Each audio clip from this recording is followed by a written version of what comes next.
The Senate will come to order. The chaplain will lead the Senate in prayer.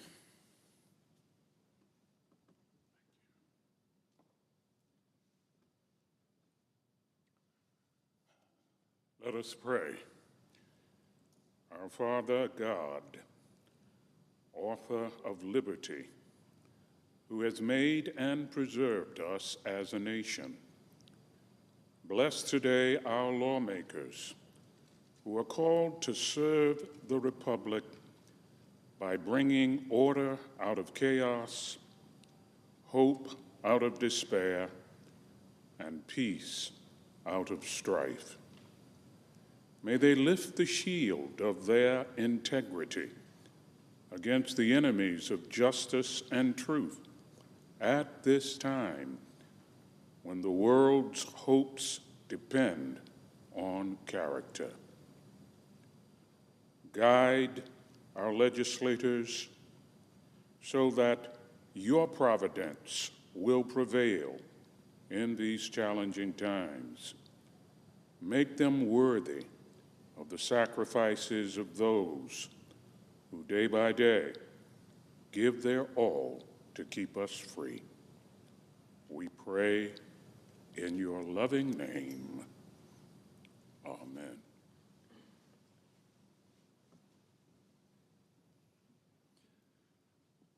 Please join me in reciting the Pledge of Allegiance.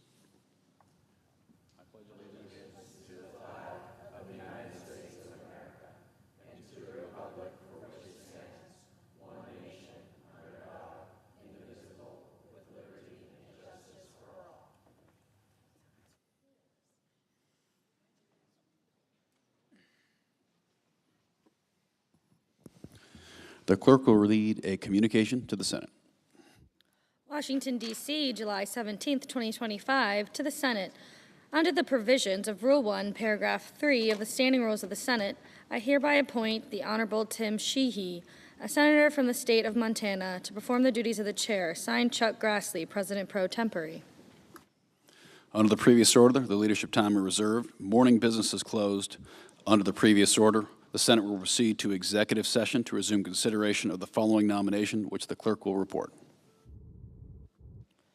Nomination, the Judiciary, Joshua M. Devine of Missouri to be United States District Judge for the Eastern and Western Districts of Missouri.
Majority Leader. Thank you, Mr. President. Mr. President, the Democrat hysteria over Republicans' one big, beautiful bill is in full swing. And Democrats seem to have fixated on the bill's Medicaid provisions as a useful tool, they hope, to attack Republicans. And they've decided that a good talking point is to blame rural hospital closures, including current rural hospital closures, on our bill's Medicaid provisions. Well, there's only one little problem, Mr. President. The provisions of our bill, the Democrats would like you to believe threaten rural hospital, those provisions don't even go into effect until 2028, 2.5 years from now. Suggesting that those provisions are responsible for rural hospitals closing this month is the height of absurdity. Mr. President, I said there was one little problem with Democrats' argument. But in fact, there are a whole lot of problems with Democrats' argument, starting with the fact that rural hospital closures are a long-standing problem, not something that is suddenly being triggered by our bill. Under President Biden, Medicaid spending soared, and yet rural hospitals still closed. Why? Because rural hospitals have to deal with a lot of challenges that hospitals in major metropolitan areas don't have to deal with. Despite those challenges, many rural hospitals are finding ways to adjust, to keep their doors open and to serve their communities. And we have taken steps with our bill to ensure that they can continue to do so with a $50 billion fund for vulnerable providers like rural hospitals, a fund that goes into effect this year. Our goal with this fund is to give rural hospitals and other vulnerable providers the time and resources to find solutions to some of the challenges they're facing, and to give state governments the time to look at their budgets and develop ways of assisting rural hospitals that don't involve pushing state responsibilities onto federal taxpayers. Now, Mr. President, hopefully what I've said so far brings some much-needed clarity and accuracy to this discussion. But I want to step back for a minute and discuss the overall scope of what we're doing with the Medicaid provisions in our bill. We are restoring Medicaid to what it was originally intended to be, a federal-state partnership to support the most vulnerable Americans. Let me just repeat that, Mr. President. We are restoring Medicaid to what it was originally intended to be, a federal-state partnership to support the most vulnerable Americans. There's been drift on both of those in the past few years, Mr. President. We've drifted from a federal-state partnership to a situation where the federal government picks up more and more, sometimes close to all, of the tab. And we've drifted from a focus on the most vulnerable Americans. Medicaid was created to serve the most vulnerable populations, the elderly poor, the disabled, pregnant women, and children in need.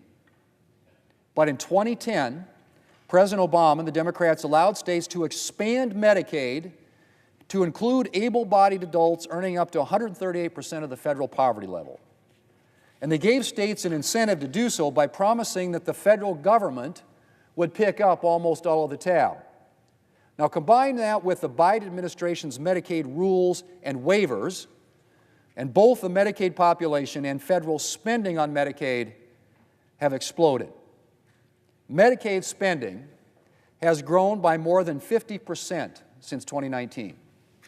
50% since 2019. That's utterly unsustainable, Mr. President.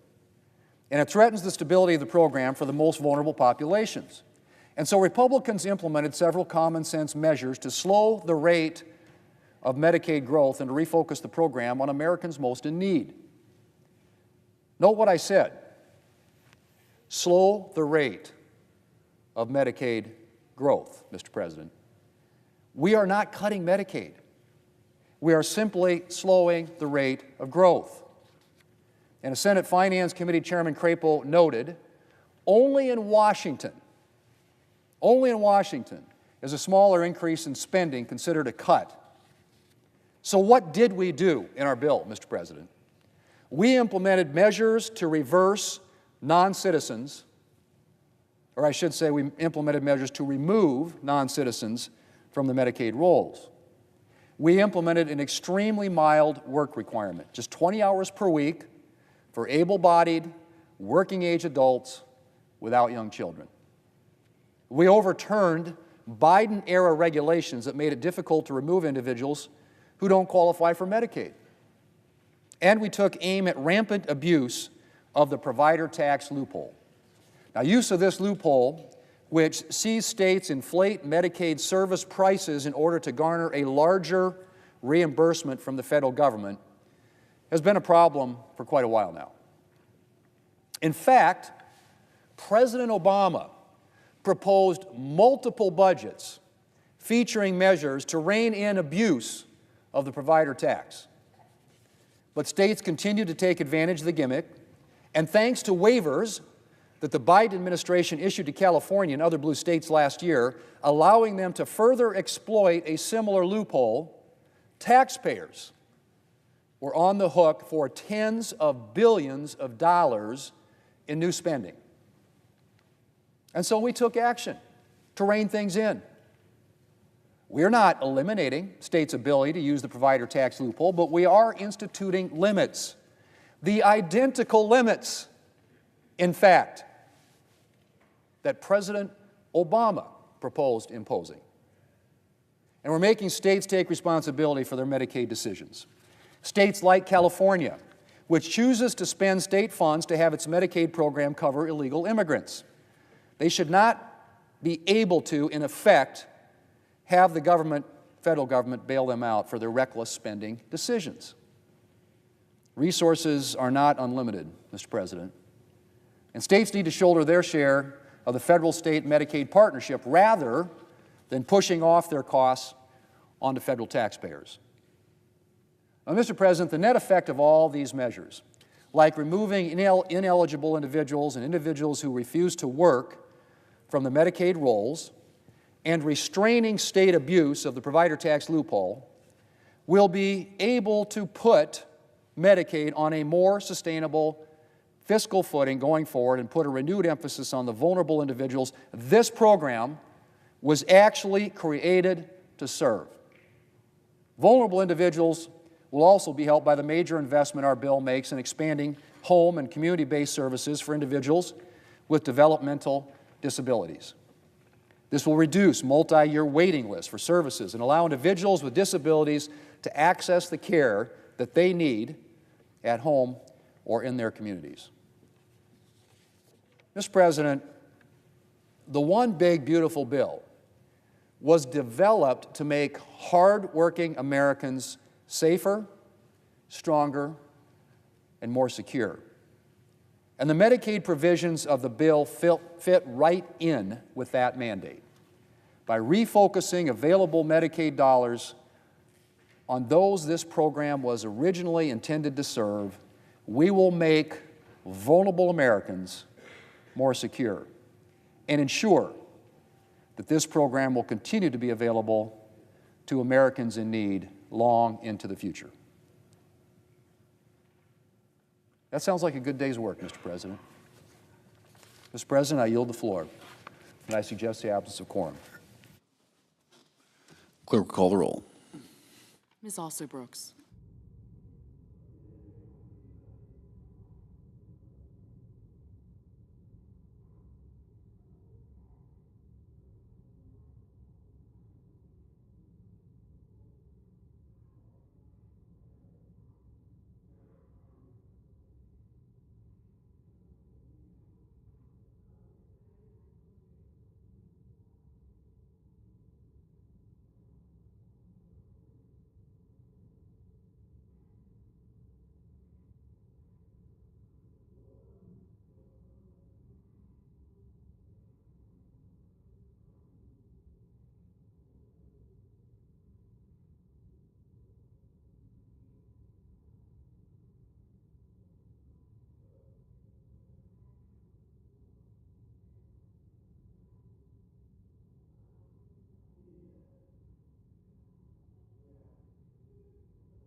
I ask unanimous consent, Mr. President, that the quorum be dispensed with. Without objection. The Democratic leader. Mr. President, last night, while Americans were asleep, Senate Republicans gutted critical funding for local TV and radio, for foreign aid that keeps America safe, all to keep paying for their billionaire tax cuts. On the very same day that communities in Alaska turned to public radio and TV for tsunami warning updates, Republicans in Washington voted to take that funding away. It is senseless, it is cruel, and just defies common sense. The Republicans have become the party of cut now, ask questions later. Cut health care for 17 million Americans. Cut food assistance for hungry kids. Cut good-paying energy jobs. Let Beijing get ahead of us. Never mind the kids will go hungry, or that families will lose insurance, or that people will get sick and die. Make no mistake, make no mistake. Just like with the big ugly bill, the more Americans learn about what Republicans just did in this rescission package, the more they won't like it, and the more Republicans will squirm. We saw a lot of squirming last night. When parents see Republicans just axed educational programming, when people see Republicans just axe Sesame Street to pay for tax cuts to billionaires, when rural Americans see Republicans not just betrayed them and defunded public radio, sometimes the only source in rural areas so vital to natural disasters, and it's the only news source there, the consequences will be severe. Americans will remember. Democrats will ensure that they don't forget. We will make sure Americans don't forget what Republicans are doing, just like we are doing with the big ugly bill, just like these taxes for billionaires, just like these massive Medicaid cuts. Last night's vote axing PBS, axing local TV will haunt Republicans as the damage sets in. Today, tomorrow, next month, next year, Americans will be talking about these cuts at their diners, at the grocery store, at dinner, at the park, because the cuts will be felt everywhere. Because here's what Americans don't want. They don't want Republicans to rubber stamp DOJ's awful and damaging cuts. No questions asked. Republicans never seem to challenge Donald Trump or DOJ or vote. When you cut investments that actually make people's lives better, when you cut those investments like health care, local TV, education, people get angry. So make no mistake. When Donald Trump and Republicans rammed the big ugly bill through, Americans quickly saw how Donald Trump and Republicans betrayed them, and their popularity is already declining. When families saw the consequences, when Americans saw the Medicaid cuts, when kids are getting food ripped from their mouths so billionaires can pay less in taxes, it is disastrous for Donald Trump and many Republicans. And we saw that on many faces across the aisle last night who didn't want to do what Trump wanted them to do, but were forced into it because of threats or frailty or fear. Well, the same thing has happened as I speak. Democrats are fighting in the Appropriations Committee to unwind the awful DOJ cuts against veterans. And that's what's happening to our veterans. And that's just what's happening to our veterans through these DOJ cuts. What's happening to them is terrible. Our veterans, these are the people who volunteered, who risked their lives. Many of them came back with injuries and PTSD. And when they get to the veterans' hospitals, because there have been such cuts, their care is inadequate. They risk their lives for us, and Republicans and Trump and DOJ cut veterans' health and veterans' care. It's outrageous, outrageous. And they're doing it. We've got a lot of verbiage. Oh, we love our veterans. And then they cut what our veterans need and want. The meeting today in the Appropriations Committee shows that there's a way Republicans can undo these awful Doge cuts. Reversing Doge cuts through the Milcon appropriations bill today is a direct rebuke to Donald Trump. It's saying to Trump, we don't like what you did, but we'll see if Republicans come along, if they will defy Trump and vote to undo the Doge cuts. It's simple. Republicans have a choice to make as we move forward.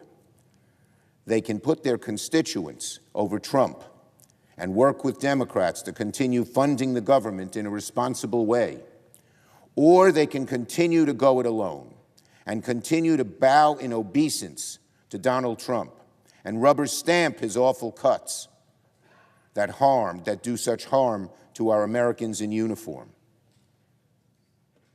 And if they go it alone, without undoing the terrible things that Doge did, here and elsewhere, Democrats will make them pay a price, just as we have made them pay a price on reconciliation. Republicans can continue to bow in obeisance to Trump and rubber stamp whatever cuts he tells them to make. But you can't just push these awful cuts farther and farther down people's throats and not expect them, the people, to respond. Republicans, for their own good and for the good of the country, need to be careful about making so many devastating cuts so quickly and just on a party line vote in reconciliation and rescission and whatever else they might come up with to avoid the process. And if Republicans keep going down this road, if they choose to ignore the bipartisan process, if they keep reneging on funding agreements reached in committee, if they prefer to strike deals with Donald Trump and Russell Vought, to use impoundment, rescissions, and pocket rescissions to cut whatever they want on a party line vote, the harms to the American people will be devastating. It will be devastating in health care. It will be devastating to our farmers. It will be devastating to our veterans. It will be devastating to the millions of people who were promised jobs in health care and clean energy. It will be Americans back home who will see even more cuts as they proceed on this road, if they do. More cuts to housing, more cuts to education, to research, to economic development.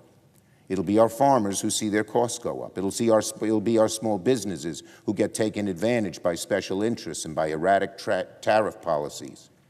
The consequences for this chamber and our country will be stark, very stark indeed. On judges. Today, Republicans will spend the day ramming through more of Donald Trump's extreme judicial nominees. When choosing his judges, only one thing matters to Donald Trump: unquestioned fealty to him. Brazen, unquestioned fealty. Doesn't matter what the law is. Doesn't matter about judicial independence or precedent or even the Constitution. The only thing that Trump cares about in a judge, we've seen this, we know it, our Republican colleagues who just march in lockstep to vote for these awful judges know it. The only thing Trump cares about is unyielding fealty to him, and he says it brazenly.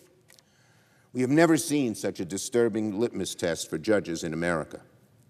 The judges before the Senate today are no different than the previous ones: radical, inexperienced, and chosen not for their fairness, but for their ideological fealty to Donald Trump and the hard right.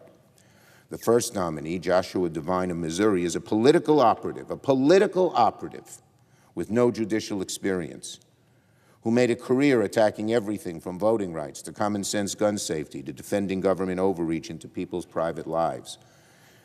It's said that Donald Trump wants to make sure that no one in this who gets nominated has ever shown any independence. He looks through their campaign finance, he looks through who they've worked for, no independence. Mr. Devine hasn't even been out of law school 10 years and spent less than half that time practicing as an attorney. The next nominee, Cristian Stevens, is also of Missouri, similarly made a name for himself by undermining racial justice efforts in our judicial system and siding almost relentlessly with corporations in cases of worker discrimination. That's who Donald Trump puts in. If the average American has the ability to go to court and fight their boss or anything else, Donald Trump wants nominees who will always side with the big shots, with the well-connected. Nominees like Devine and Stevens should frighten anyone who cares about a strong, independent judiciary. They have failed to show the American people that they won't just be Donald Trump's foot soldiers in black robes. The Senate should reject their nominations. I yield the floor.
Mr. President.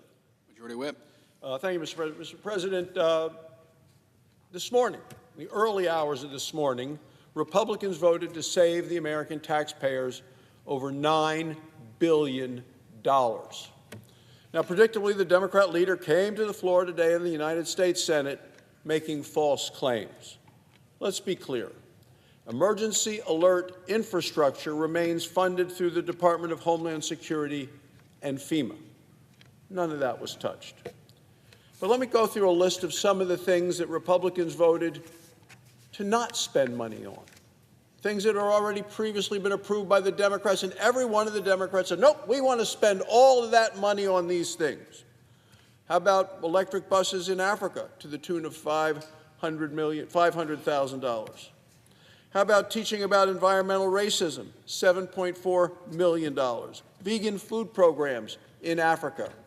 How about $882,000 to fund social media mentorship in Serbia and Belarus? How about $2.1 million for climate resilience in Southeast Asia, in Latin America, and in East Africa?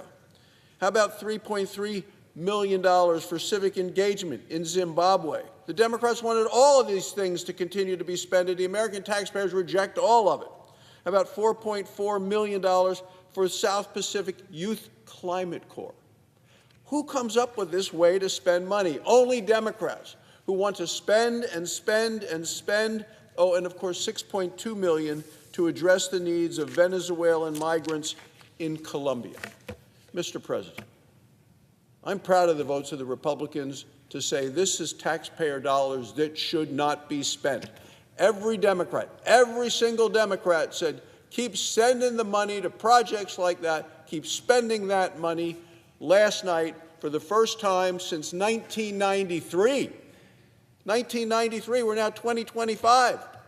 First time in all of that time, the Senate came and stripped out the spending by passing a bill on the United States Senate floor last night to finally say enough is enough of this kind of reckless Washington spending that the American people have rejected and that this Congress is now going to end.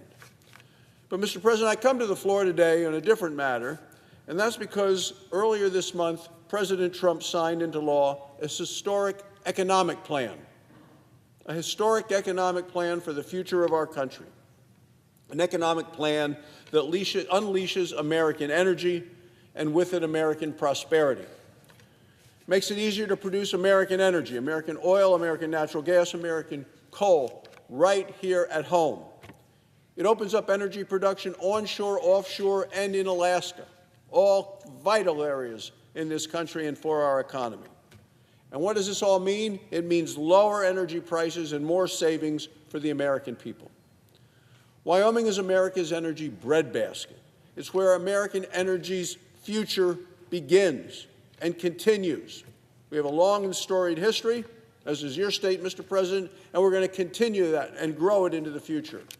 And just last Friday, Wyoming opened the first rare earth mine in America in 70 years. It's called the Brook Mine, and it's located just outside the city of Sheridan, Wyoming.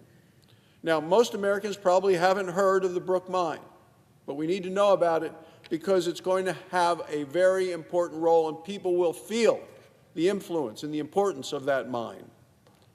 It's going to mean a lot in terms of prices, in terms of jobs, and also for national security. Well, Wyoming minerals mined by Wyoming workers are going to build a safer, more prosperous America because the mine holds over 1 billion tons of coal. Also, it critically includes not over 2 million tons of critical minerals. These are the minerals that we use in smartphones and cars, washers and dryers, and even fighter jets, Mr. President. Secretary of Energy Chris Wright came to Sheridan, Wyoming for the groundbreaking ceremony last Friday. He called it a landmark moment, one for workers, one for manufacturers, and one for our energy independence. He's exactly right. Today, America is dangerously dependent on China for critical minerals. China controls 85% of the world's refined rare earth mineral elements today. 85%. Some of it they mine there, but they also get it from mines around the world and get sent there for processing. But they control 85% of the refined rare earth elements supply. Today, what's China doing? We know what they're doing. They're weaponizing this power to pressure our country and to threaten our U.S. supply chains. Look, we can't be safe as a nation if we are dependent on our adversaries. We cannot prosper if we cannot properly power our nation. That's why this critical minerals mine in Wyoming matters. It reflects our commitments to our own independence, our own freedom, getting rid of the dependence. This last administration, in the last 4 years, they put our head in the noose in terms of energy, energy availability, energy cost, and also critical elements from around the world. America's future depends on abundant energy resources, and Wyoming energy resources and Wyoming energy workers will power that future. Look, America is an energy superpower. We have the resources, we have the workers, we have the know-how. Now, finally, we are acting like it. Republicans are focused on restoring American energy dominance. No more this Joe Biden prioritized the climate over energy that is available, affordable, and reliable. The American people rejected it. We saw what it did to raising energy prices, what it cost to heat our homes, cool the homes, fill the gas tank in the last administration. People suffered the pain of the policies of that Democrat administration. We are getting America back on track, stronger, safer, more prosperous, and we're not going to stop until the American people see and feel the results they deserve. Thank you, Mr. President. I yield the floor. Mr. President, I ask unanimous consent to waive the mandatory quorum call with respect to the divine nomination. Without objection. Thank you, Mr. President. I yield the floor. Suggest the absence of a quorum. Clerk will call the roll. Ms. Also Brooks.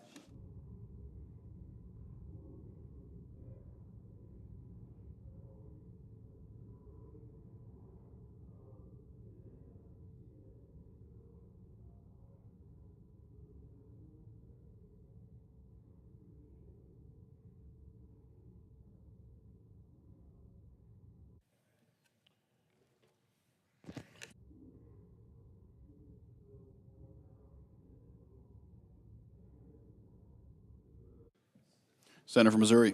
Mr. President, I ask that the quorum call be dispensed with. Without objection.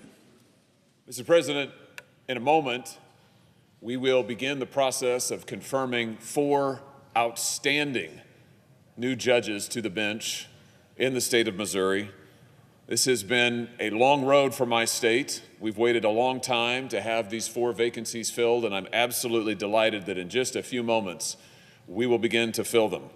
And I want to thank President Trump for nominating 4 truly outstanding individuals to these roles.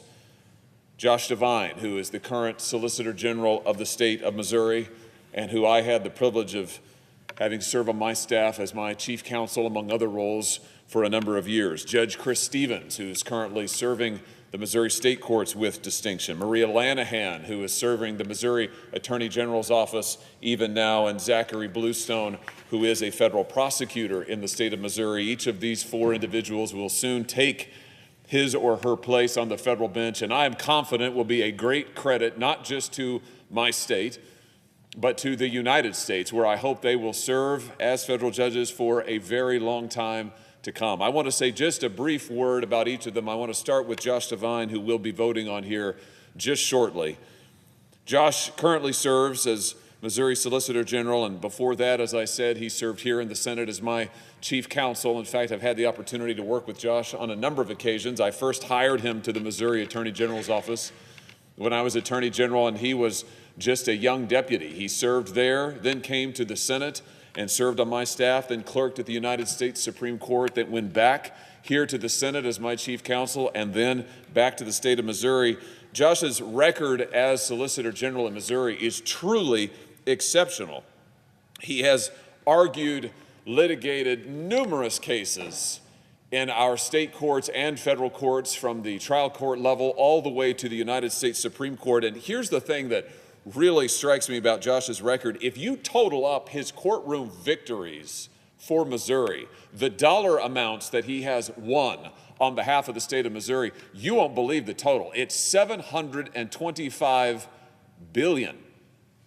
billion in successful judgments on behalf of the people of Missouri. That includes a successful lawsuit against the Chinese Communist Party for their role in the COVID-19 pandemic and subsequent cover-up and the many harms that it caused to the people of Missouri. This is a very successful litigator.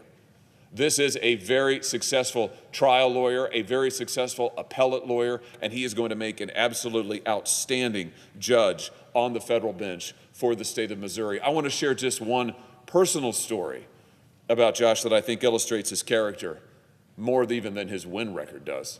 You know, just a few years ago, in the midst of an intense period of work for the state of Missouri, Josh and his family were taking a brief vacation, and he was catastrophically injured in a skiing accident that left him unable to walk. In fact, for a number of days, doctors feared for his life. I remember getting the call, people saying that, you know, Josh Devine has been seriously injured. We don't know if he's going to live. He lived, thank God, and then they told him, you may or may not walk again. Do you know, over a period of months that followed, Josh set himself to regaining with 100% confidence his ability to walk. And I remember talking to him while he was yet in intensive care and then in the hospital for a long period of time, and seeing the pictures of him propped up there in his bed, already back to work for the state of Missouri. I mean, his briefs around him, his laptop in front of him, writing briefs, on calls, trying to direct motions, argue them if possible over the phone. It was incredible. And what he did then for a period of months after that was he taught himself to walk again. You'll see him, I'm sure, walking in and out of the courthouse soon in his new role on the bench. He has regained with 100% capacity his ability to walk. And it really is a testament to his determination, to his grit, to his faith, and also to his family. Who really deserves the praise here is his exceptional wife, Elizabeth, mother of 6 children with Josh. I think a 7th is on the way. They are an incredible family. They are an incredible couple. They have already served the state of Missouri with distinction, and I know Josh is going to continue to serve the state with distinction for years to come. Judge Chris Stevens is such an exceptional jurist, and I know that my good friend and colleague, Senator Schmidt, will have more to say about him in just a moment. They work very closely together, and Judge Stevens, as I said, is already serving the state with distinction on the state bench. We look forward to having him on the federal bench for many years to come. And Maria Lanahan and Zach Bluestone both have rendered distinguished service to the state of Missouri. In Maria's case, in the Missouri Attorney General's offices, arguing cases for the state, winning judgments for the state. And Zach Bluestone, a federal prosecutor who has been prosecuting violent crimes, going after child sex abusers, and taking the worst of the worst off of our streets in the state of Missouri. He's an exceptional federal prosecutor. He's going to be an exceptional federal judge. As we come to the end of what's been a long road, to be honest, for these judicial nominations in the state of Missouri, I just couldn't be more grateful. And I want to end how I began, by thanking President Trump for his exceptional leadership, thanking him for choosing these 4 outstanding individuals who I know are going to make the state of Missouri proud. They're going to make the United States proud. And in just a few minutes here, I look forward to casting the first vote to begin this process, to seeing them on the federal bench. I yield the floor. Mr. President. The other senator from Missouri. Thank you, Mr. President. I ask for unanimous consent to speak up to 5 minutes before the scheduled roll call. Without objection. Thank you, Mr. President. I want to echo the comments from Senator Hurley. This is a very proud day for the state of Missouri, and significant that the first district court judges that are coming before this body under President Trump's second term in office will be filling the bench, the 4 vacancies in the Eastern District of Missouri: Josh Devine, Chris Stevens, Maria Lanahan, Zach Bluestone. I'm going to talk about Mr. Devine and Mr. Stevens briefly here, both of which worked in the office when I was Attorney General. Josh, very briefly, he came on originally with Senator Hurley. But Chris Stevens, I'll talk about him first. You know, when you are in a role like Attorney General, you need a lot of good people around you, and you have a core team.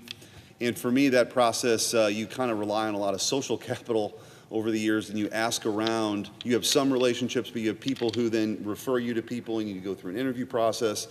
And Chris Stevens was a name that just kept coming up. And I didn't know Chris before that. I knew his reputation just a little bit. But when he and I got together and visited about the vision for what we wanted to do with the office, we just instantly clicked.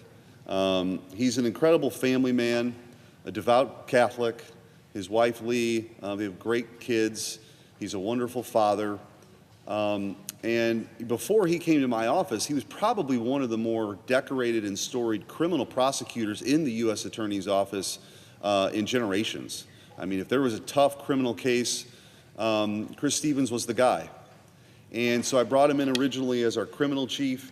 He later, when Tom Albus, who was my first assistant, went on to become a judge, Chris Stevens then took that first assistant role. And what I was always impressed by Chris was not only just his work ethic, but his willingness to work with younger lawyers, to be a mentor. His legal acumen is beyond reproach. He's a brilliant guy. He's going to do an incredible job on that court. And I'm just so proud for him and his family today as this vote happens, and he will ascend to that really important role, a lifetime appointment, and will do the business of the people on that bench. And we need more people like Chris Stevens, so it's really a special day. Josh Devine, Senator Hawley mentioned, he's a very, very smart guy. He's done a great job in the Solicitor General's office with the current Attorney General, Andrew Bailey. He will do a phenomenal job on the bench. We're really lucky to have such a deep legal bench in the state of Missouri. As these nominees came forward, we just, an embarrassment of riches in Missouri. I think that's true, and the first two of them will be voted on here today. And as I mentioned, Maria Lanahan and Zach Bluestone will come after that. So I just want to wish congratulations to them as this vote takes place, and I can't recommend both of them more strongly. And again, it's a real honor for the state of Missouri to have these two incredible jurists before this body for their confirmation vote. With that, Mr. President, I yield the floor.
The clerk will report the motion to invoke cloture.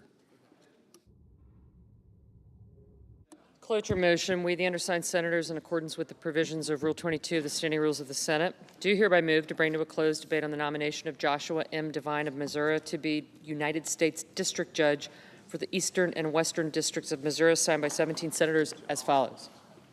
Under the previous order, the mandatory quorum call under Rule 22 has been waived. The question is it the sense of the Senate that debate on the nomination of Joshua M. Devine of Missouri to be the United States District Judge for the Eastern and Western Districts of Missouri shall be brought to a close? The yeas and nays are mandatory under the rule. The clerk will call the roll. Ms. Alsterbrooks, Ms. Baldwin, Mr. Banks. Aye. Thank you.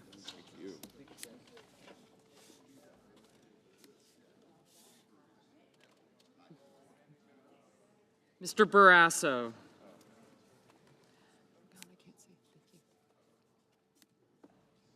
Thank you. Appreciate it. Mr. Bennett.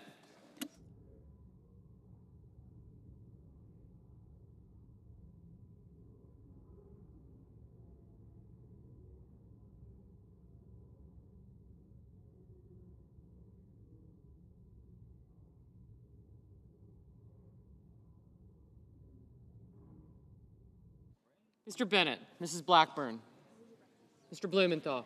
Thank you. Ms. Blunt Rochester, Mr. Booker, Mr. Bozeman, Mrs. Britt, Mr. Budd, Ms. Cantwell, Mrs. Capito, Mr. Cassidy, Ms. Collins, Mr. Coons,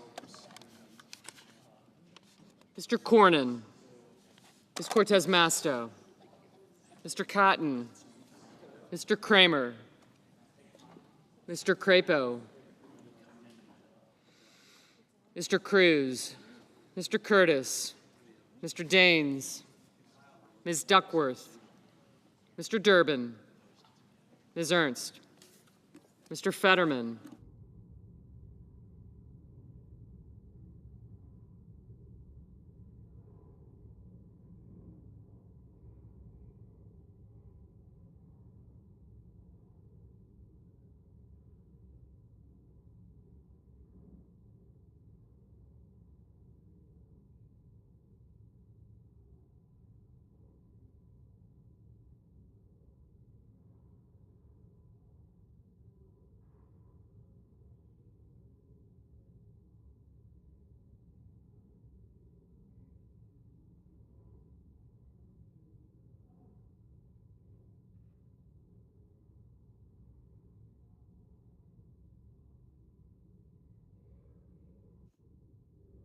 Mrs. Fisher.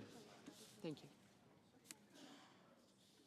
Mr. Gallego, Mrs. Gillibrand, Mr. Graham, Mr. Grassley, Mr. Haggerty, Ms. Hassan, Mr. Hawley, Mr. Heinrich, Mr. Hickenlooper, Ms. Hirono, Mr. Hoven, Mr. Husted, Mrs. Hyde-Smith, Mr. Johnson, Mr. Justice, Mr. Kane, Mr. Kelly, Mr. Kennedy,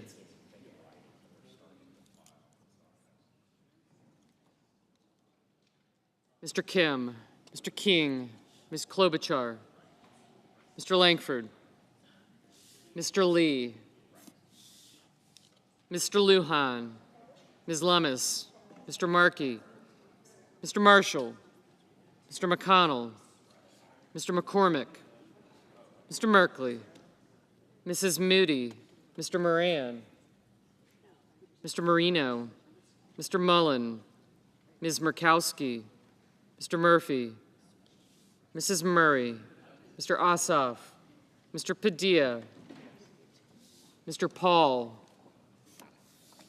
Mr. Peters, Mr. Reed, Mr. Ricketts, Mr. Risch, Ms. Rosen, Mr. Rounds, Mr. Sanders, Mr. Schatz,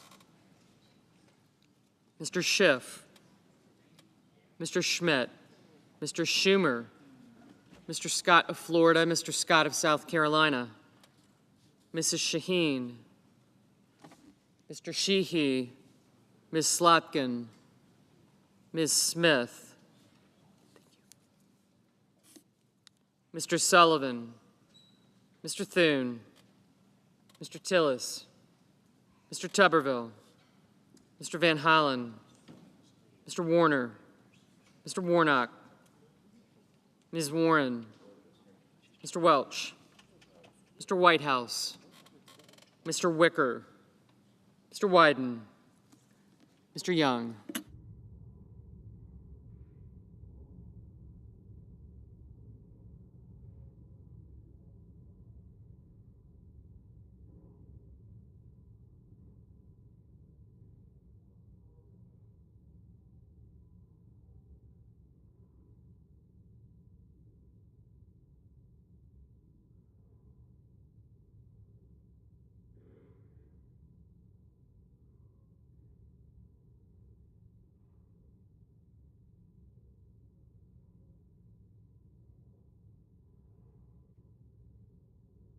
Senators voting in the affirmative: Banks, Barrasso, Budd, Capito, Cornyn, Cotton, Hawley, Schmidt, Scott of Florida, and Sheehy.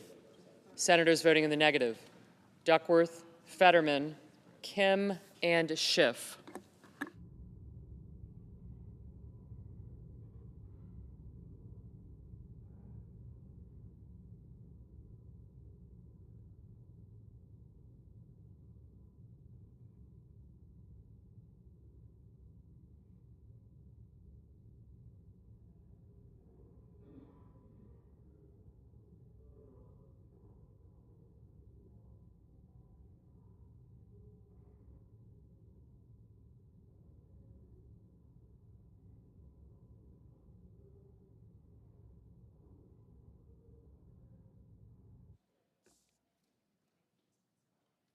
Mr. Thune, aye.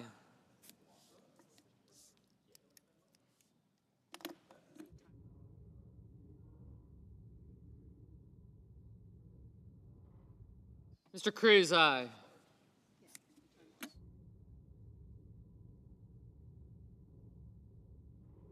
Ms. Slotkin, no.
Mr. Bennett, no.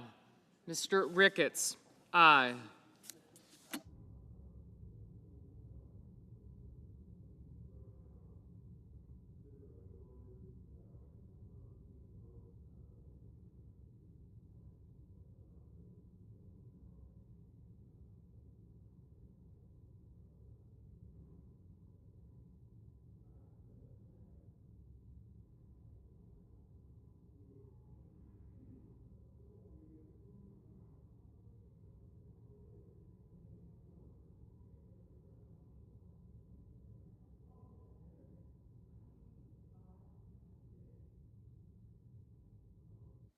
Mr. Warner, no.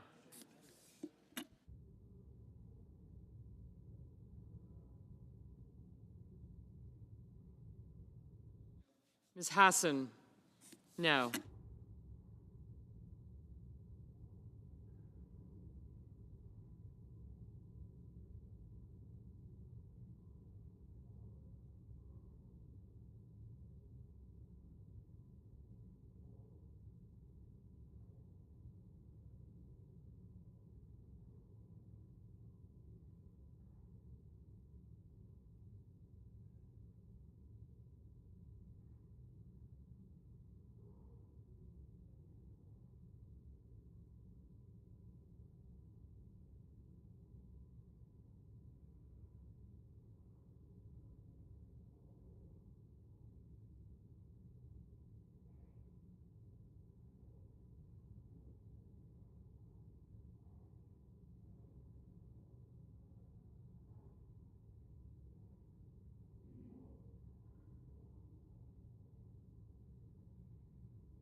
Mr. Tuberville, aye.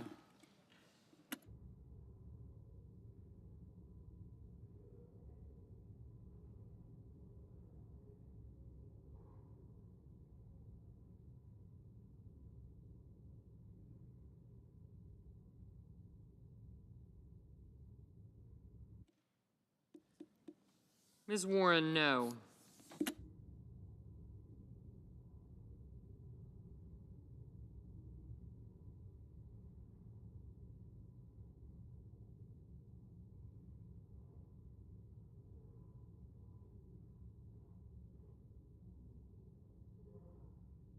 Mr. Warnock, no.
Ms. Rosen?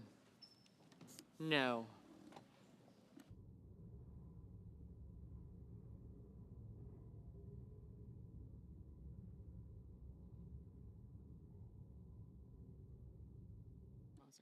Mr. Blumenthal? No.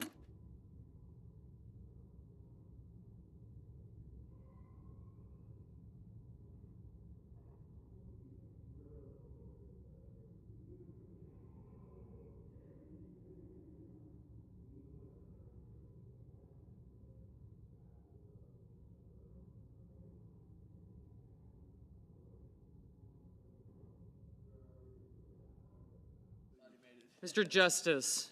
Aye. Mr. Kelly? No. You want to?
Mr. Sanders? No.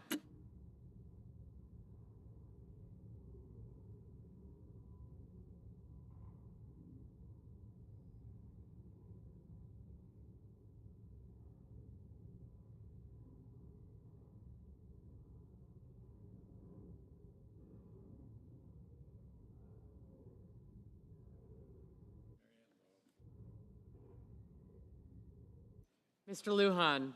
No. Mr. Curtis? Aye. Mr. Crapo? Aye.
Mr. Haggerty, aye.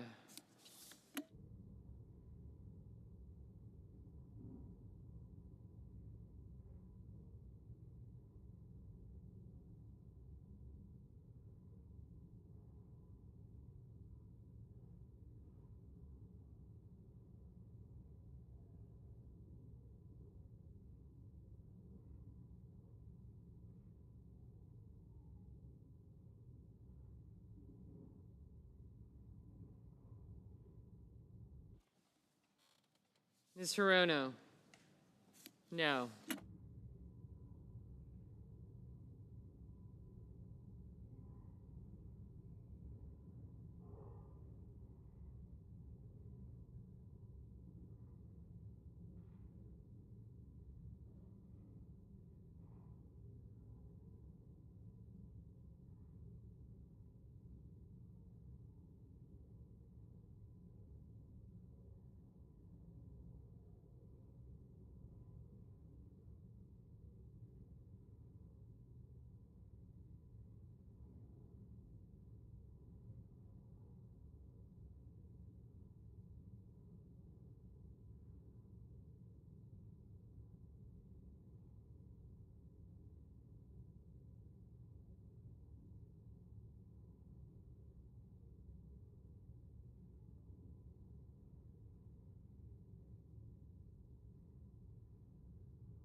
Mr. Wyden, no.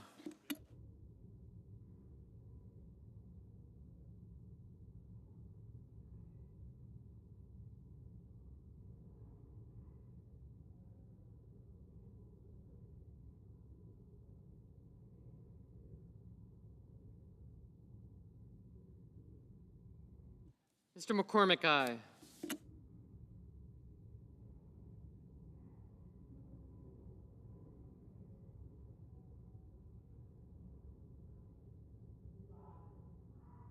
Mrs. Blackburn, aye.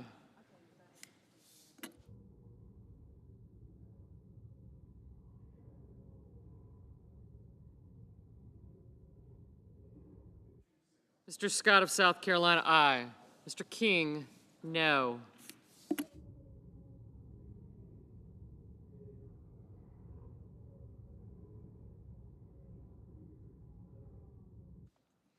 Mr. Gallego, no. Mr. Daines, aye.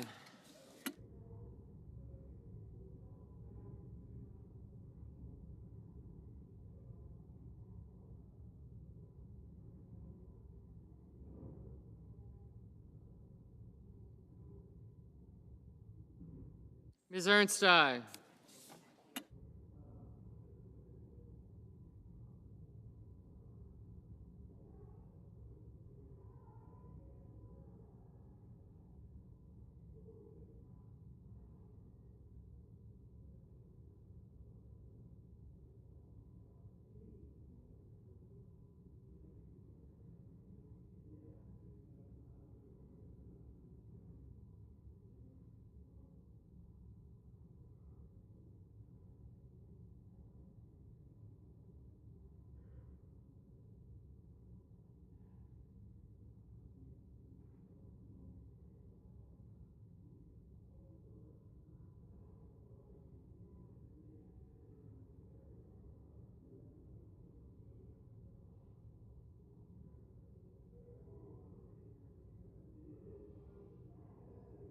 Mr. Kane, no.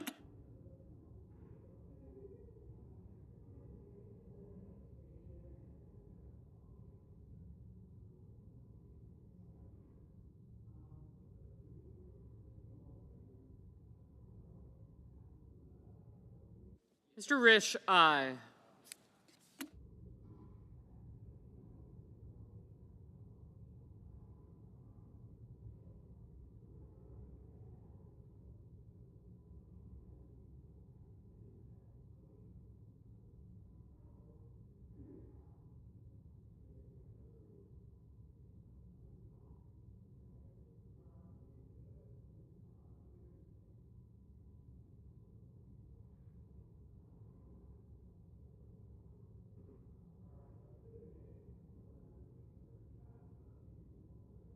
Mr. Whitehouse? No. Mr. Padilla? No.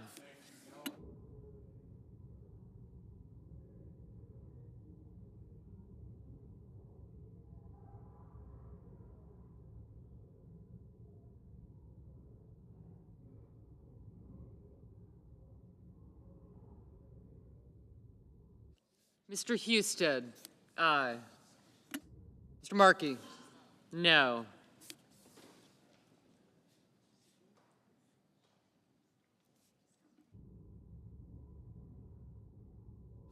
Ms. Blunt Rochester? No. Mr. Hickenlooper?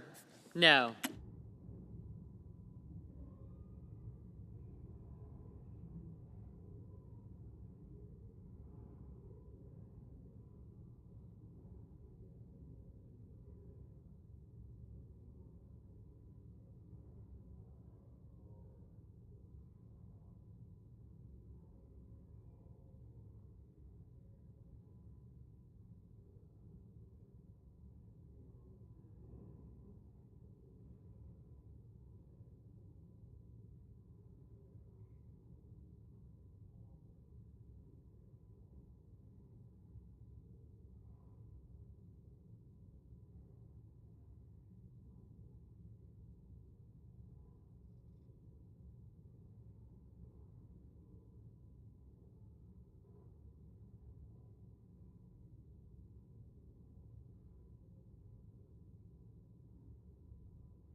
Mrs. Moody, aye.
Mr. Grassley, aye.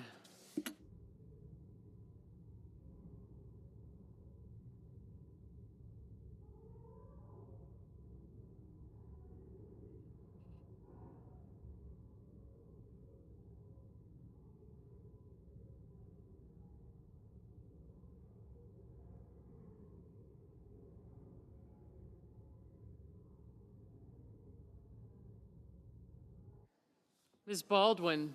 No. Mr. Paul, aye.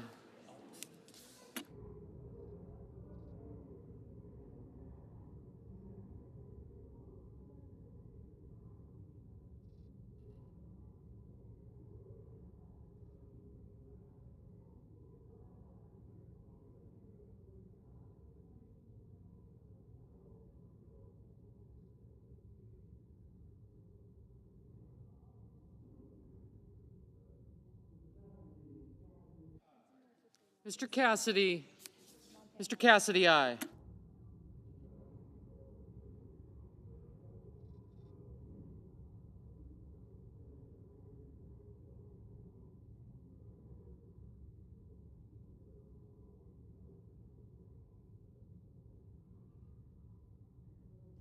Mr. Johnson, aye.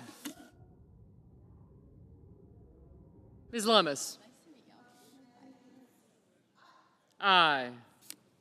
Mr. Wicker, aye.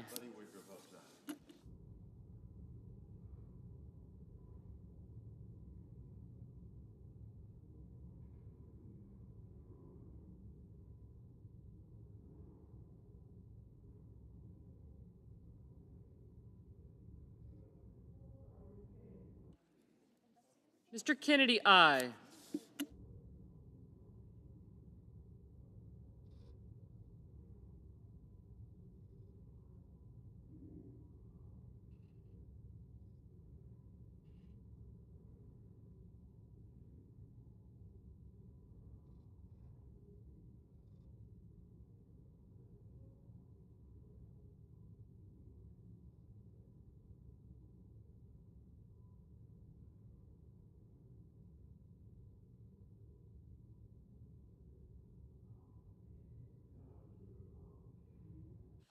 Mr. Langford. Mr. Langford, aye.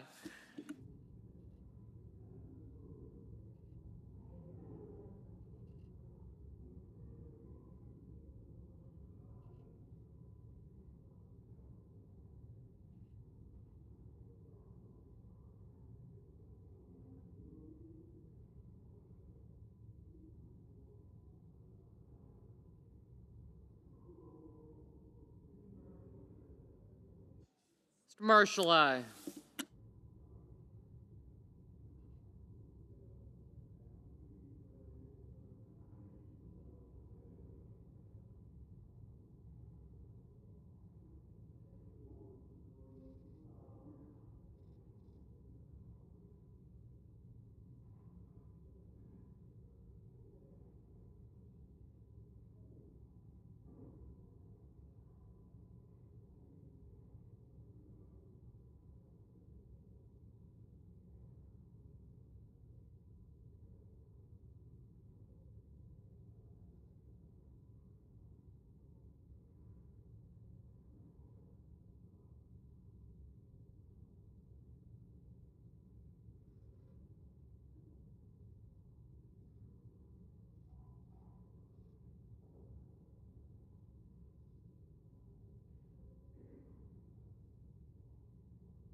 Ms. Cantwell.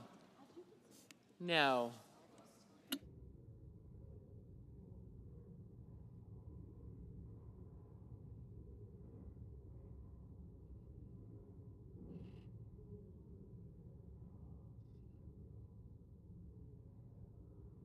Mr. Young, aye.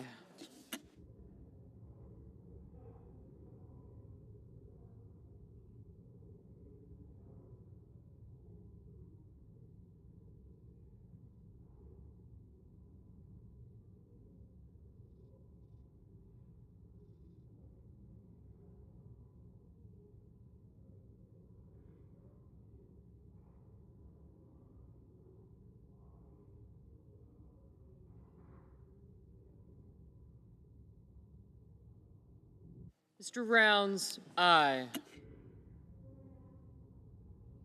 Mrs. Gillibrand, no.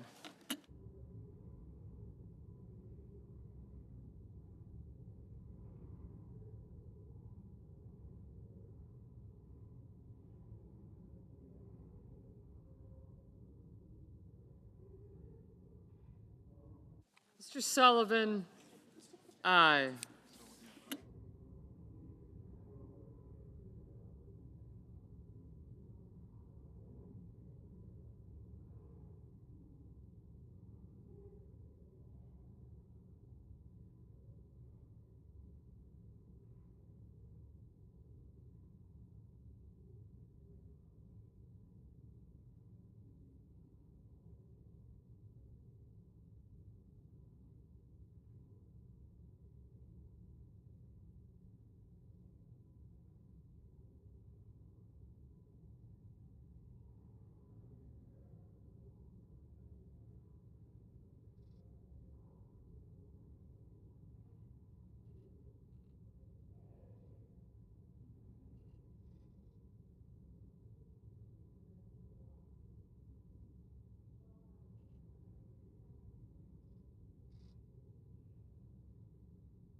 Ms. Cortez Masto.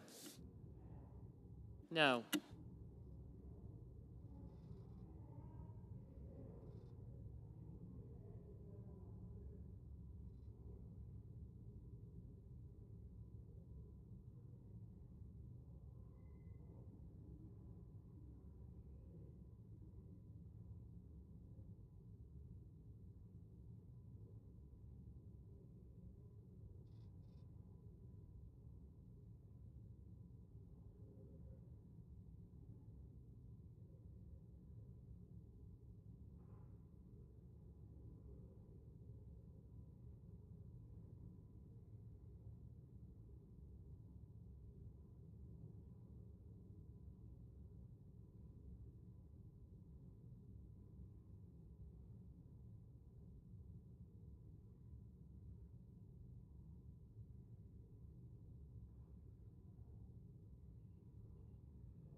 Mr. Lee, aye.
Mr. Booker? No.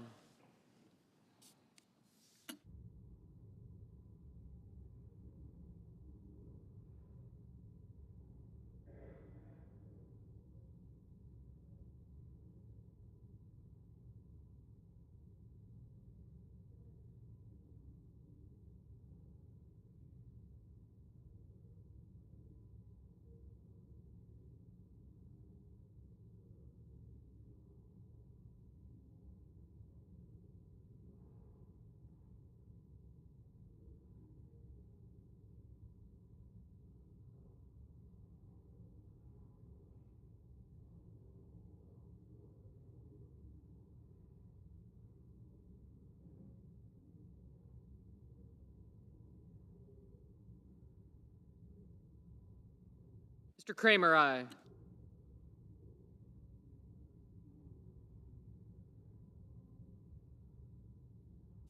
Ms. Alsobrooks, no.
Mr. Peters, no. Mr. Heinrich, no.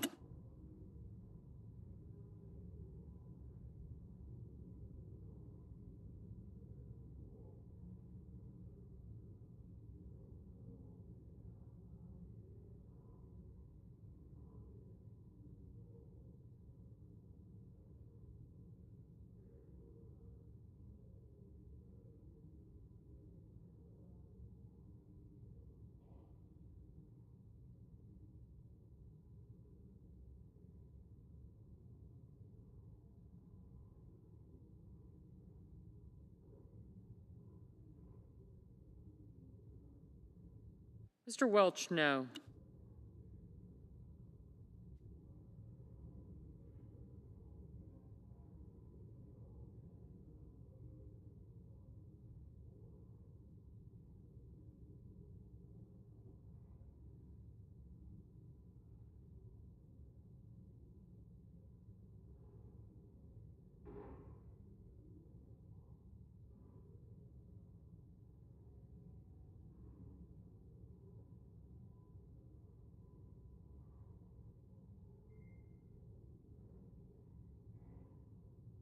Mr. Van Hollen, no.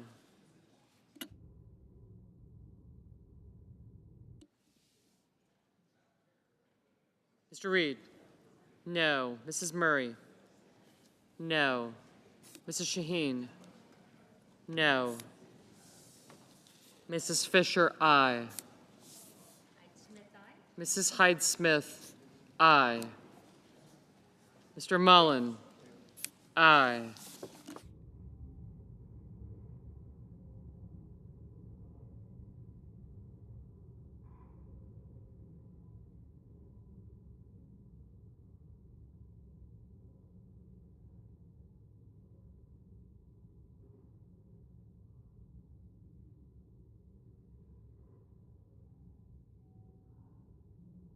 Mr. Graham, aye.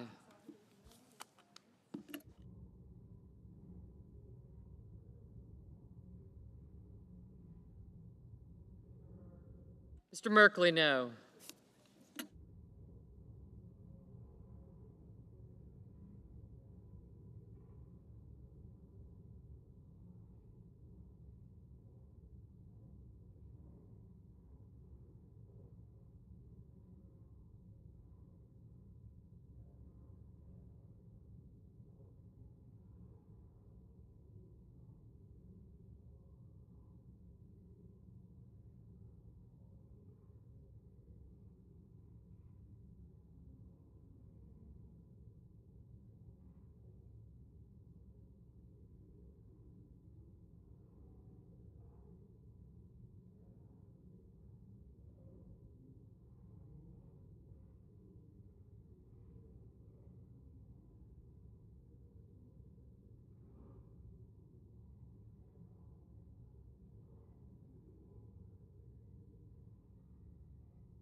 Mr. Marino, aye.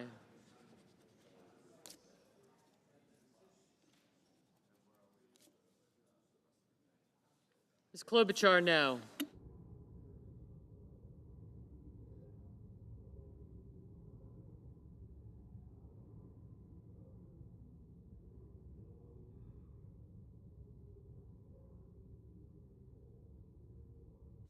Mr. Ossoff, no.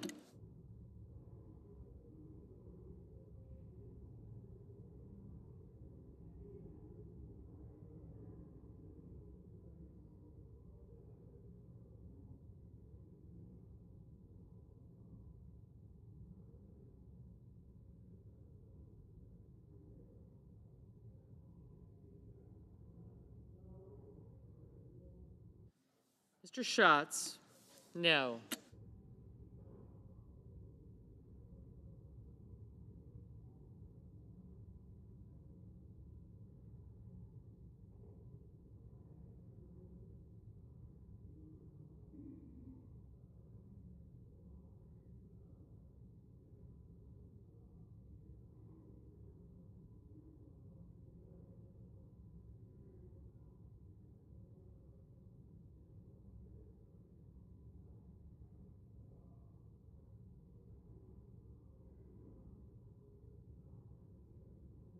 Mr. Coons, no.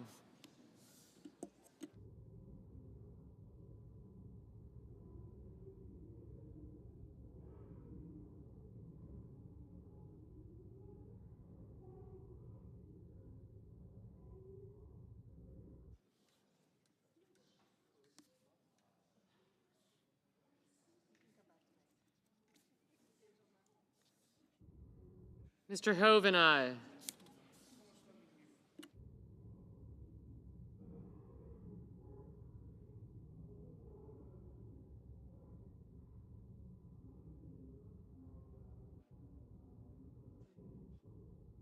Mr. Moran, aye.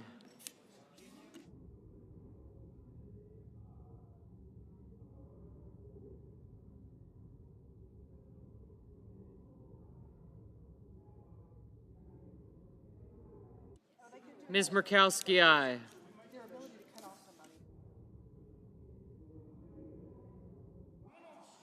Mr. Bozeman, aye.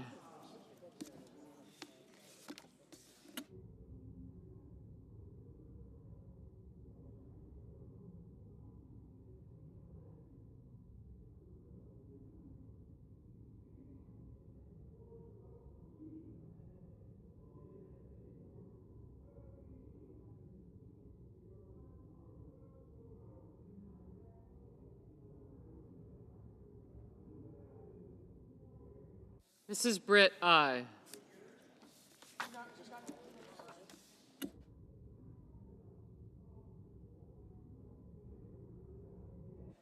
Mr. Durbin, no. Ms. Collins, aye.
Mr. McConnell, aye.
Mr. Schumer, no.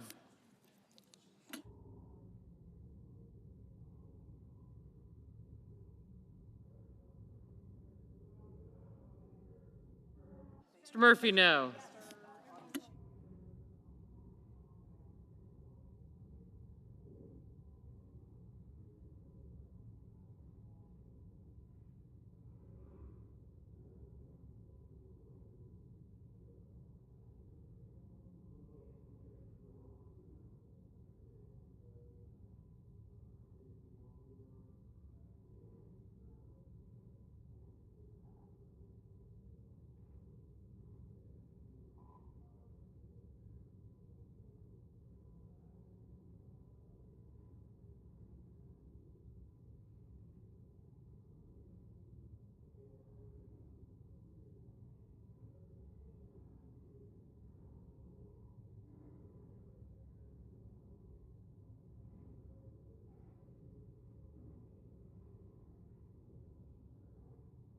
Vote. The yeas are 52, the nays are 46. The motion is agreed to.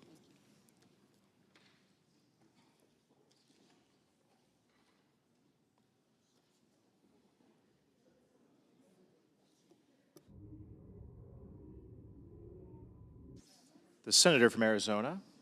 Mr. President, I'm introducing this resolution to require the Department of Justice. Should be on. Order. Thank you, Mr. President. Mr. President, I'm introducing this resolution to require the Department of Justice to release its files related to Jeffrey Epstein. For years, Donald Trump and the MAGA movement have railed on about the Epstein files. They've told the American people that they're going to release the files and expose the elites. Pam Bondi has said that she has the files on her desk and they're ready to go public. The names of these shady elites who had abused children were just sitting there, and she was ready for it to be released. But now, a complete reversal. Trump is straight up gaslighting the American public. Does he think the American people are that dumb? Did he really think the American people would not forget what he had said for years on the campaign trail? Just yesterday, we learned that the Trump administration abruptly fired one of the lead prosecutors in the Epstein case. No explanation, no warning, just gone. So what happened? It's really easy to run a campaign and rile up people. But when it's Trump's turn to actually expose the elites, Trump has chickened out. And it's because he is one of those elites, and he is taking care of his own. It's all connected. Just look at his legislative agenda. Tax breaks for his rich buddies, subsidizing private jet purchases. Again and again, he rigs the system against everyday Americans. And that's what this resolution is about, to show the American people that they deserve the truth. No more shady cover-ups. If there is any evidence of a cover-up in the Epstein case, the public has a right to know. If there is a list, the public deserves to see it. And Americans deserve to see the truth, even if it's not what Donald Trump and his elite friends want. If the Department of Justice has these files, and there is nothing to hide, then release them and prove it. Trump's own people have told us 1,000,000 times that they have it, and that they promised to make it to the public, so bring it out. Doesn't matter who is implicated in that. The American people are done with these games, these lies, and the two systems of justice, one for the elites and one for everyone else. Enough with the secrets. The American people deserve the truth. So I'm calling on my fellow senators to join me in demanding the Department of Justice release the Epstein files to restore public trust, affirm institutional accountability, and to prevent the politicization of justice. With that, as if in legislative session, and notwithstanding Rule 22, I ask unanimous consent the Senate proceed to the consideration of S.R. 325, submitted earlier today. Further, I ask unanimous consent that the resolution be agreed to, the preamble be agreed to, and the motions to reconsider be considered made and laid upon the table with no intervening action or debate. Is there an objection? I reserve the right to object. The senator from Oklahoma. Mr. President, this is nothing but political theater. It's so obvious that the Democrats are just using this for a political football. If they were really serious about it, what happened the last 4 years? Or were they silent? Doing nothing but covering up for an absent president? And now all of a sudden they want to talk about transparency? We haven't even figured out who ran the White House the last 4 years, and now all of a sudden they want to make something of this? Are you kidding me? If they're serious about it, then why didn't they say something the last 4 years? This is nothing more than just political theater trying to go after a president that they truly despise. With that, I object. The objection is heard. The senator from Texas. Mr. President, next year we'll celebrate the 250th anniversary of our nation's founding. And I'm glad that in anticipation of this great celebration, President Trump has issued an executive order outlining preparations that our country will make to celebrate this anniversary. As part of this effort, President Trump has also issued a separate executive order specifically directing the elimination of woke and anti-American displays at the Smithsonian museums. Now, this may come as a shock to many people, but every single institution in this city seems to be infected with political ideology and bureaucratic agendas, and that the Smithsonian is no exception. The 21 museums that make up the Smithsonian Institution have been a treasure for a long time, but unfortunately in recent years they've strayed from their true mission. These museums should be a place where up-and-coming generations of Americans can go to learn about American heroes and who built our great nation. They should be places where they learn about our founding fathers, the founding documents like the Declaration of Independence and the Constitution, the pioneers who explored and settled this great land, and those who endured great hardships in order to make a better life for their children. There are so many great stories in America. People who've done so much to make our country what it is today, and these stories are what our young people need to hear. Because how else will you inspire the upcoming generation to stand on the shoulders of their forebears and continue to make life better for more and more people who call this great country home? How will we teach those who will one day lead this nation, whether that's in government or in business, in medicine or any other field, that these pursuits are honorable and they have a purpose, if they've not yet learned these lessons about the heroic men and women who've gone on before them? Unfortunately, as I indicated a moment ago, the Smithsonian has strayed from its original reason for being. The Smithsonian Institution was founded in 1846 for the express purpose of increasing the diffusion of knowledge among men. It was founded as a gift by James Smithson, who devised his entire estate to the United States government. Congress, as we now know, accepted this gift and provided for its governance and its financing. The Smithsonian Institution operates as a trust, which means that it is an executive agency of the United States government and is chaired by 17-member Board of Regents. But since its original founding in 1846, something has gone terribly wrong with the direction of the Smithsonian. A writer and mother of 6 recently described her experience taking her children to the museums in our nation's capital on a warm summer day. At the family's first stop, the Smithsonian Museum of Natural History, her 4-year-old was excited to see dinosaur skeletons. But she was disappointed to learn that much of the dinosaur exhibit was dedicated to climate change. One exhibit specifically read, "Since the last ice age, Earth's climate has warmed, but now that warming is getting faster because of us." Well, you don't have to be a climate denier, and I'm not, to recognize that something is profoundly wrong with this message.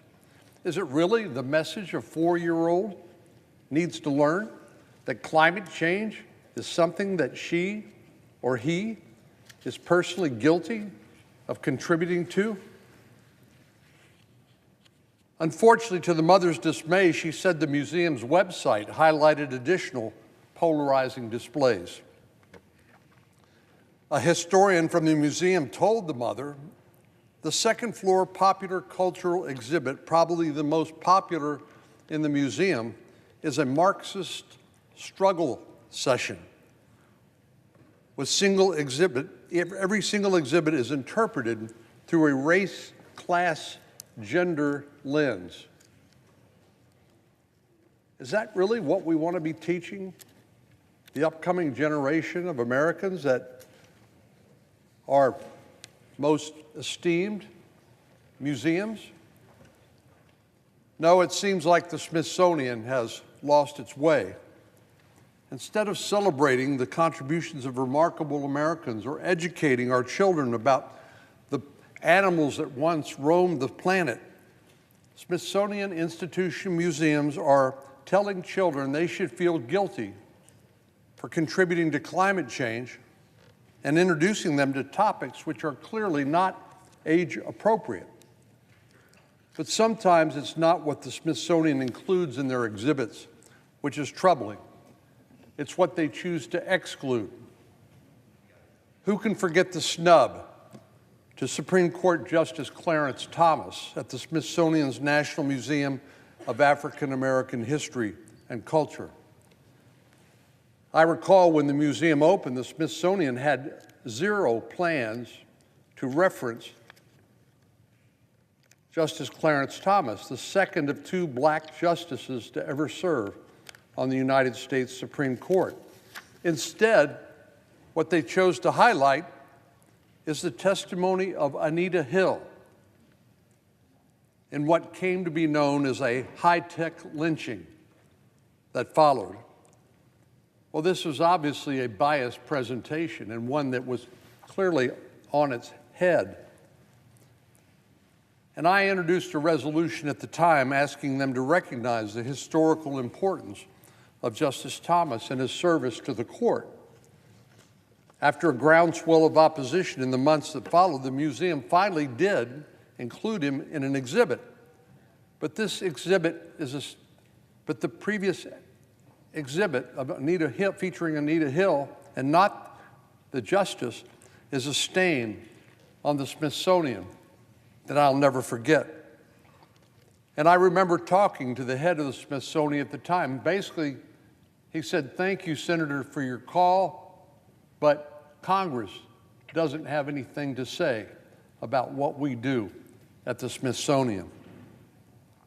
Well, he's wrong.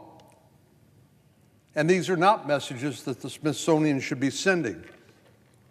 America's history is a tale of triumph over incredible odds in the pursuit of freedom. And it's one that all of our children and our grandchildren deserve to learn in an unbiased and apolitical way. Now, some have argued that the Smithsonian is subject to oversight by Congress and the executive branch. Others have said, no, it's purely a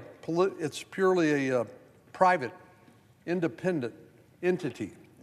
But a close examination of the institution's history will show that it has always been a government institution, an institution of the United States government.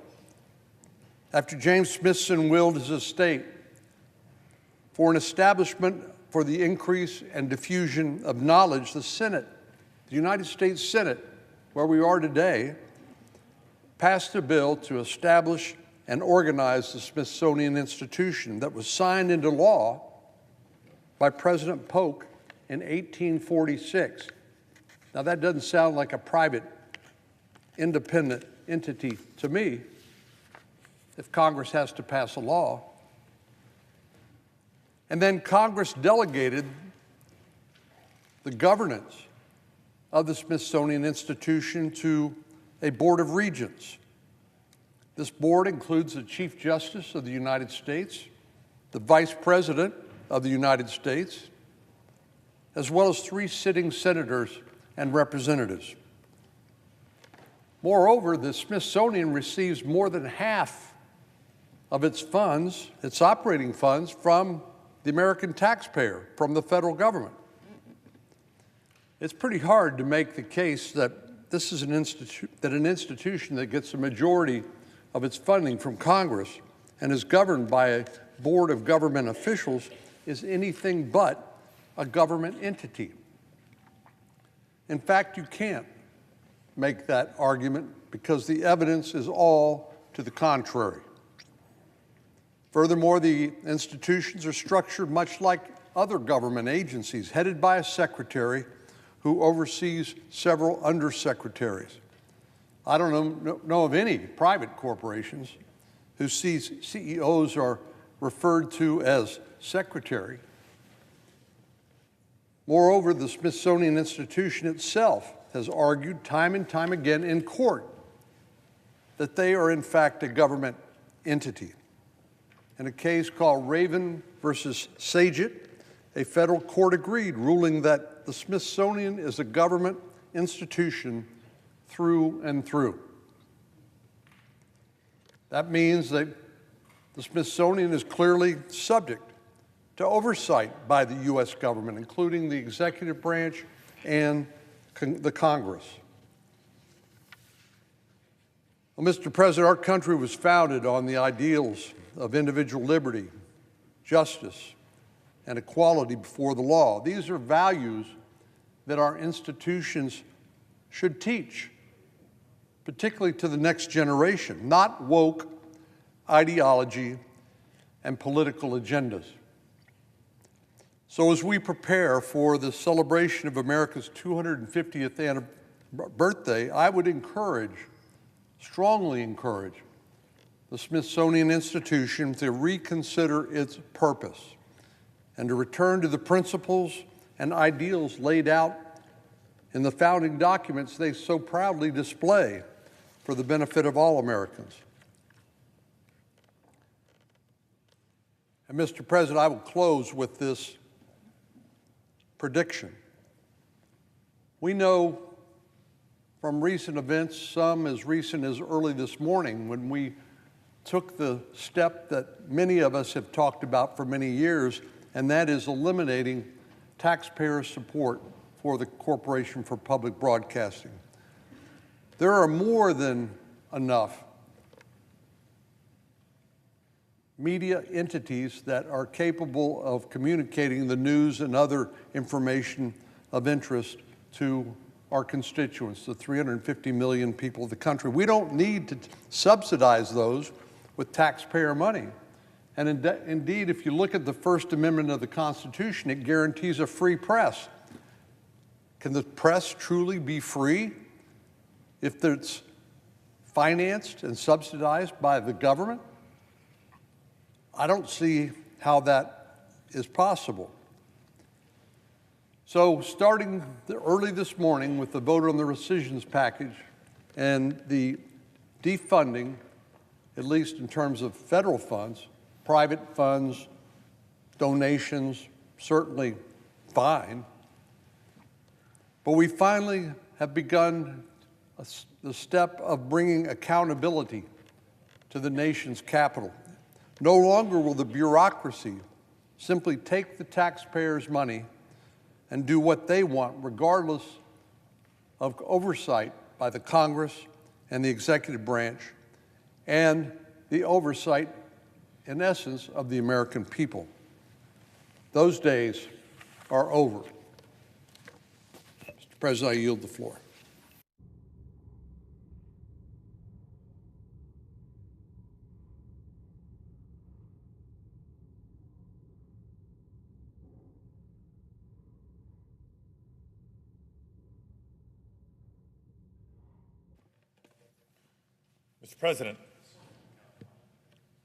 Mr. President, 2 weeks ago, I informed Senate leadership of my intent to object to the Senate proceeding to Trump's nominee to serve as Vice Chief of the National Guard Bureau. So I rise today to both publicly and clearly explain my hold on this nomination. and to demand that the Trump administration release all remaining U.S. military forces from the unnecessary and political deployment to Los Angeles. Now, earlier this week, the Trump administration did announce that they would be releasing 2,000 National Guard troops from deployment. No, not from an overseas mission, not from some disaster response to a region in need, but from a deployment against their own fellow citizens. Around 2,000 National Guards women and men and an additional 700 Marines are still in Los Angeles today. Why? Because Donald Trump needs a distraction. Think back to about a month ago. The president found himself in the lowest point of his presidency thus far.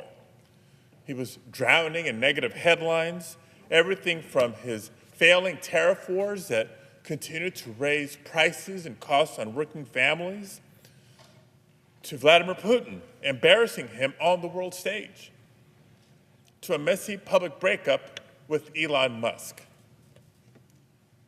So in order to change the news cycle, which he does so often, to shift the headlines away from his many, many failures, President Trump chose to ramp up ICE raids in California.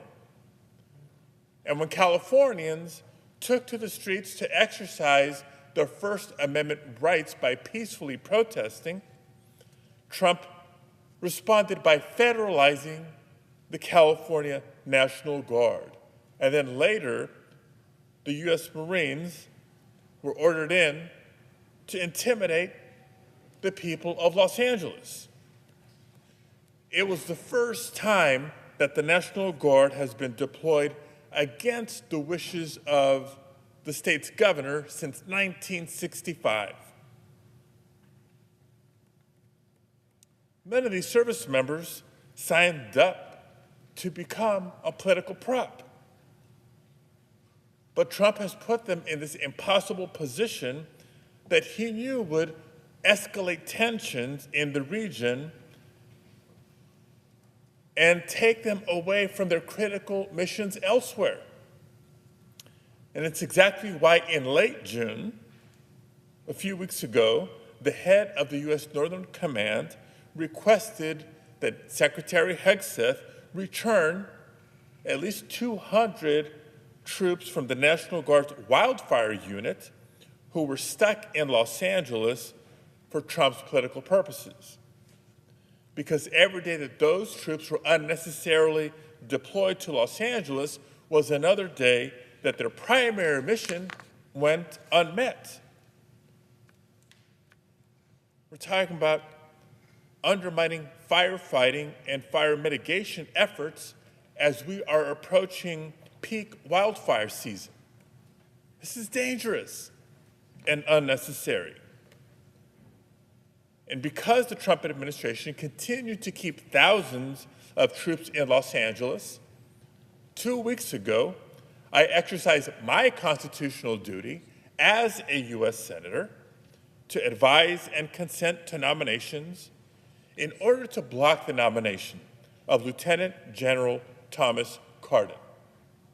Lieutenant General Cardin currently serves as second in command of Northern Command, the combatant command that has overseen Trump's orders to militarize Los Angeles. But I want to be very clear about something. My objection is about more than Lieutenant General Cardin. None of what we are seeing in Los Angeles through this militarization is business as usual. Deploying the Guard against the wishes of the governor, against the wishes of the mayor, and against even the wishes of local law enforcement, the sheriff, the police chief. None of that is normal. So today, I am making it clear to all of my colleagues my intent to oppose any expedited consideration of this nomination until two conditions are met. First, that every last Guardsman and Marine must be released from this deployment in Los Angeles. Stop militarizing our cities and using our service members as political pawns. And second, I'll maintain my hold until I've been given sufficient commitments and assurances from this administration that no Guardsmen from other states will be sent to enforce the President's political demands on California. And until both of these conditions are met, I will maintain my hold on this nomination. Thank you, Mr. President. I yield the floor.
The senator from Arkansas.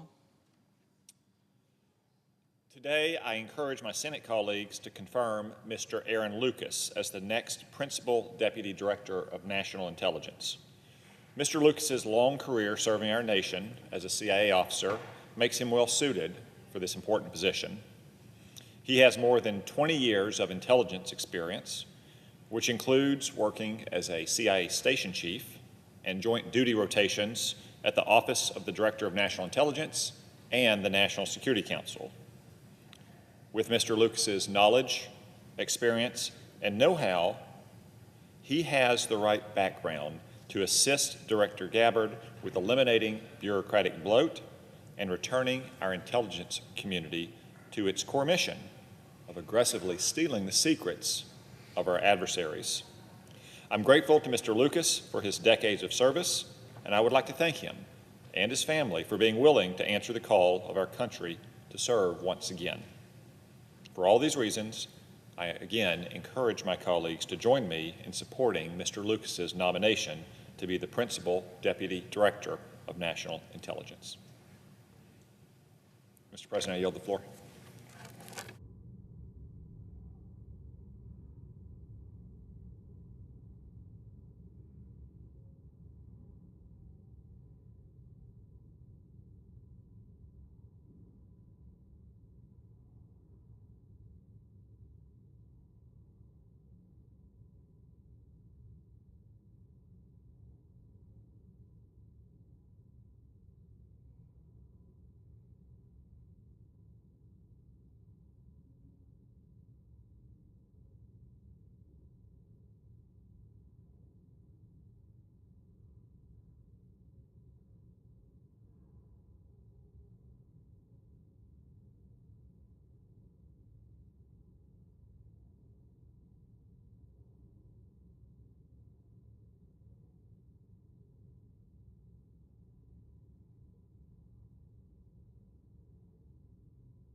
The Majority Leader. Mr. President, I ask unanimous consent that notwithstanding Rule 22, at 2:15 p.m. today, the Senate vote on the motions to invoke cloture on executive calendar numbers 263, 96, 108, 91, and 114, and that the mandatory quorum calls be waived.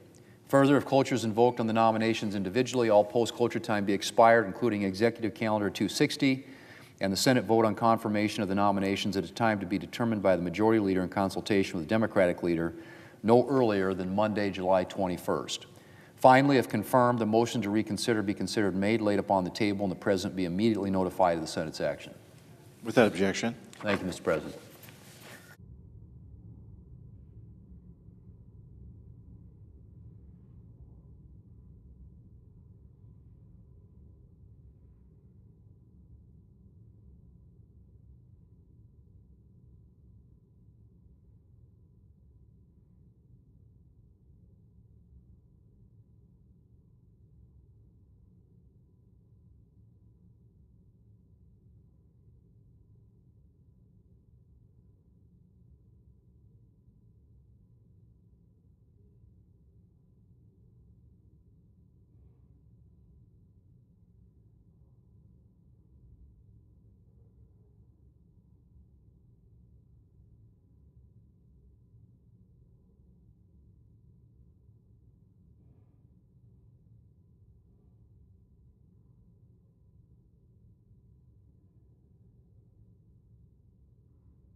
President. The senator from Oregon.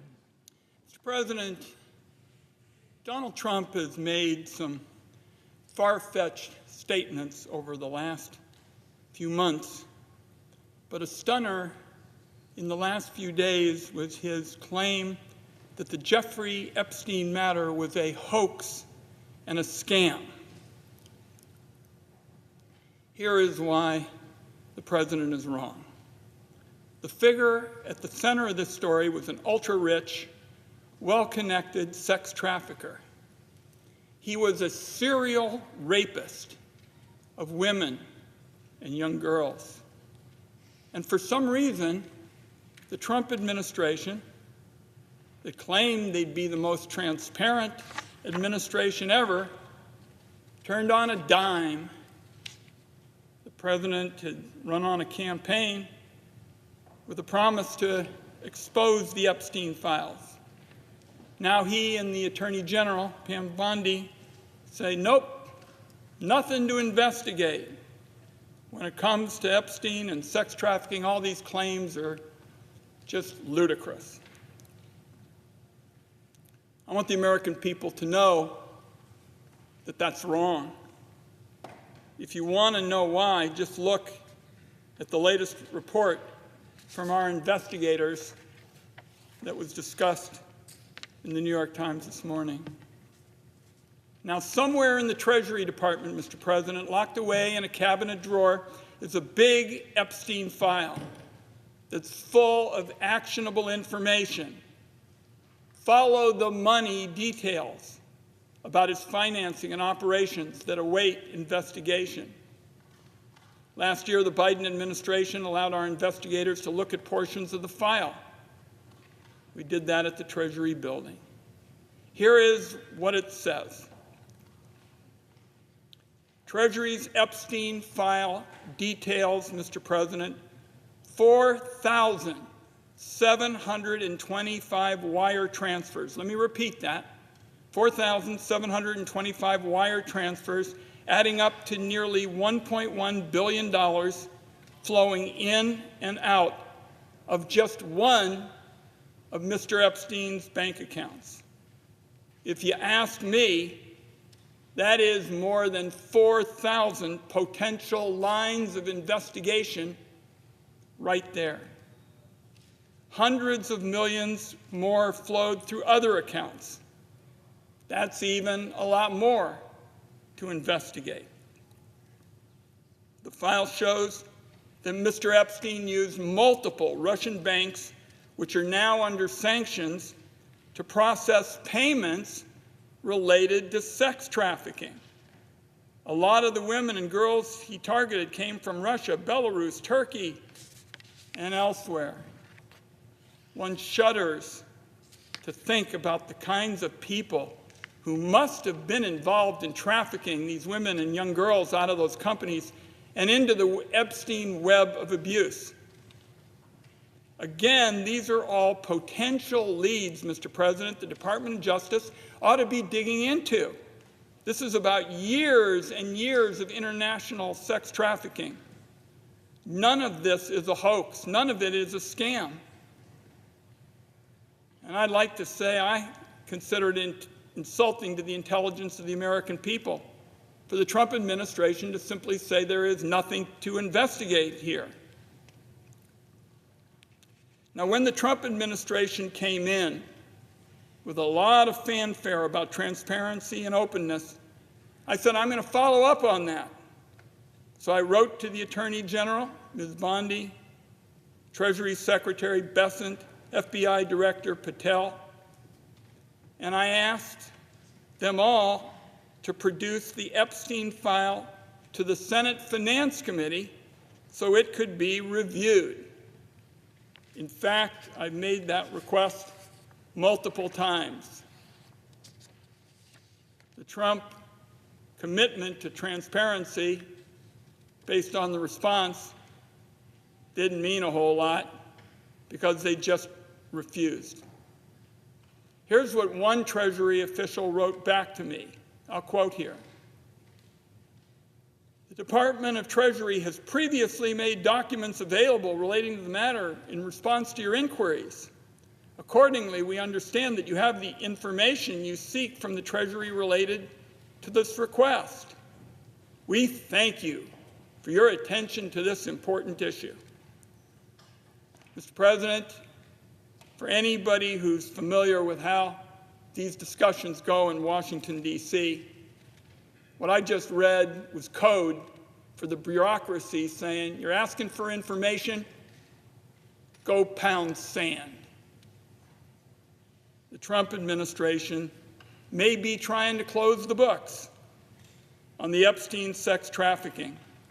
But I want it understood as a senior member of the Senate Finance Committee, where we spend a lot of time looking at where substantial sums of money are going, particularly if they may be promoting wrongdoing and helping to evade taxes. We are going to stay on this fight to hold the wealthy individuals accountable for the harm that they clearly were involved in injuring the young women and others in this sex trafficking. So I'm going to have more follow-up for Attorney General Bondi very quickly. As for today, Mr. President, if she doesn't want to do the investigating, doesn't want the DOJ to do it, let me just restate my original demand. Have that Treasury information given to the Senate Finance Committee and have us on a bipartisan basis do our work. That's what we do in important investigations. If the Trump people believe they need additional authority to carry out the requests that I make again this afternoon, let me offer to help them write the bill myself.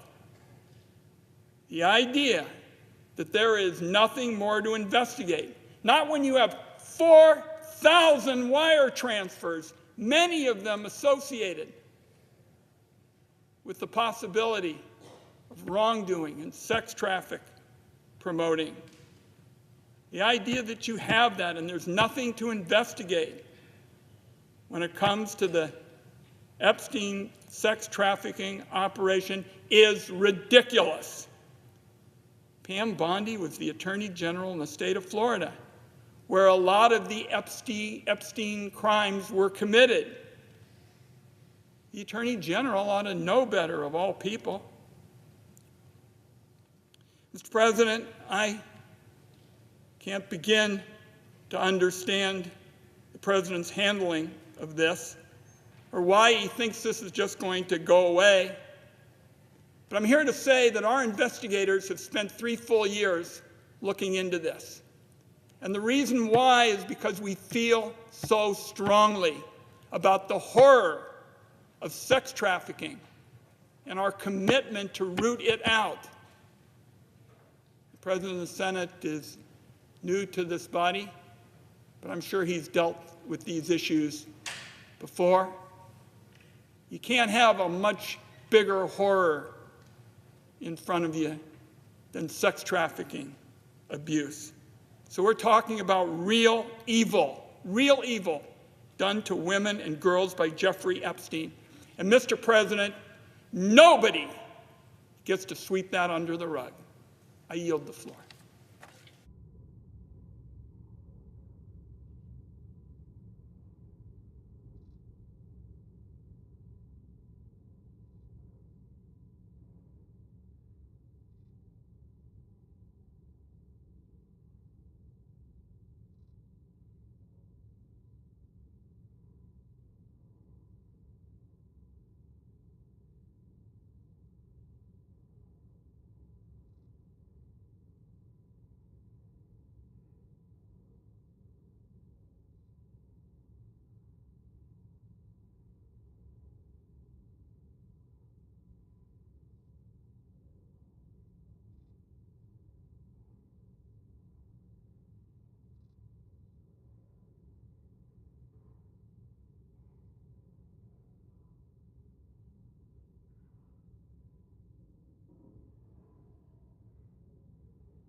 Mr. President. The senator from Colorado. Thank you, Mr. President. Are we in a quorum call? We are not. Thanks, Mr. President. I rise today to remember the life of John Stolp, Jr., a son of Colorado's Eastern Plains, Colorado's first and only water czar, and the former Commissioner of Agriculture for our state. In his 45 extraordinary years of public service, John was appointed by 5 governors of both parties to 2 cabinet positions and 6 state boards and commissions. Governor Bill Ritter, who appointed John as Commissioner of Agriculture, said, "If we had an award for the most universally loved cabinet member, it would be John Stolp." I agree. After graduating from Colorado State University with a degree in veterinary science, John returned to Prowers County with his beloved wife, Jane. Together they ran Stolp land and livestock for 50 years, growing dryland wheat and raising cattle while continuing to practice veterinary medicine. I was honored to spend time with him and learn from John, including a visit to the Stolp farm in 2013. Over the years, the Stolp family farm has welcomed members of Congress, state legislators, commissioners, school groups with open arms and warm hospitality. John always had something cold to drink when you were there. And he was a farmer first. Of farming, he said, "You don't farm because you want to. You do it because you have to. It's in your blood." John was elected county commissioner in deep red Prowers County as a Democrat, which testifies precisely to the kind of leader he was: steady, willing to work toward compromise, and always putting the needs of southeastern Colorado first. We could use his example around here. As a water czar under then Governor Hickenlooper, he had the enormous task of creating a water plan for the next 50 years. Skeptical at first, John's quiet and thoughtful approach brought rural and urban users to the table and helped forge compromise over some of the toughest issues that we face in the West and in Colorado. He knew that rural Colorado was counting on him, I suspect, all his life. But he was also thinking beyond himself and beyond his own backyard about the next generation of Coloradans his 5 kids and now 5 grandkids would inherit. John leaves an incredible legacy in Colorado. Not just the work he did to ensure that rural Colorado was represented in the capital of Denver, or the expertise and counsel he gave to countless leaders, but I would say most important to him, to his family. And I send, on behalf of the people of Colorado, my condolences to the entire Stolp family, to John's children, to his grandchildren, to his wife, Jane. Colorado will feel his loss. His leadership will be deeply missed, and I think his example will testify to the standard every one of us should strive for of leadership in our state and in our community and as a member of our family. And with that, Mr. President, I yield the floor, and I'd suggest the absence of a quorum. The clerk will call the roll. Ms. Also Brooks.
Mr. President, I recognize the senator from Texas. I ask unanimous call that the quorum call be vitiated. Without objection. Mr. President, I rise in support of the nomination of Arielle Roth to serve as Administrator of the National Telecommunications and Information Administration, or NTIA. Having worked closely with Arielle, I can attest personally that there is no one better to lead the NTIA and to advise the President on telecommunications issues.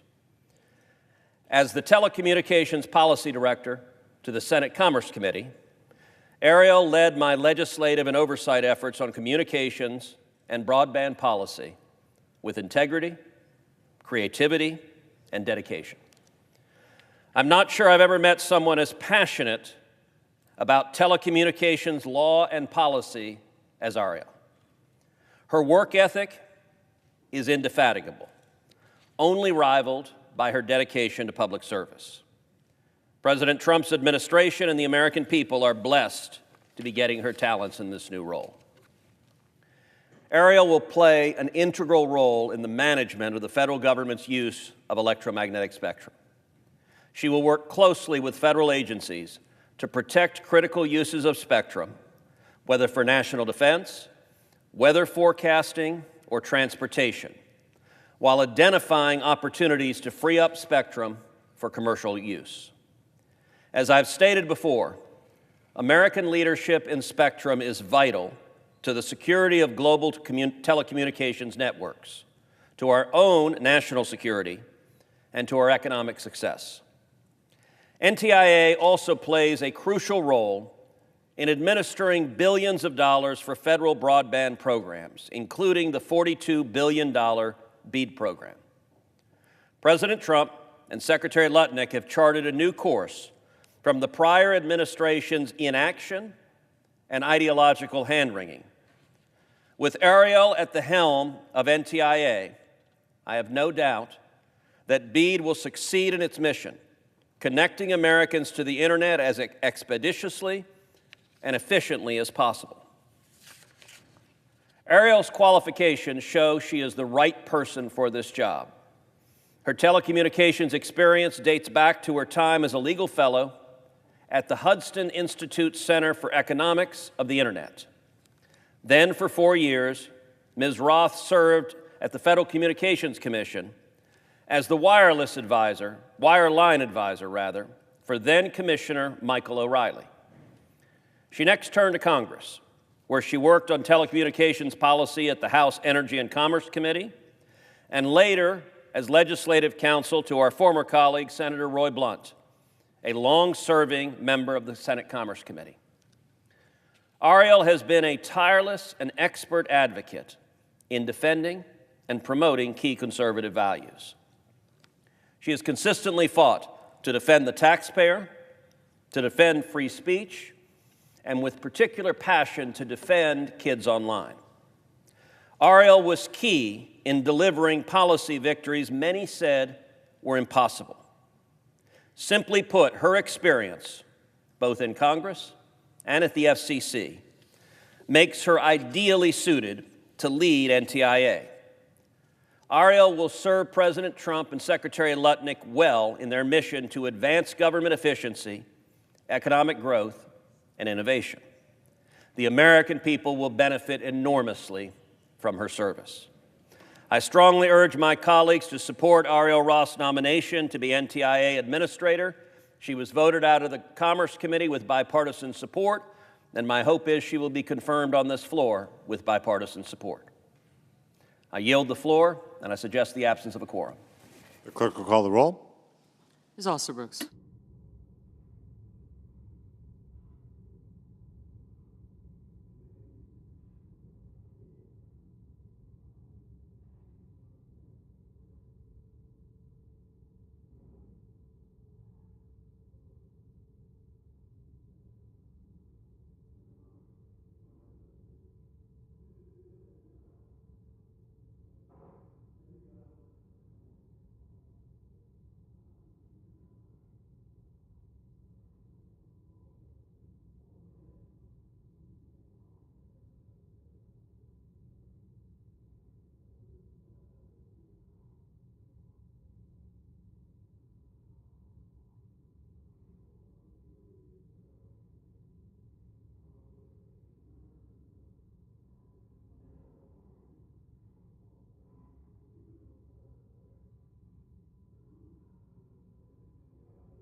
Mr. President.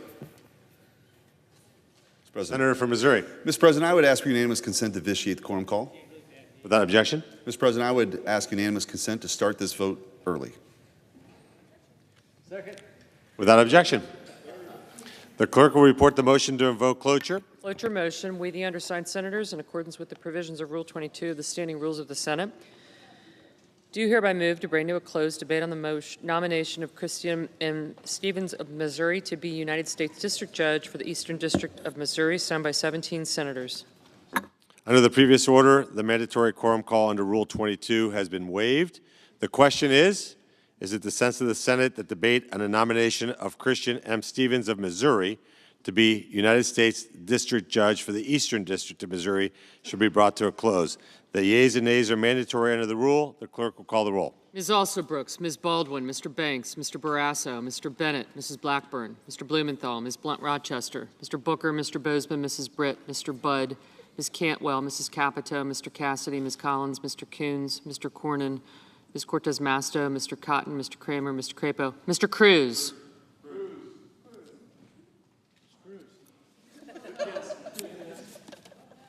That's all we need. Thank you. You're a no? Thank you. Thank you. Thanks.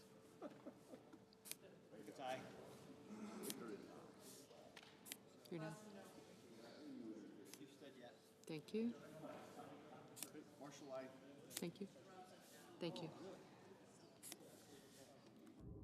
Thank you. Mr. Curtis. Mr. Daines. Ms. Duckworth. Mr. Durbin. Ms. Ernst.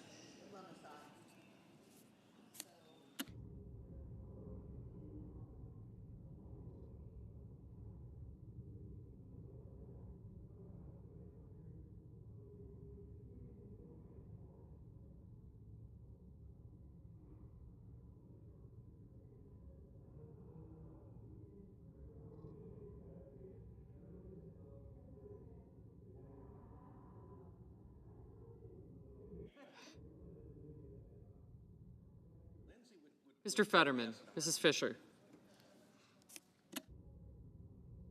Mr. Gallego, Mrs. Gillibrand, Mr. Graham, Mr. Grassley, Mr. Haggerty, Ms. Hassan,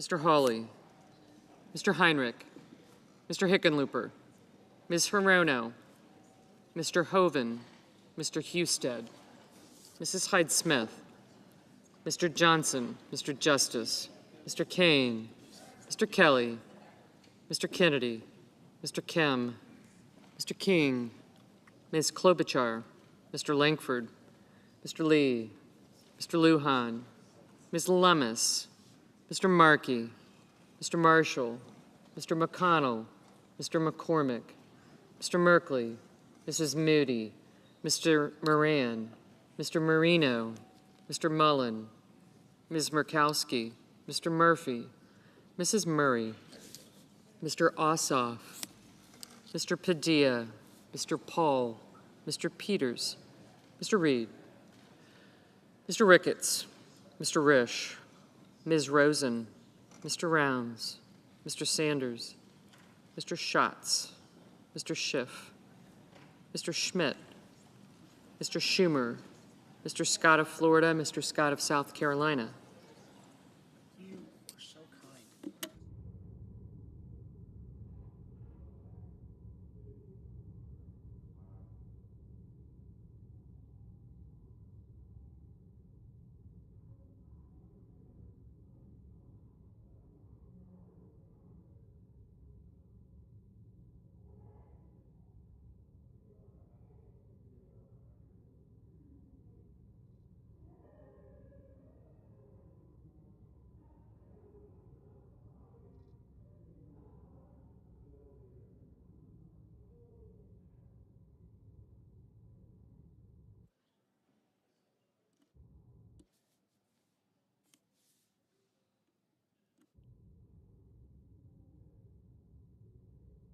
Mrs. Shaheen, Mr. Sheehy, Ms. Slotkin, Ms. Smith. Mr. Sullivan, Mr. Thune, Mr. Tillis, Mr. Tuberville, Mr. Van Hollen, Mr. Warner, Mr. Warnock, Ms. Warren, Mr. Welch, Mr. Whitehouse, Mr. Wicker, Mr. Wyden, Mr. Young.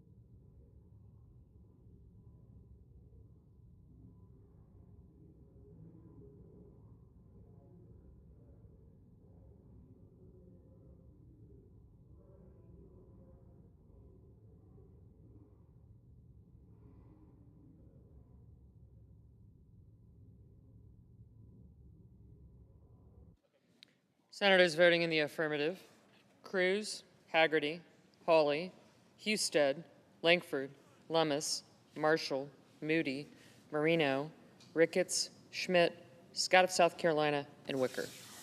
Senators voting in the negative: Bennett, Cantwell, Cortez Masto, Durbin, Hassan, Hickenlooper, Kelly, Kim, Klobuchar, Padilla, Rosen, Warner, Warnock, and Welch. Mr. Heinrich, no.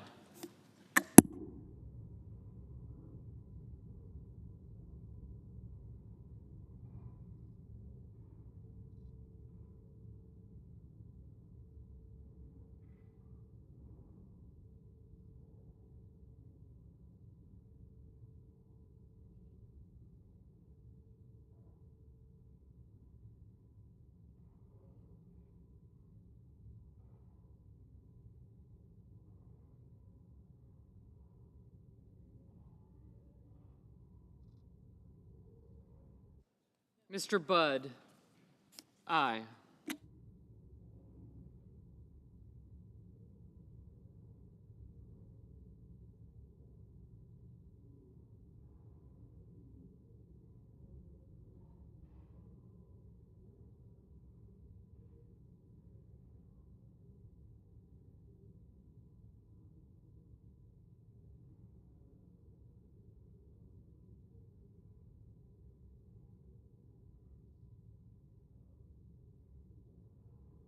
Mr. Barrasso, aye.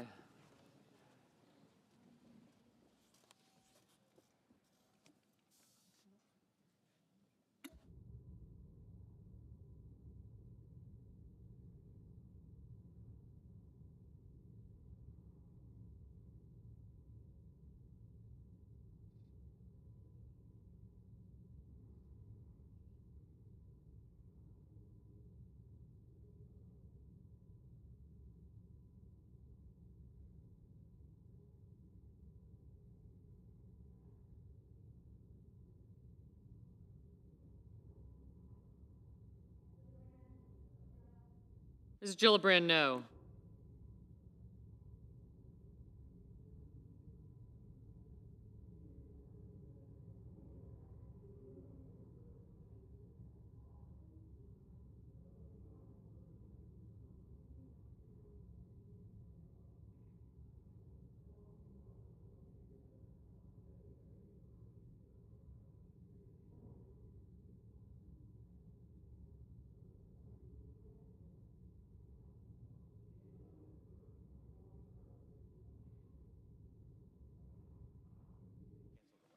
Mr. Markey, no.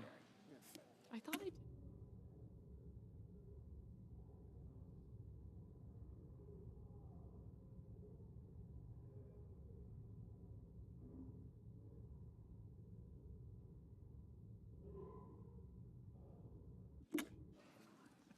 Mr. Sheehy, aye.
Mrs. Britt, aye.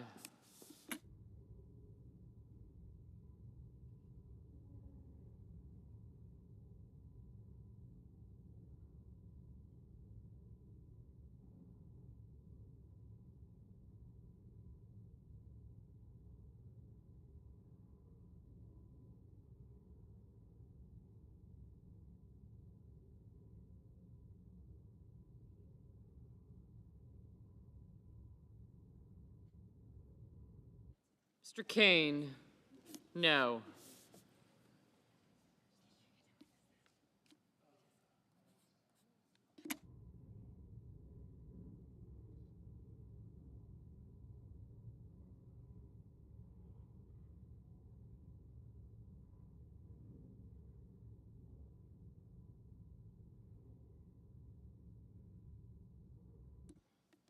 Mr. Merkley, no.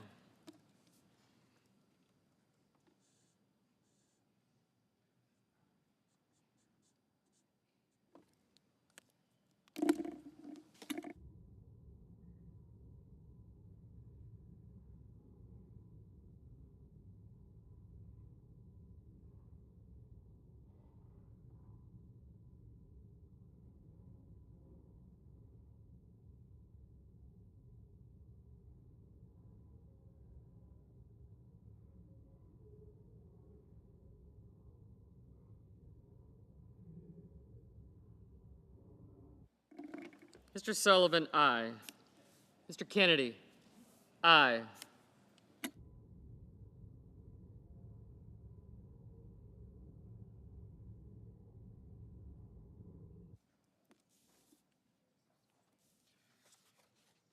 Mrs. Fisher, aye.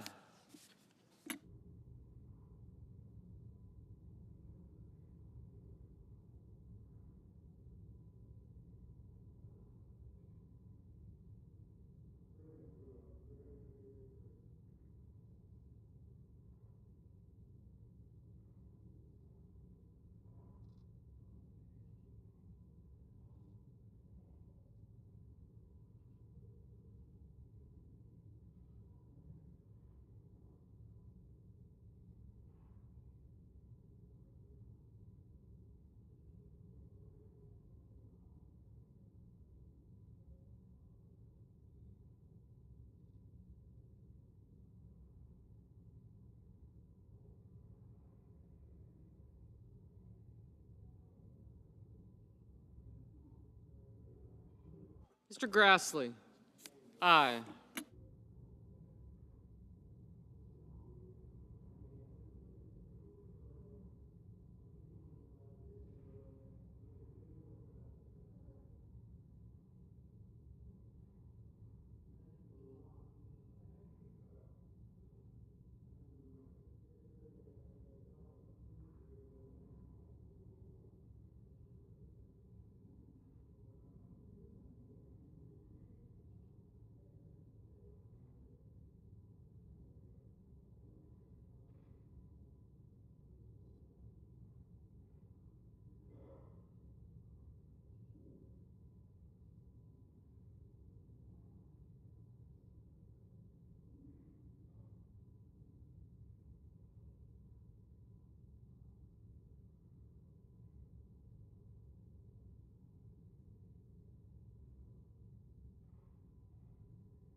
Ms. Blunt Rochester, no. Mr. Young, aye.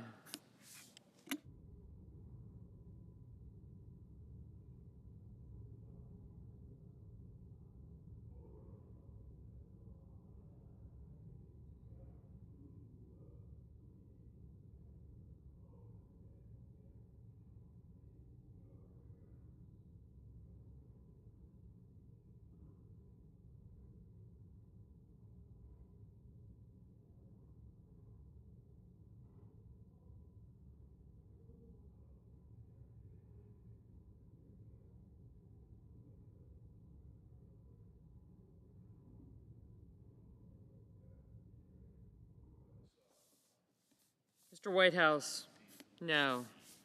Ms. Warren, no.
Thank you. Mr. Schatz, no.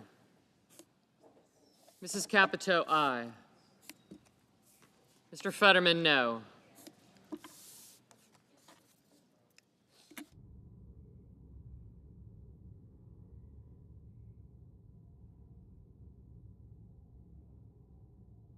Ms. Duckworth, no.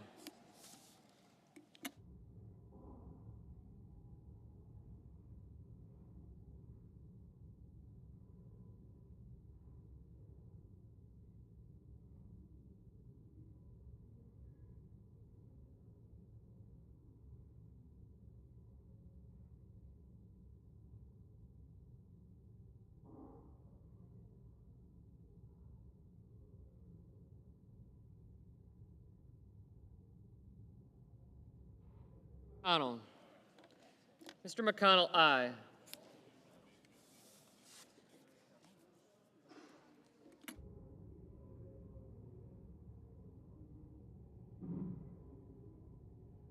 Thank you.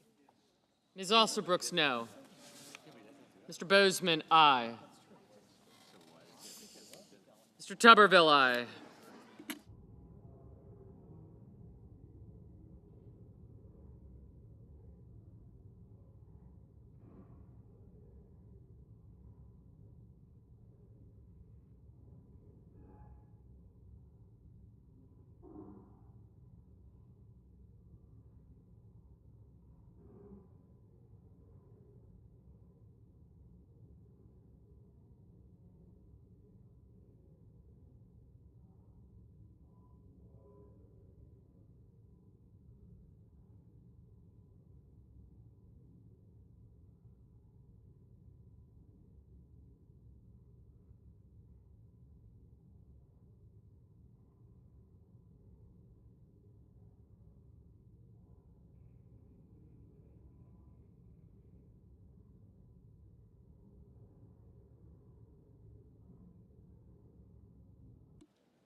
Mr. Booker, no.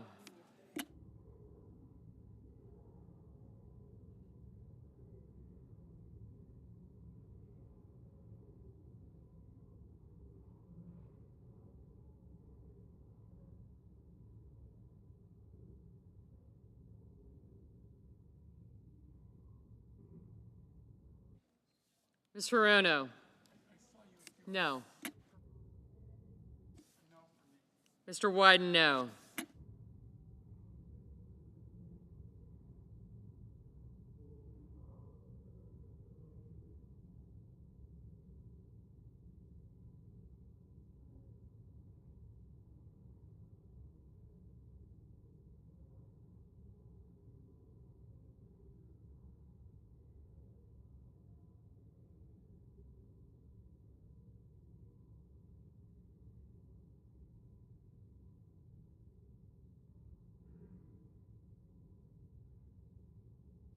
Mr. Reed, no.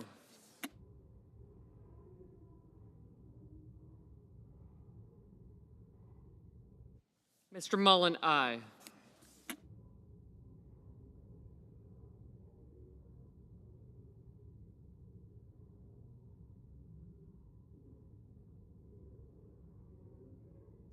Mr. Blumenthal, no. Mr. Risch, aye.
Mrs. Murray, no.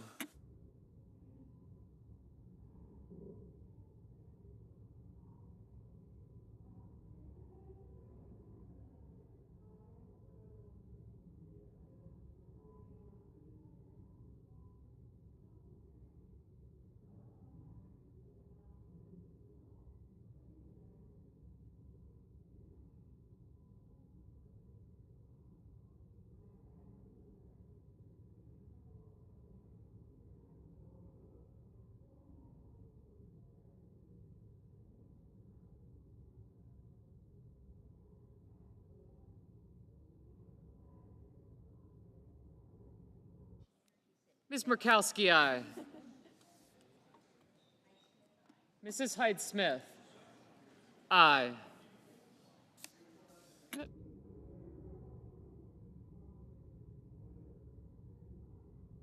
Ms. Collins, aye. Mr. Hoven, aye.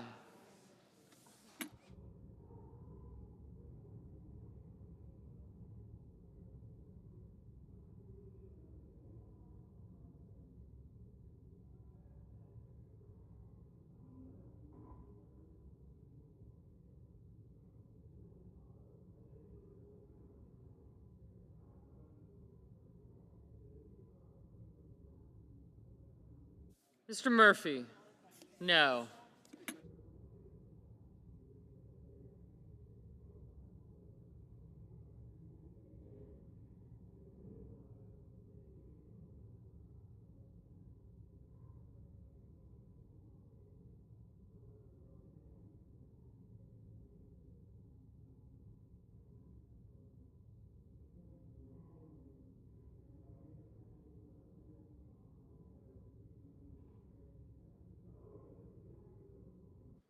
Mr. Cassidy, aye.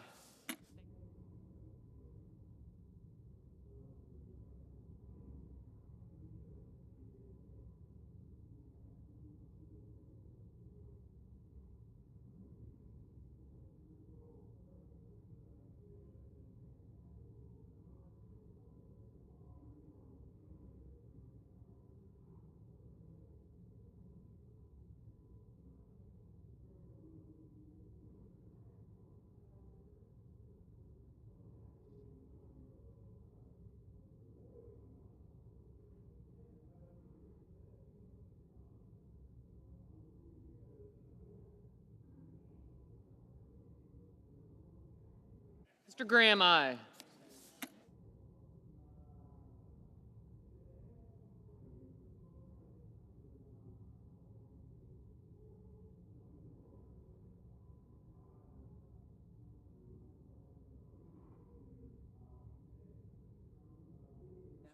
Mr. Rounds. Aye. Mr. Justice, aye.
Mr. Peters?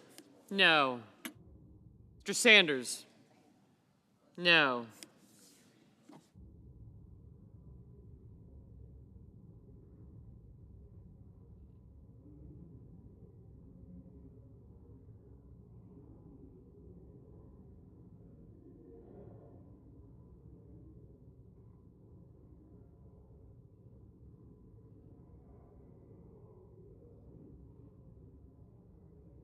Mr. Coons, no.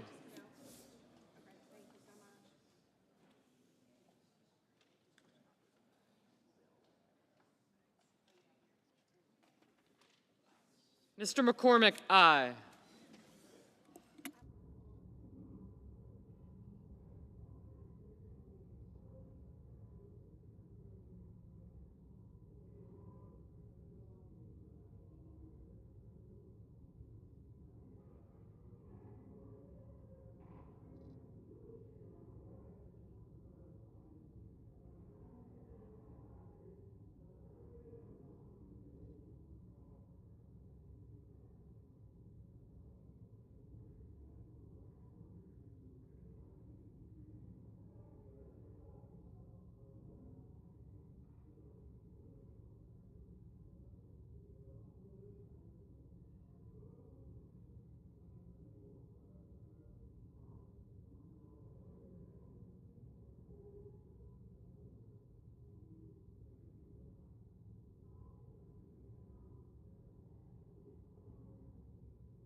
Blackburn, aye. Mr. Johnson, aye.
Mr. Paul, aye.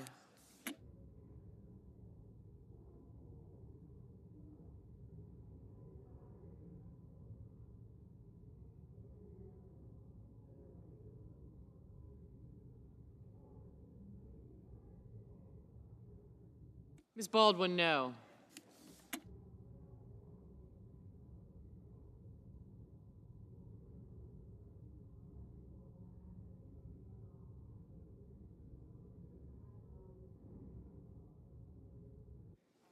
Mr. Scott of Florida, aye.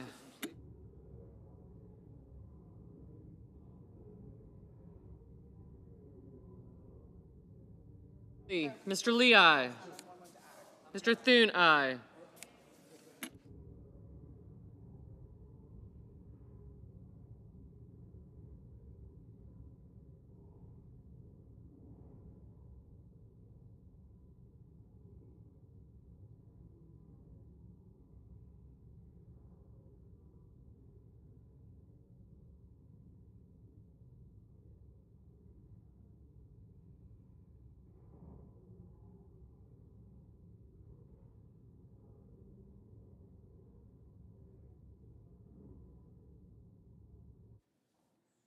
Ms. Slotkin, no.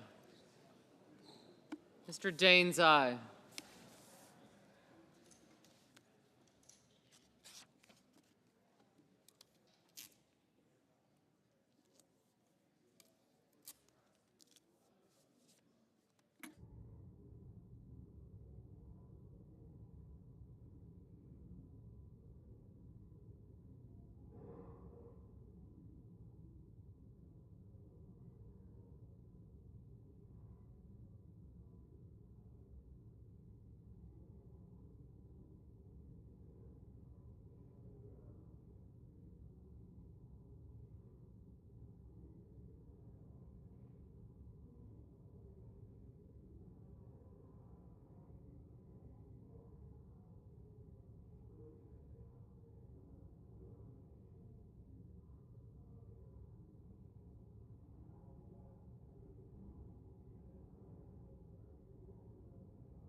Mr. Curtis, aye.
Mr. Banks, aye.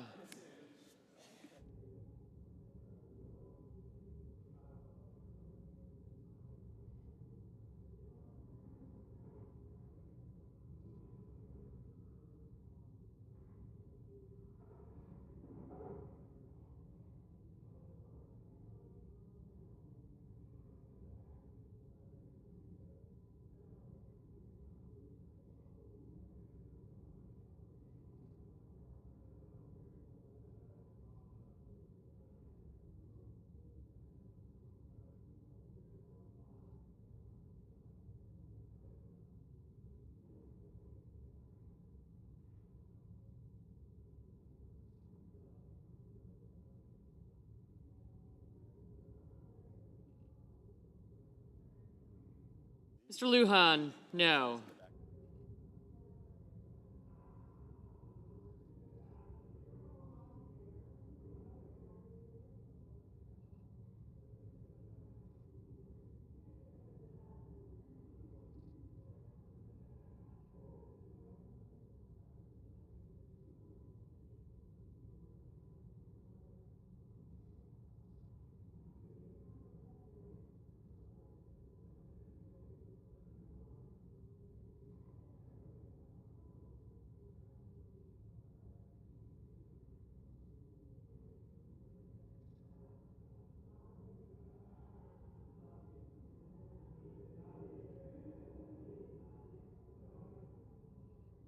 Mr. Cornyn, aye.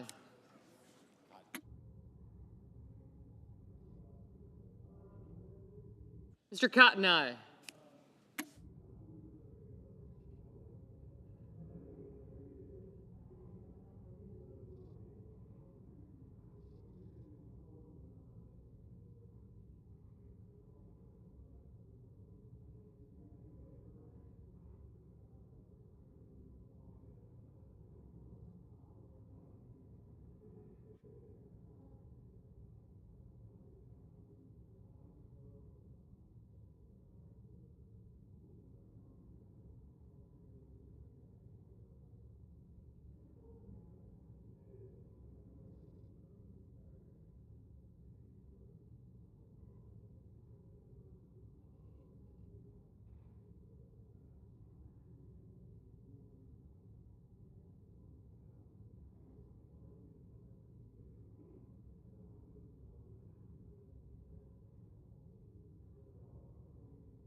Mr. Van Hollen, no.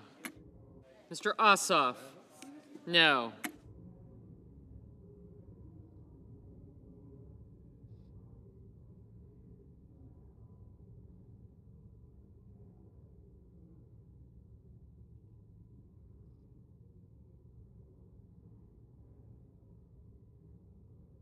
Mr. Gallego, no.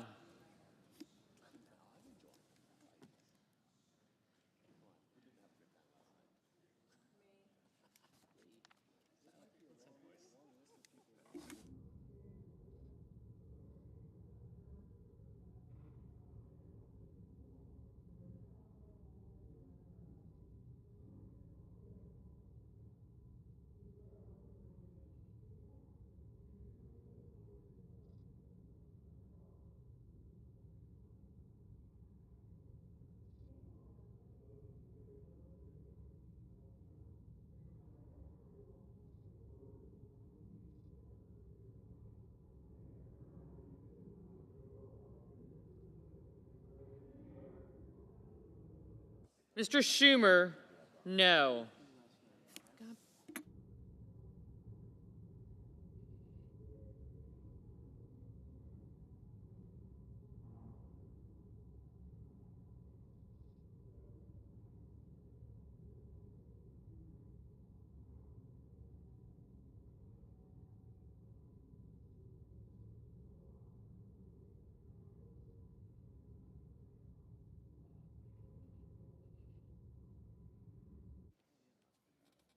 Mr. Crapo, aye.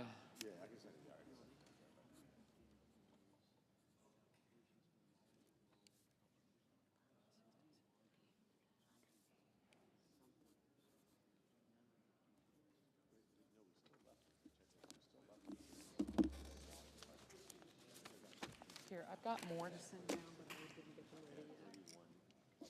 Give me 1 second, Tony.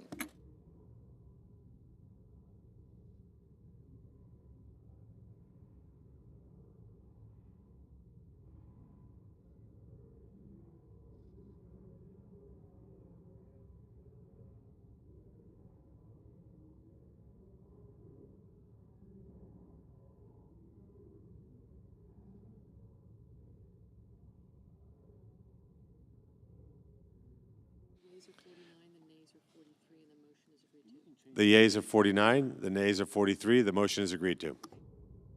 The clerk will report the nomination. Nomination, Cristian M. Stevens of Missouri to be United States District Judge for the Eastern District. Under the previous, the clerk will report the nomination to invoke cloture. Cloture motion.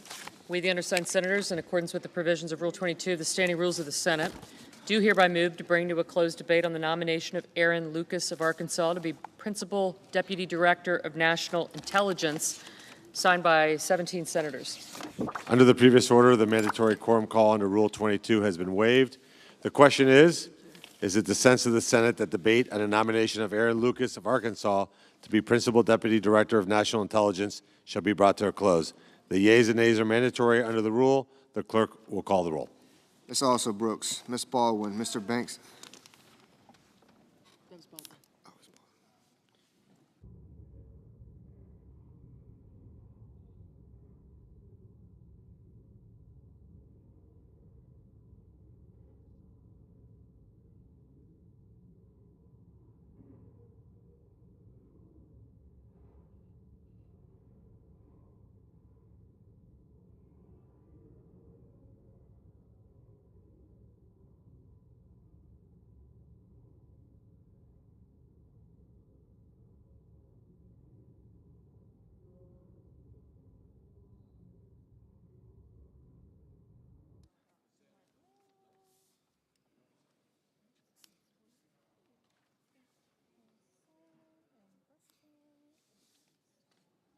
Mr. Brasso.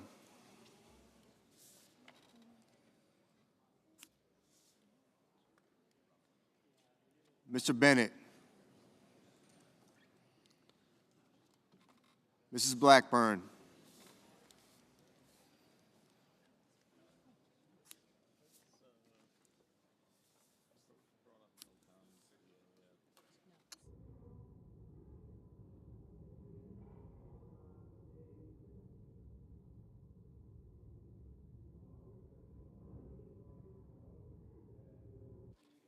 Mr. Blumenthal.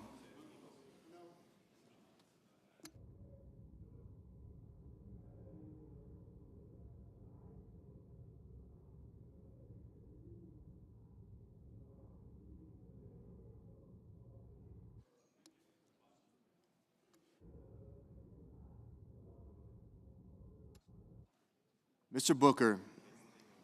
Mr. Bozeman. Mrs. Britt. Mr. Budd. Ms. Cantwell, Mrs. Capito, Mr. Cassidy, Ms. Collins, Mr. Coons, Mr. Cornyn, Ms. Cortez Masto, Mr. Cotton, Mr. Kramer, Mr. Crapo, Mr. Cruz,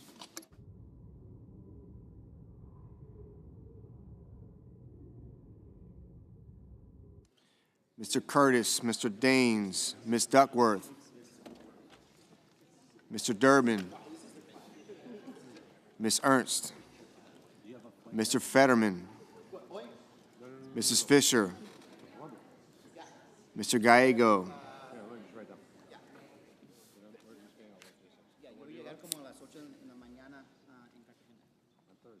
Mrs. Gillibrand,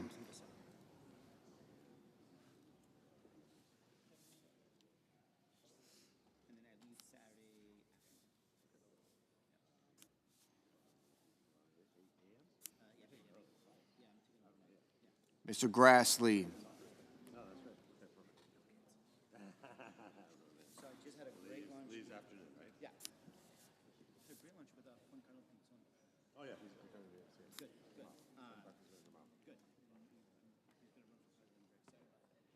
Mr. Haggerty, Ms. Hassan, Mr. Hawley, Mr. Heinrich, Mr. Hickenlooper,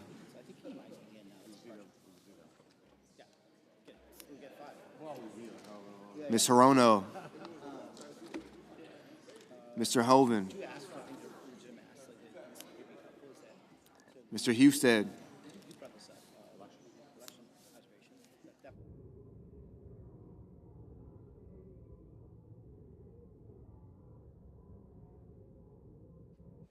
Mrs. Hyde-Smith, Mr. Johnson, Mr. Justice, Mr. Kane,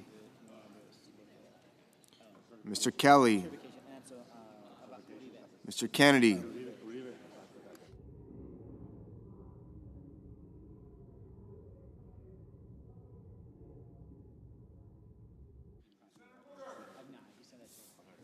I'm going to say something also to kind of just give some people from the center left an opportunity to show us. Oh, wait, you could also engage. Mr. Kim, Mr. King, Okay. Ms. Klobuchar, Oh, of course. Mr. Langford, Yeah, so I'm going to Mr. Lee, Mr. Lujan, Ms. Lummis, Mr. Markey, Mr. Marshall, Mr. McConnell, Mr. McCormick, Mr. Merkley, Mrs. Moody, Mr. Moran, Mr. Moreno, I'll reach out to Okay, cool. Thank you.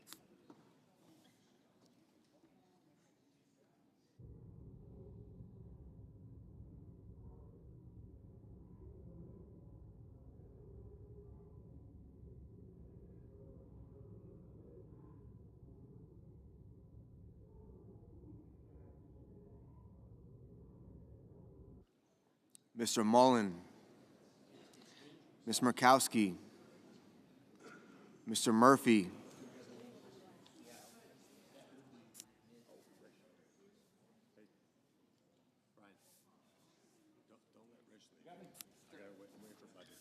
Cassidy? I did. Okay. Don't want to leave. Oh, yeah.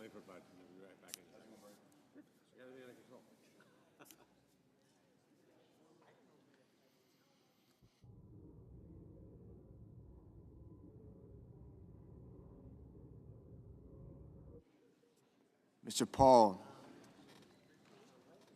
Mr. Peters,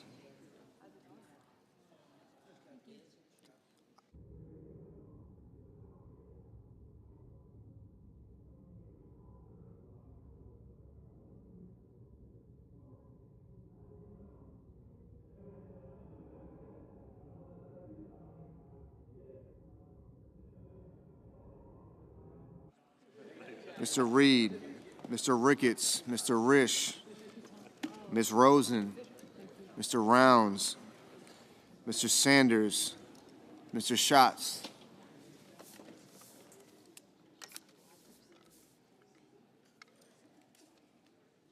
Mr. Schiff, Mr. Schmidt, Mr. Schumer, Mr. Scott of Florida, Mr. Scott of South Carolina, Mrs. Shaheen, Mr. Sheehy, Ms. Slotkin, Ms. Smith, Mr. Sullivan, Mr. Thune, Mr. Tillis, Mr. Tuberville, Mr. Van Hollen, Mr. Warner, Mr. Warnock, Mr. Welch, Mr. Whitehouse, Mr. Wicker, Mr. Wyden, Mr. Young.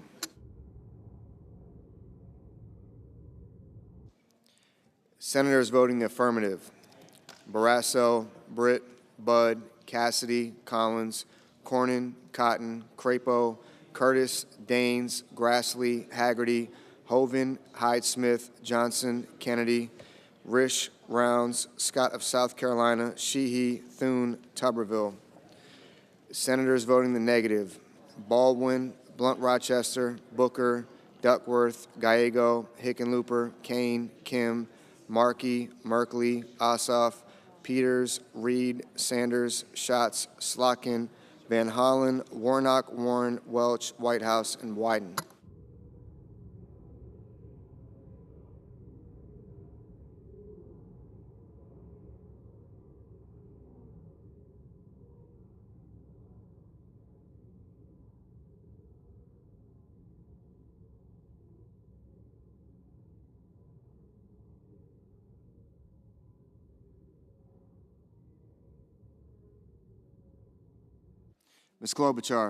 Ms. Klobuchar, no.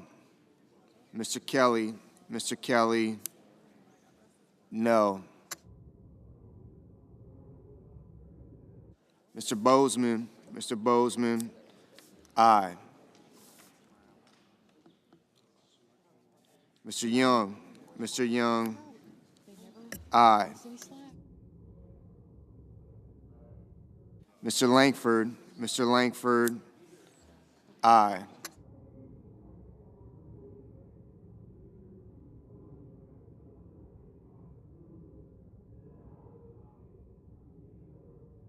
Mr. Ricketts, aye. Mr. Husted, aye.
Mr. Paul, aye.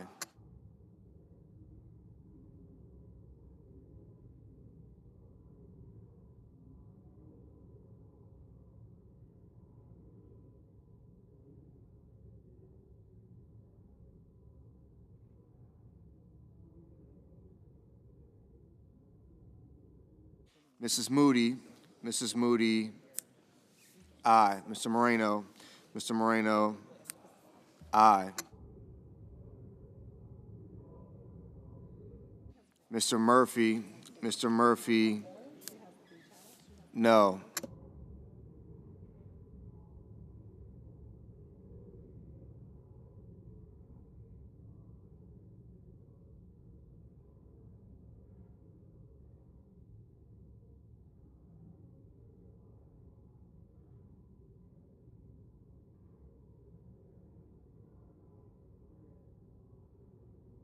Mr. Graham, aye. Mrs. Capito, aye. Miss Cantwell, no.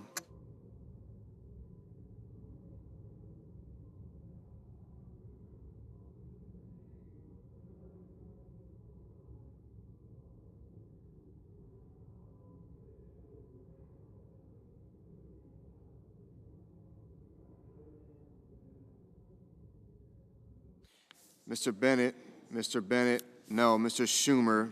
Schumer, no.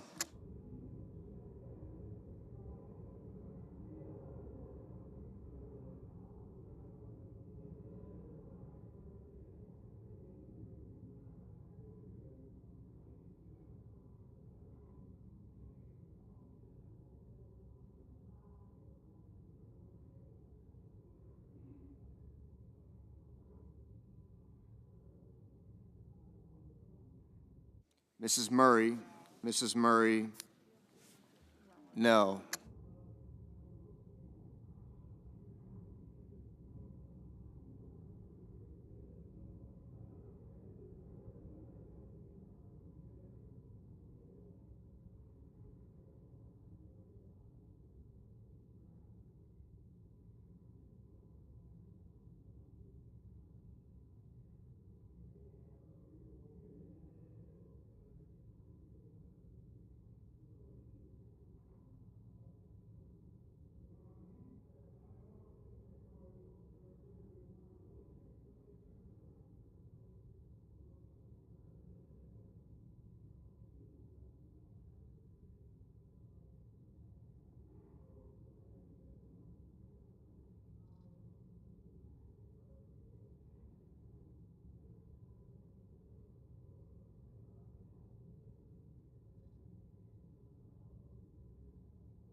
Mr. Lujan, Mr. Lujan, no.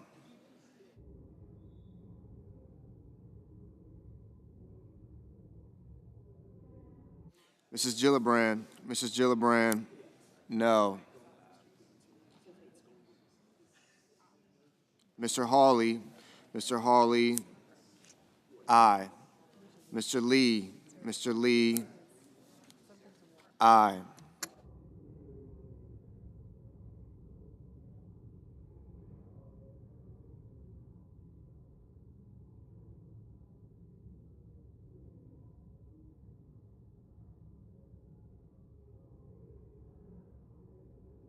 Mr. Padilla, no.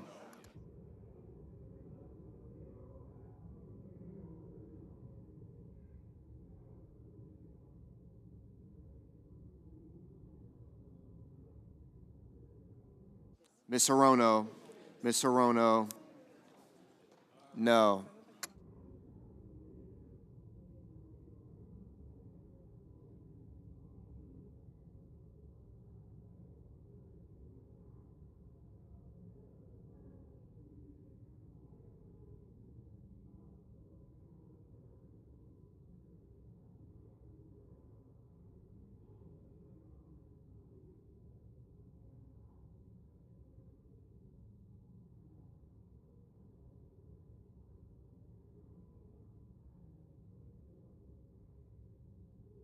Mr. Fetterman,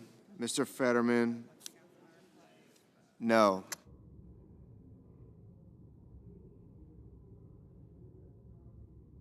Mr. McCormick, aye. Ms. Hassan, no.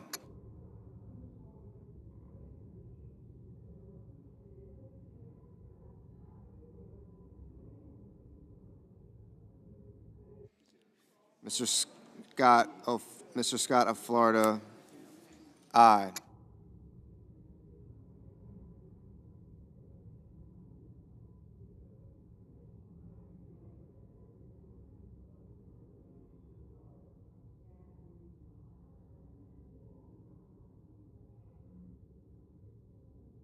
Ms. Rosen, no.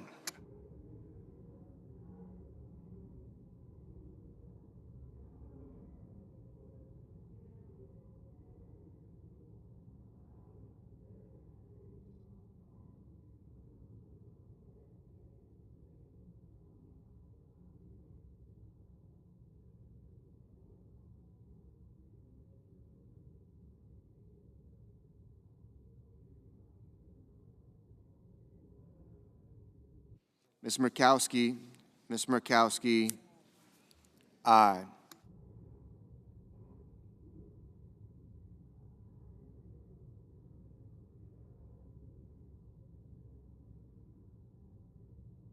Mr. McConnell, aye. Mr. Marshall, aye.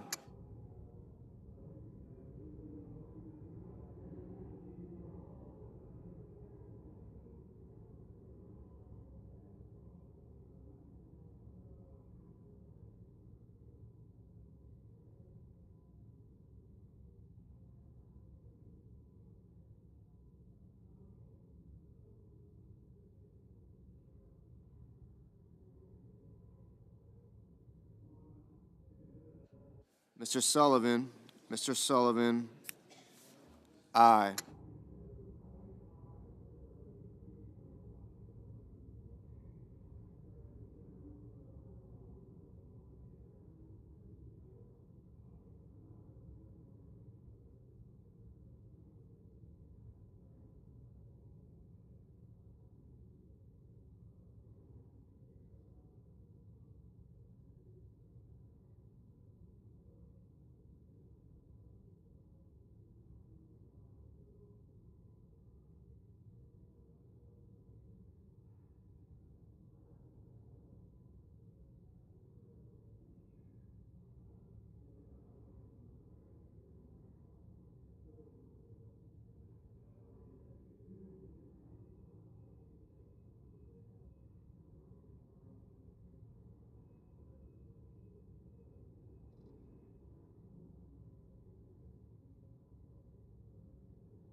Mrs. Blackburn, Mrs. Blackburn, aye.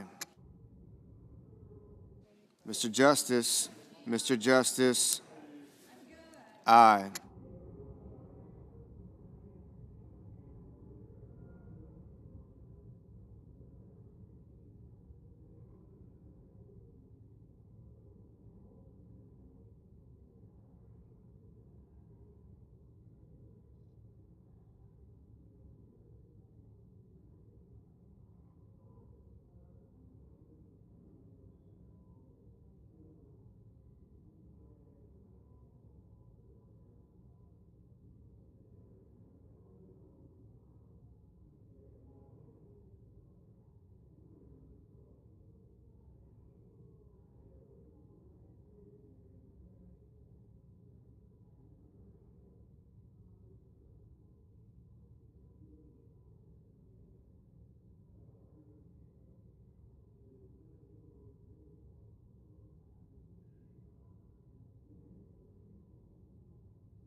Ms. Cortez Masto, Ms. Cortez Masto, no. Mr. Mullen,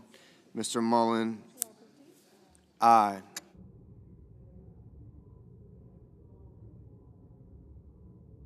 Ms.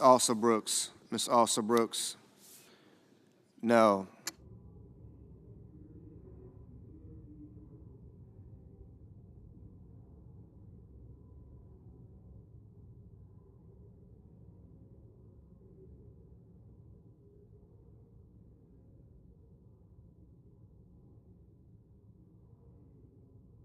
Mr. Schmidt, aye.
Mr. Blumenthal, no. Ms. Smith,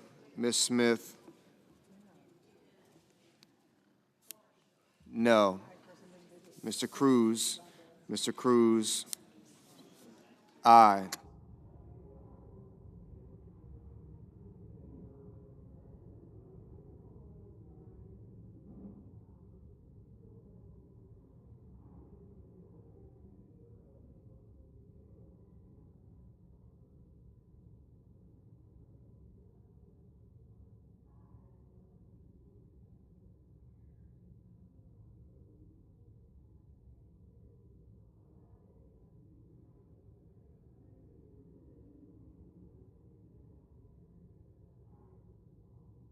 Mr. Wicker, aye.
Mr. Banks, aye.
Miss Lummis, aye.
Mrs. Fisher, Mrs. Fisher, aye.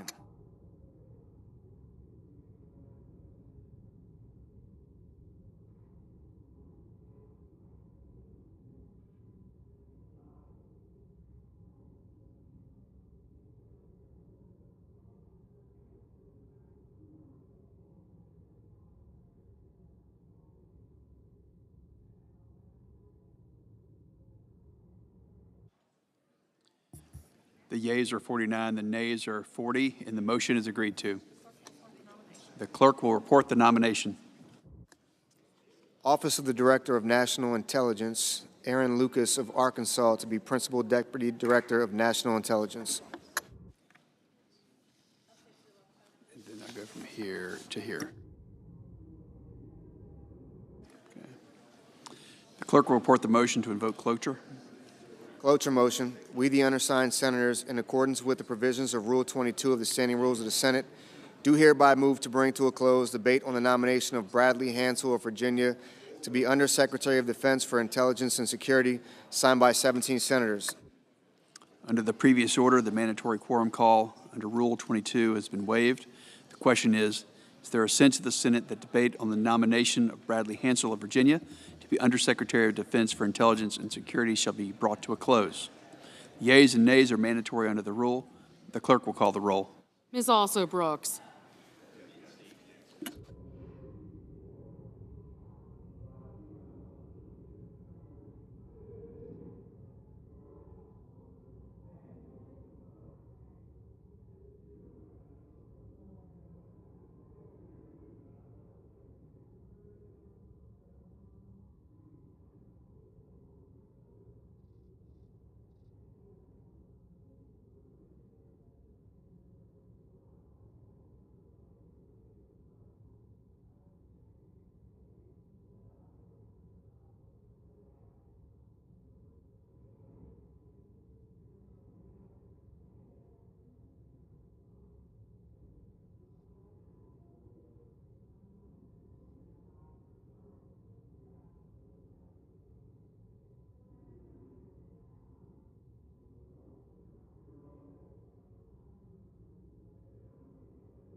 Ms. Baldwin.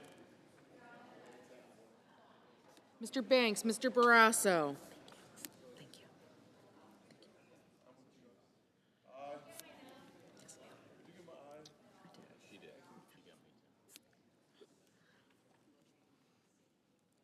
Mr. Banks, Mr. Barrasso, Mr. Bennett, Mrs. Blackburn, Mr. Blumenthal, Ms. Blunt-Rochester, Mr. Booker, Mr. Bozeman, Mrs. Britt, Mr. Budd, Ms. Cantwell, Mrs. Capito, Mr. Cassidy, Ms. Collins, Mr. Coons, Mr. Cornyn, Ms. Cortez Masto, Mr. Cotton, Mr. Kramer, Mr. Crapo, Mr. Cruz, Mr. Curtis, Mr. Daines, Ms. Duckworth, Mr. Durbin, Ms. Ernst,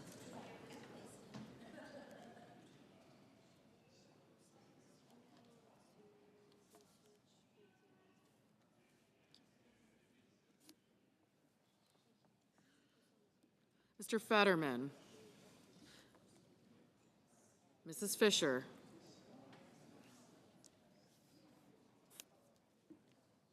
Mr. Gallego,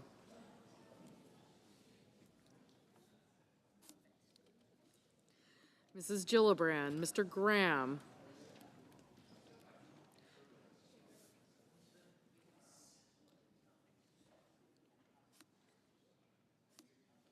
Mr. Grassley, Mr. Haggerty, Ms. Hassan, Mr. Hawley, Mr. Heinrich, Mr. Hickenlooper, Ms. Hirono,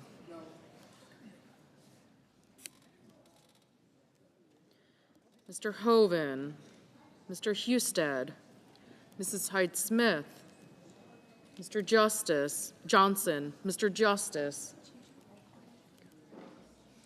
Mr. Kane, Mr. Kelly, Mr. Kennedy, Mr. Kim, Mr. King, Ms. Klobuchar, Mr. Langford,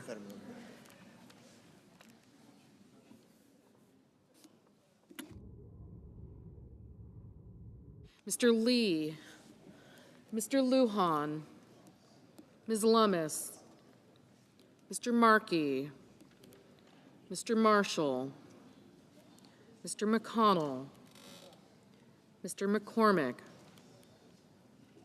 Mr. Merkley, Mrs. Moody, Mr. Moran, Mr. Marino, Mr. Mullen, Ms. Murkowski, Mr. Murphy, Mrs. Murray, Mr. Ossoff, Mr. Padilla, Mr. Paul, Mr. Peters, Mr. Reed,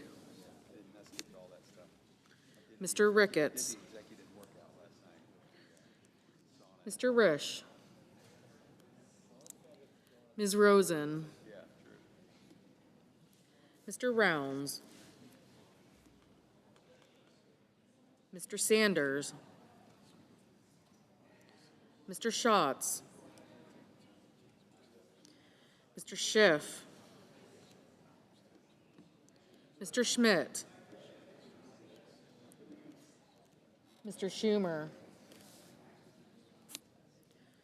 Mr. Scott of Florida, Mr. Scott of South Carolina, Mrs. Shaheen, Mr. Sheehy, Ms. Slotkin, Ms. Smith, Mr. Sullivan, Mr. Thune, Mr. Tillis, Mr. Tuberville, Mr. Van Hollen, Mr. Warner, Mr. Warnock, Ms. Warren, Mr. Welch, Mr. Whitehouse, Mr. Wicker, Mr. Wyden, Mr. Young.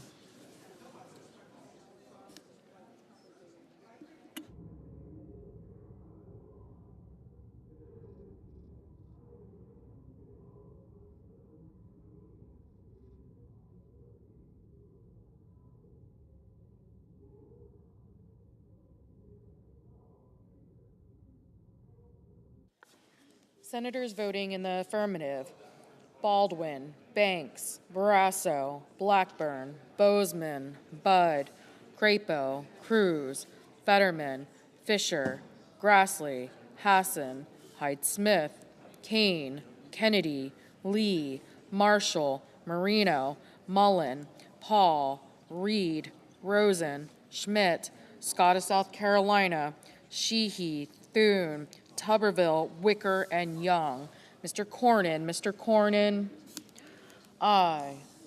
Senators voting in the negative: Alsobrooks, Bennett, Booker, Cantwell, Cortez Masto, Gillibrand, Murray, Padilla, Schatz, Schumer, Welch, and Whitehouse.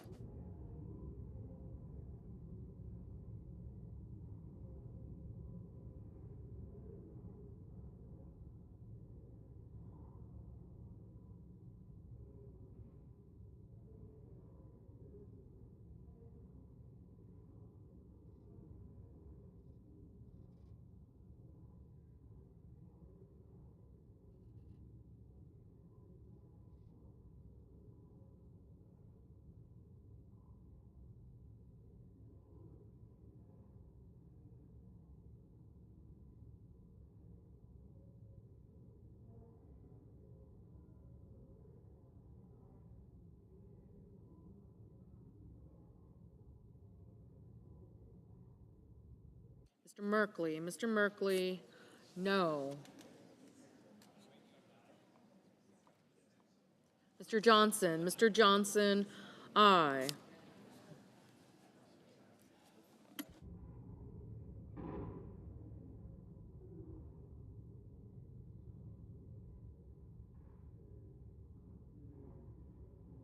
Mr. Justice. Mr. Justice, aye.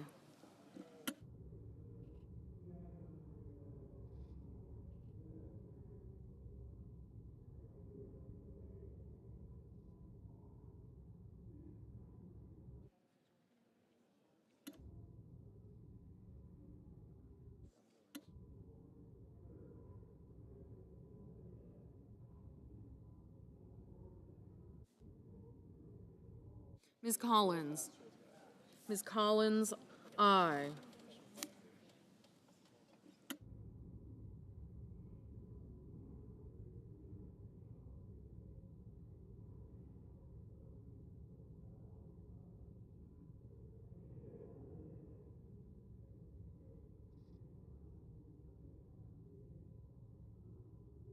Mrs. Capito. Mrs. Capito, aye.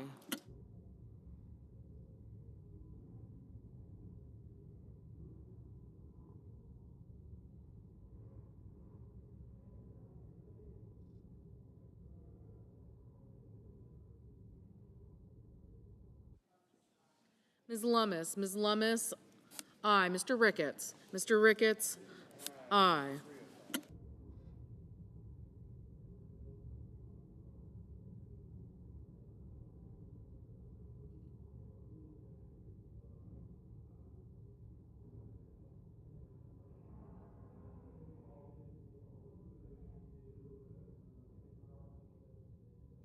Mr. Murphy. Mr. Murphy, no.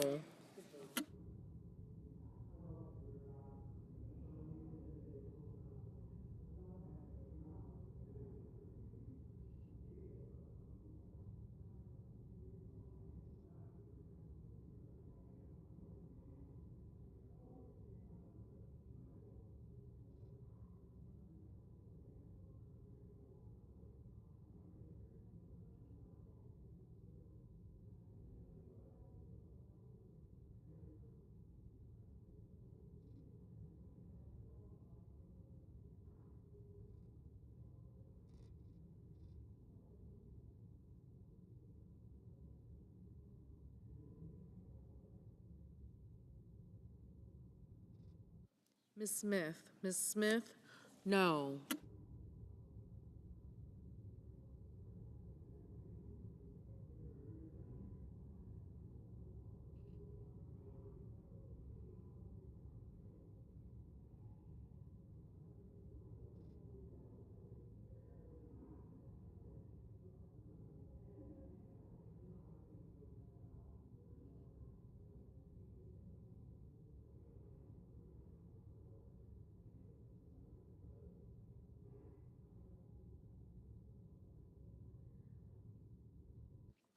Ms. Blunt Rochester. Ms. Blunt Rochester, no.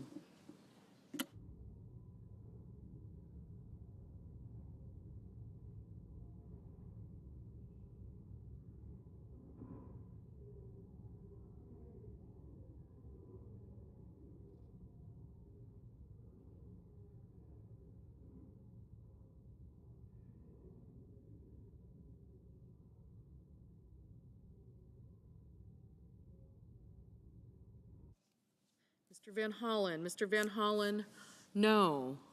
Mr. Cotton. Mr. Cotton, aye.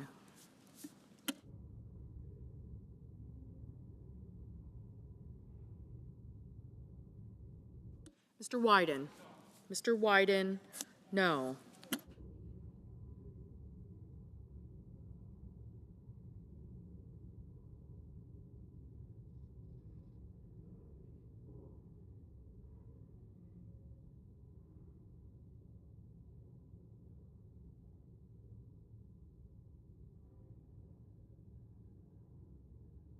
Mrs. Moody. Mrs. Moody, aye.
Mr. Blumenthal. Mr. Blumenthal, no. Mr. Markey. Mr. Markey, no.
Mr. Cassidy. Mr. Cassidy, aye.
Mr. Hoven. Mr. Hoven, aye.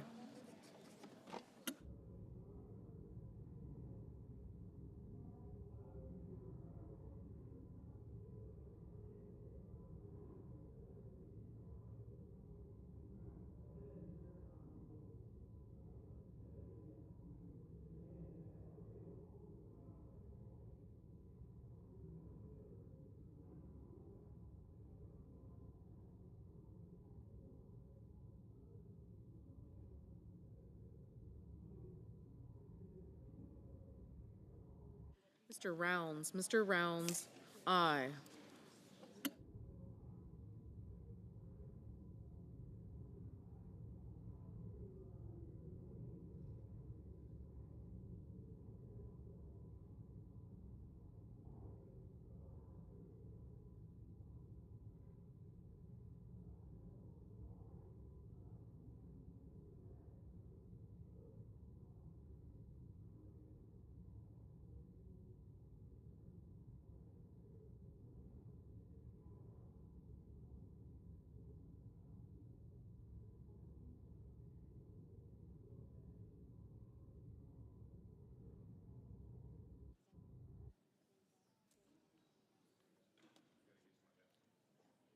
Mr. Langford.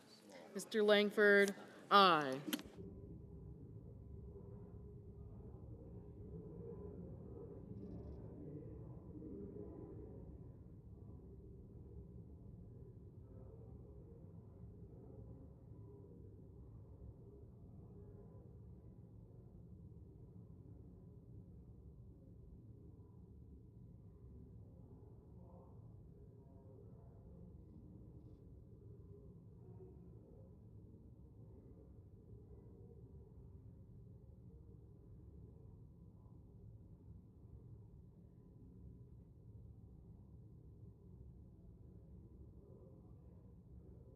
Ms. Hirono. Ms. Hirono, no.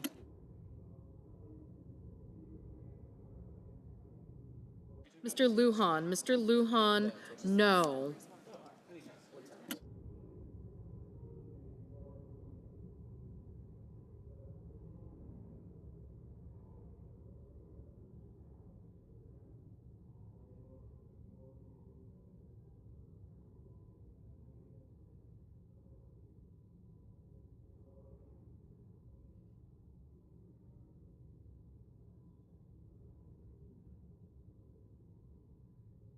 Ms. Murkowski. Ms. Murkowski, aye.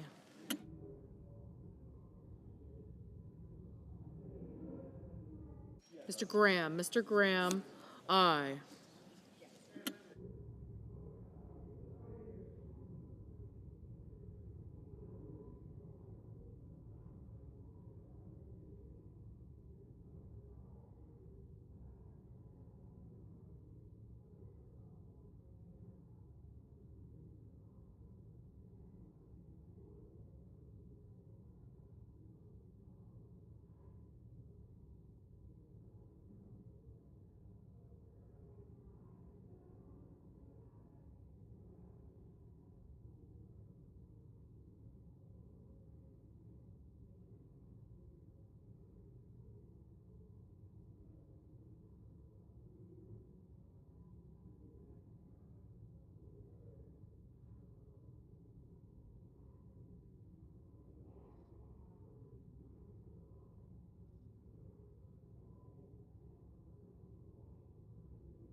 Ms. Duckworth. Ms. Duckworth, no.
Mr. Warnock, Mr. Warnock, aye. Mr. Kelly, aye.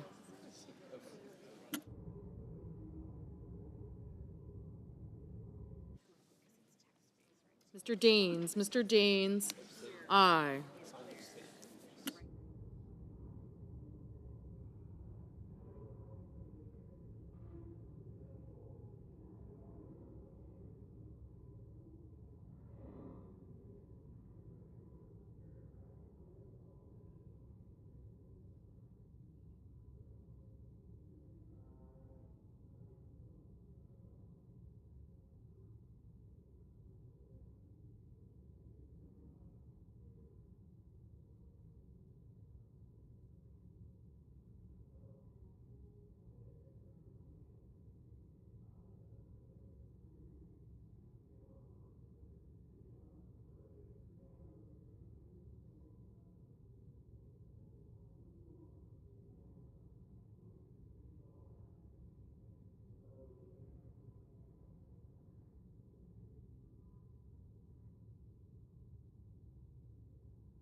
Mr. Curtis, aye.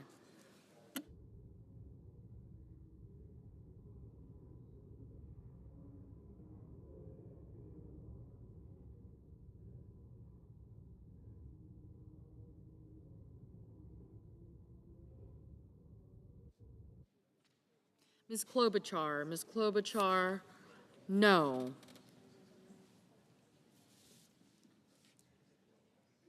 Mr. Risch, aye. Mr. McCormick, aye.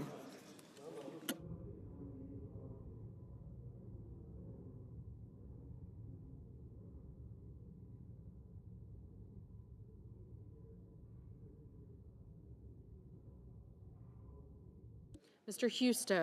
Husted, aye.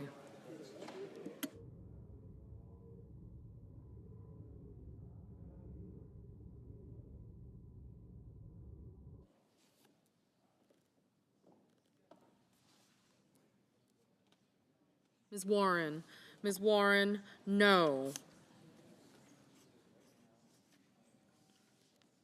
Mr. Peters, no.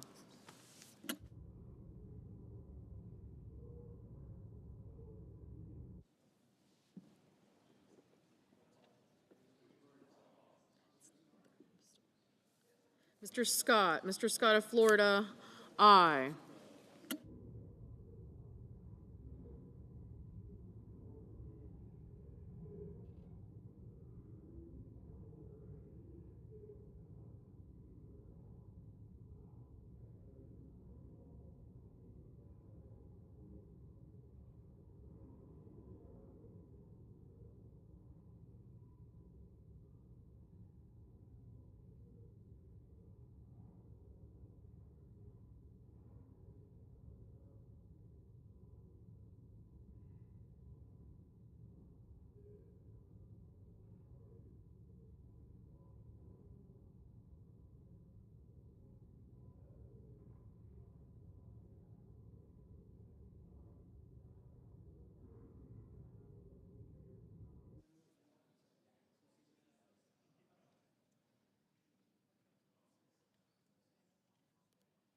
Ms. Slotkin, no.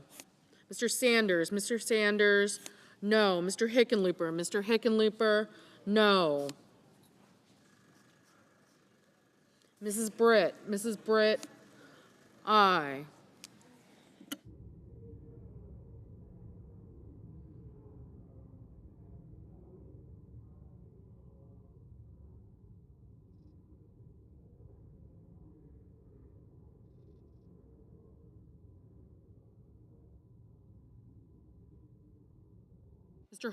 Mr. Hawley, Aye. Mr. Sullivan. Mr. Sullivan. Aye.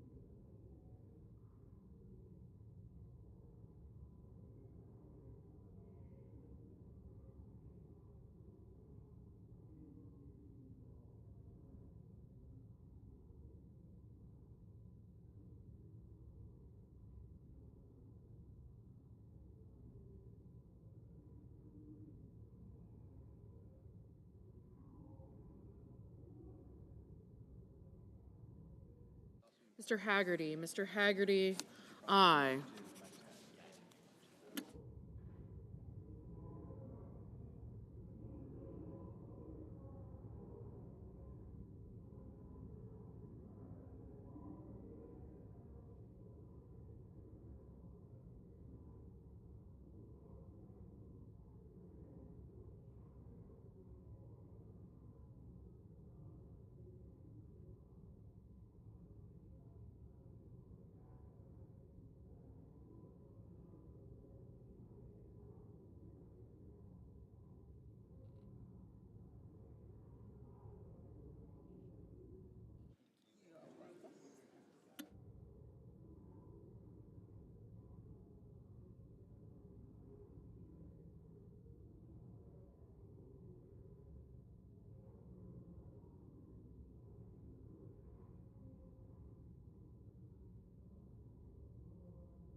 Mr. McConnell. Mr. McConnell.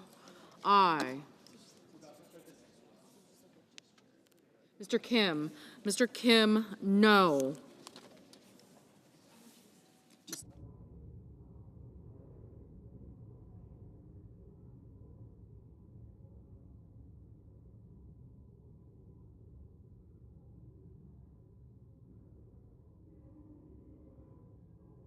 Mr. Ossoff. Mr. Ossoff, no.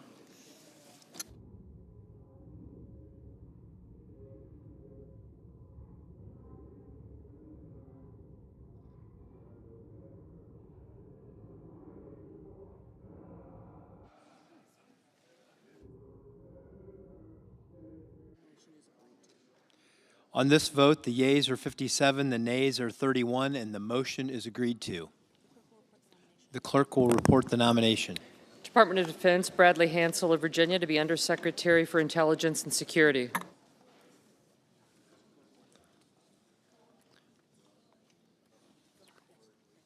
The clerk will report the motion to invoke cloture.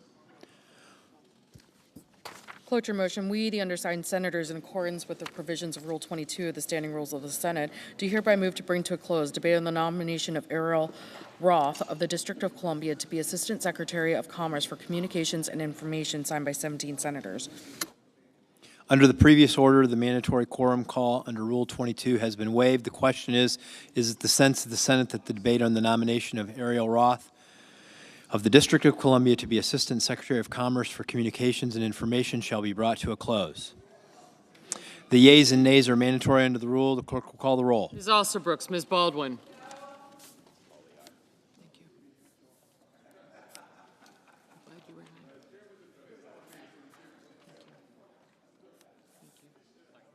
Bye-bye.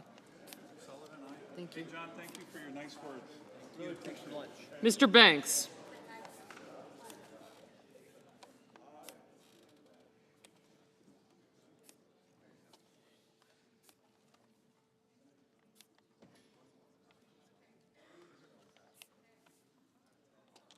Mr. Barrasso, Mr. Bennett, Mrs. Blackburn, Mr. Blumenthal,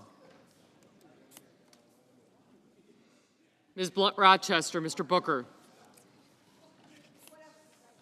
Mr. Bozeman, Mrs. Britt, Mr. Budd, Ms. Cantwell, Mrs. Capito, Mr. Cassidy, Ms. Collins, Mr. Coons, Mr. Cornyn, Ms. Cortez Masto, Mr. Cotton, Mr. Kramer, Mr. Crapo, Mr. Cruz, Mr. Curtis, Mr. Daines, Ms. Duckworth, Mr. Durbin, Ms. Ernst, Mr. Fetterman, Mrs. Fisher, Mr. Gallego, Mrs. Gillibrand, Mr. Graham, Mr. Grassley, Mr. Haggerty, Ms. Hassan, Mr. Hawley, Mr. Heinrich, Mr. Hickenlooper, Ms. Hirono, Mr. Hoven,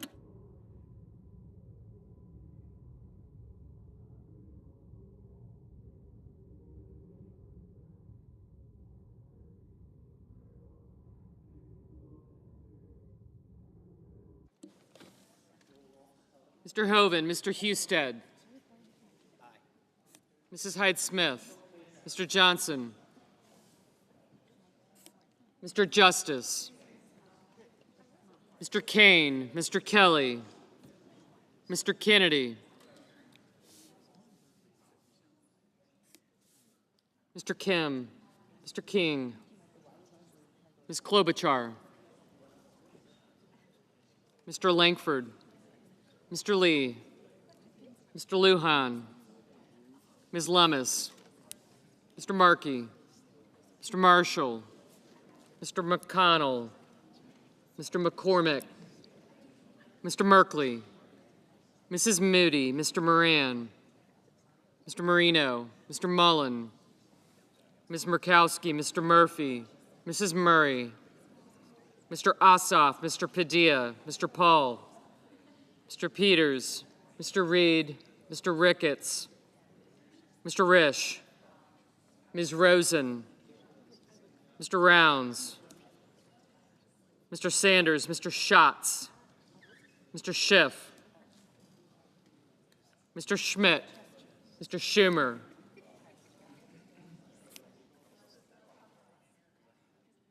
Mr. Scott of Florida, Mr. Scott of South Carolina,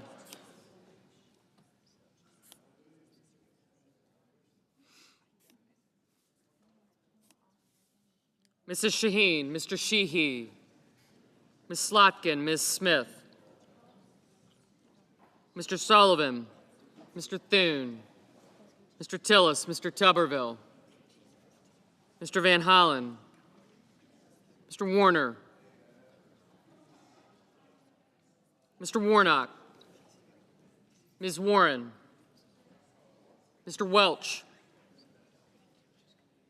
Mr. Whitehouse, Mr. Wicker,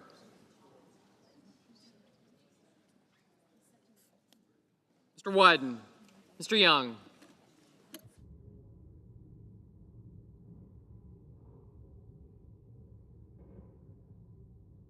Senators voting in the affirmative: Britt, Budd, Cornyn, Cotton, Curtis, Daines, Fisher, Graham, Haggerty, Hawley, Husted, Lummis, McConnell, Moody, Marino, Paul, Rounds, Scott of Florida, Scott of South Carolina, Sheehy, Sullivan, and Tuberville.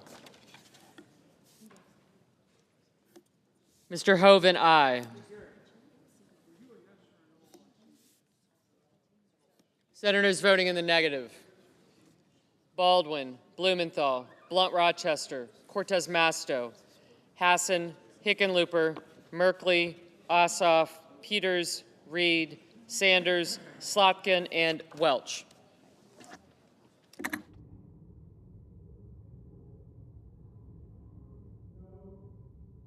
Mr. Schatz, no.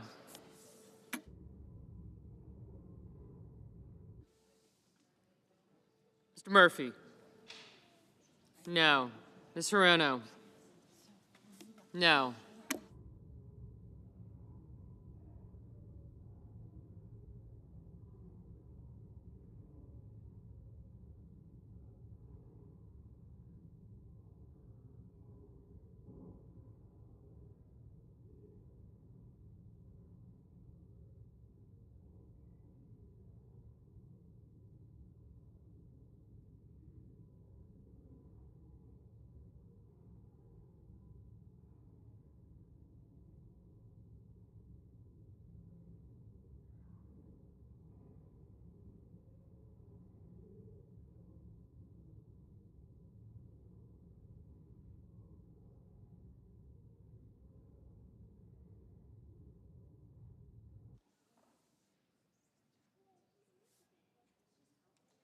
Mr. Cassidy, aye.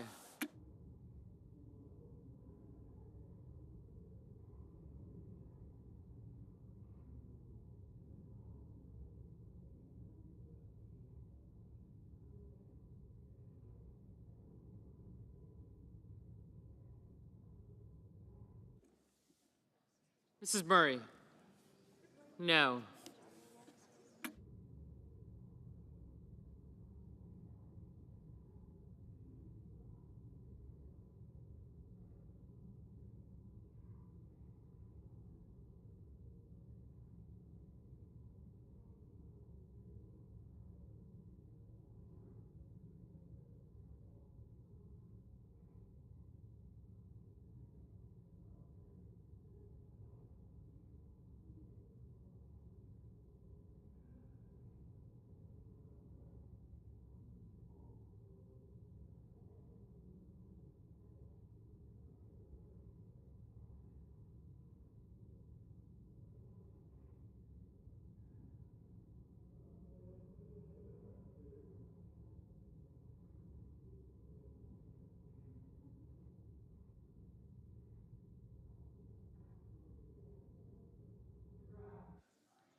Mr. Grassley, aye.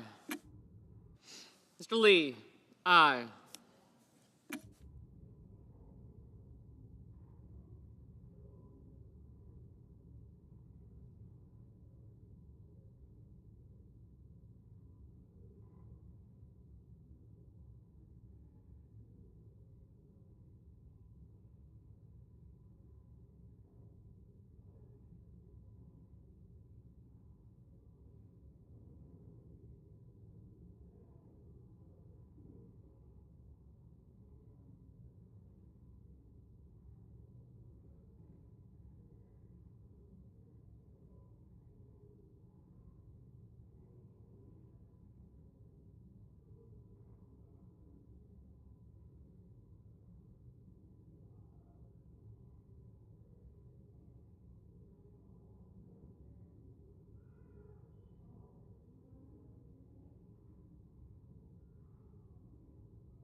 Mr. Marshall, aye.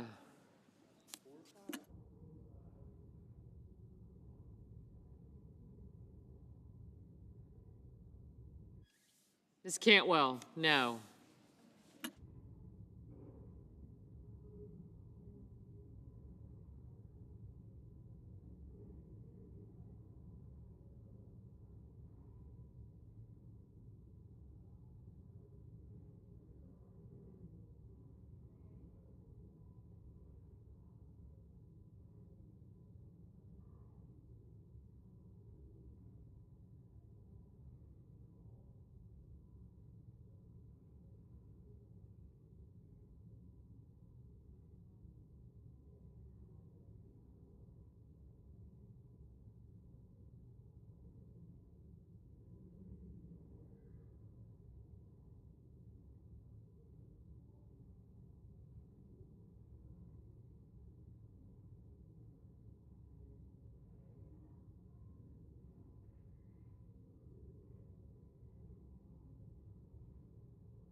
Mrs. Hyde-Smith, aye.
Mr. Bennett, no.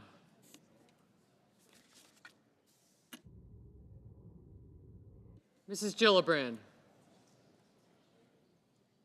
No.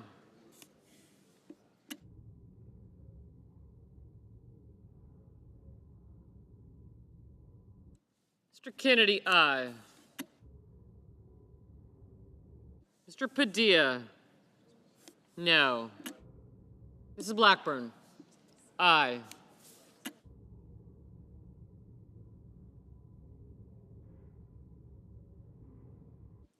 Mr. Schumer?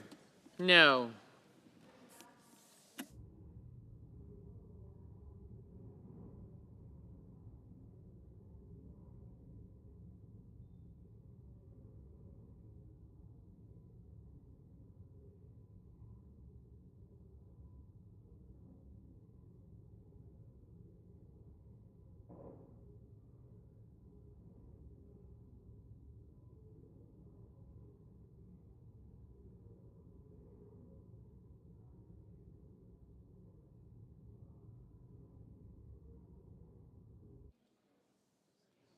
Mr. Thune? Aye. Mr. Crapo? Aye. Mr. Johnson? Aye. Mr. Barrasso? Aye. Ms. Collins? Aye. Mr. Fetterman? Aye.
Mr. Wyden, no.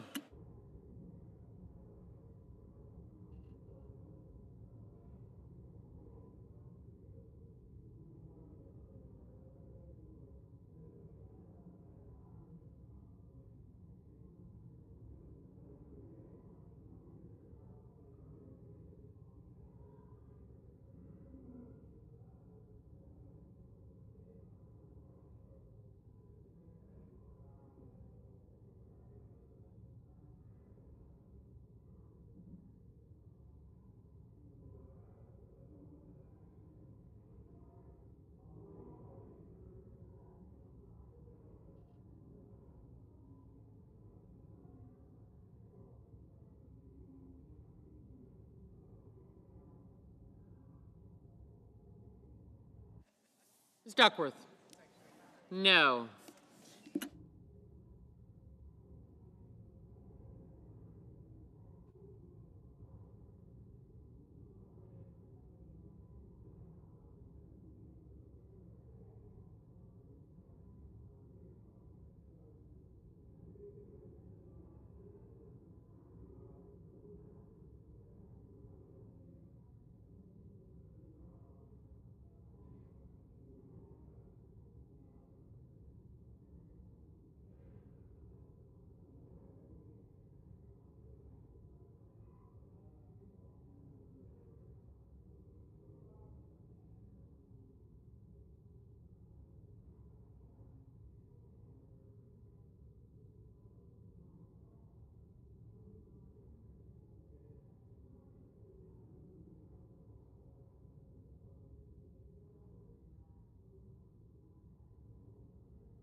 Mr. McCormick, aye.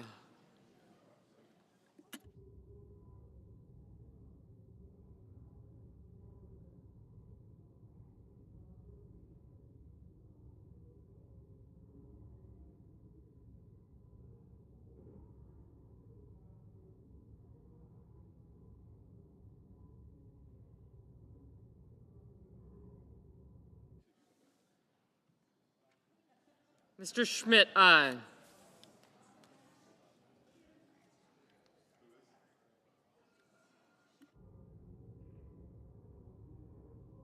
Mr. Booker, no. Mr. Markey, no.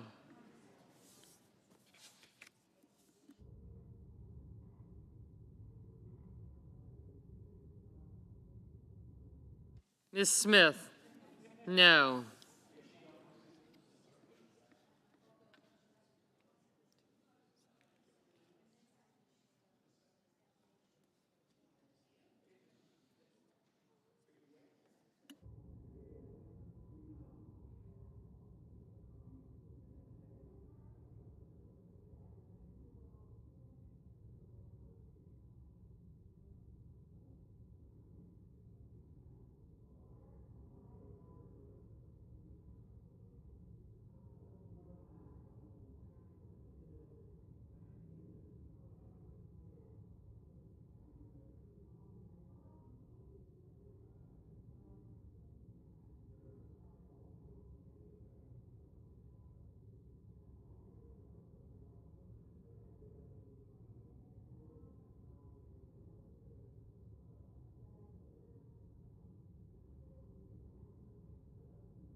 Mr. Banks, aye.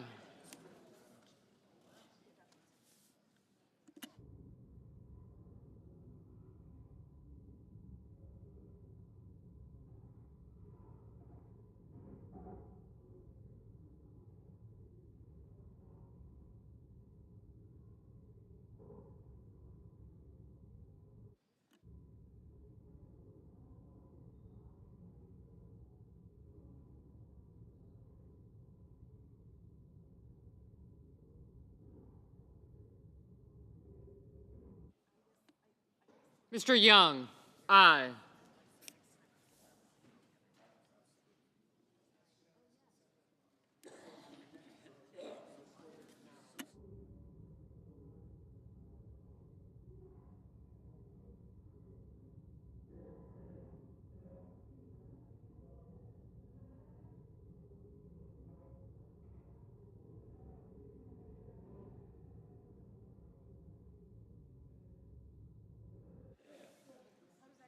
Thanks. Ms. Warren, no.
Mr. Van Hollen, no. Ms. Murkowski, aye.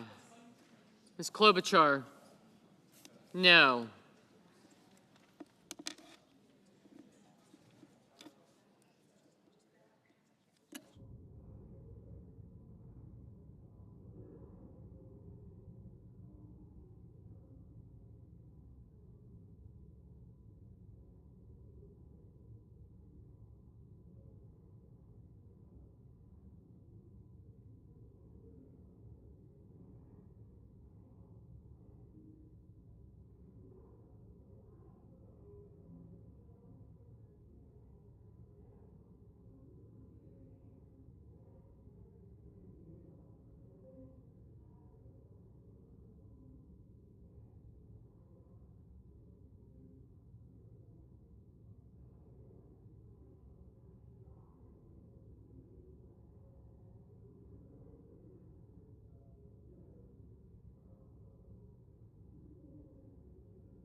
Mrs. Capito, aye.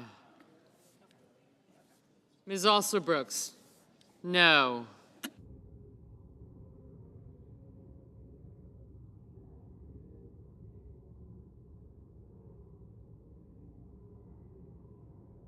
Mr. Lujan, no.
Mr. Ricketts, aye.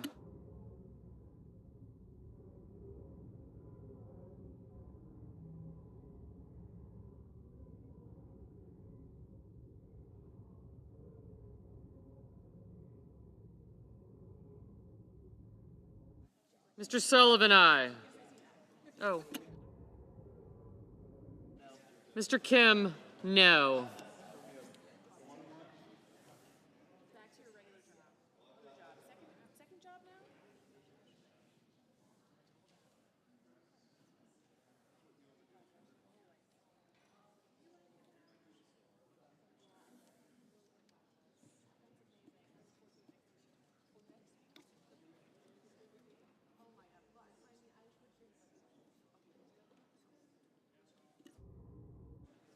Mr. Cruz, aye.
Mr. Mullen, aye.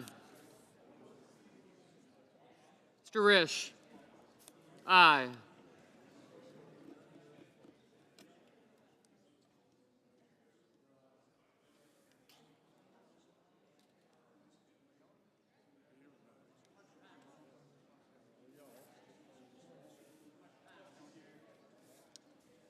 Mr. Justice, aye.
Mr. Bozeman, aye.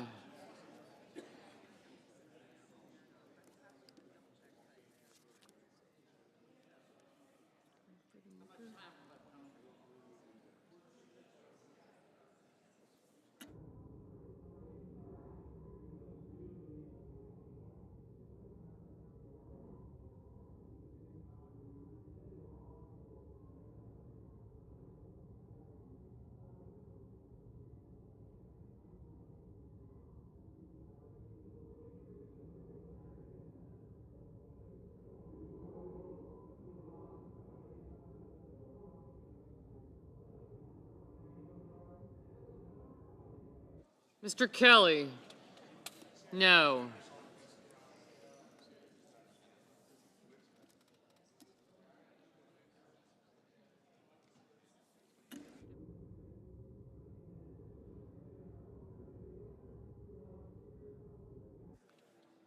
Mr. Langford, aye.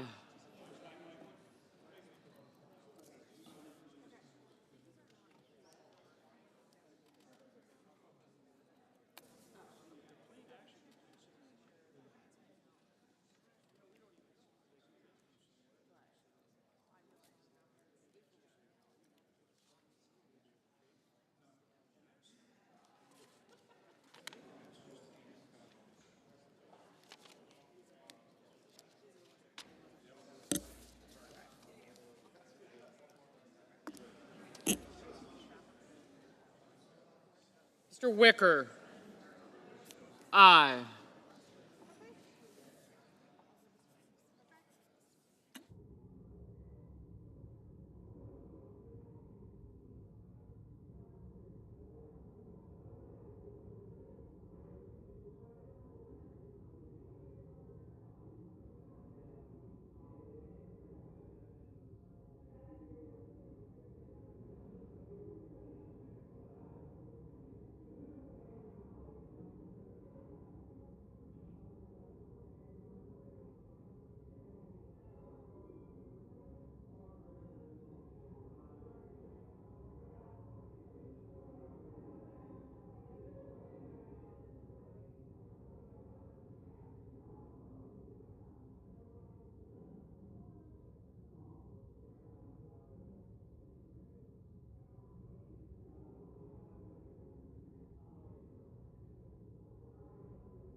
On this vote, the yeas are 50, the nays are 34, and the motion is agreed to.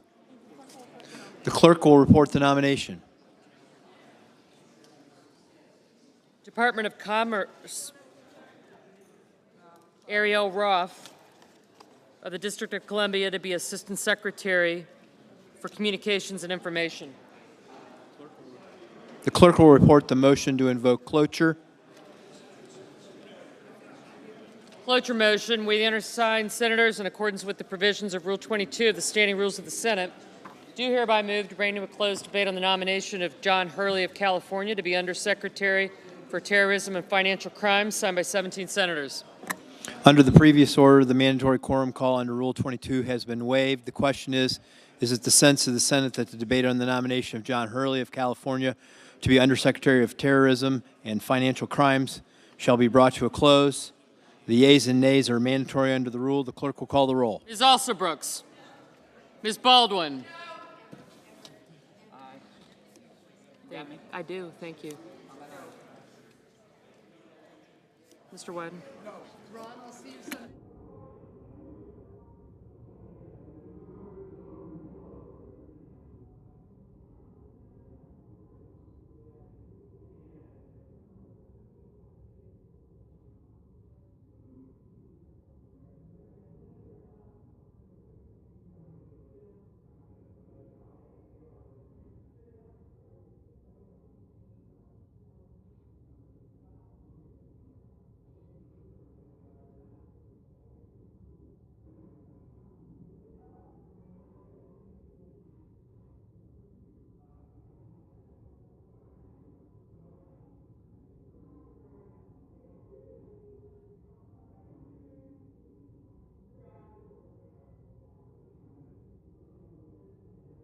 Mr. Banks, Mr. Barrasso. Thank you. Thank you.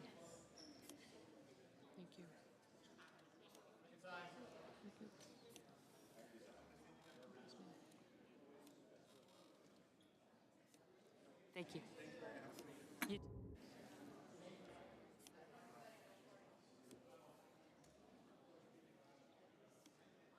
Mr. Barrasso, Mr. Bennett, Mrs. Blackburn.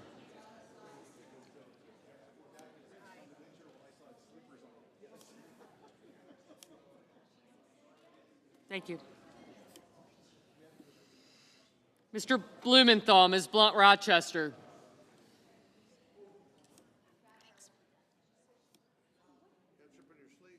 Mr. Booker.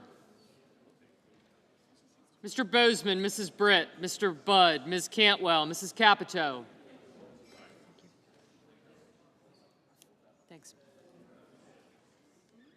Mr. Cassidy, Ms. Collins, Mr. Coons, Mr. Cornyn, Ms. Cortez Masto, Mr. Cotton, Mr. Kramer, Mr. Crapo, Mr. Cruz,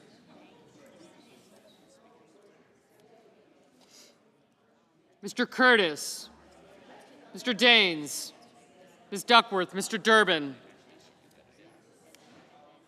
Ms. Ernst, Mr. Fetterman, Mrs. Fisher, Mr. Gallego, Mrs. Gillibrand, Mr. Graham, Mr. Grassley, Mr. Haggerty, Ms. Hassan, Mr. Hawley,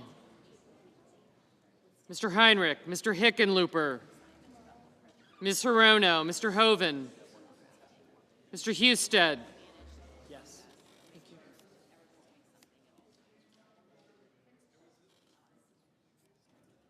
Mrs. Hyde-Smith, Mr. Johnson, Mr. Justice, Mr. Kane, Mr. Kelly, Mr. Kennedy, Mr. Kim,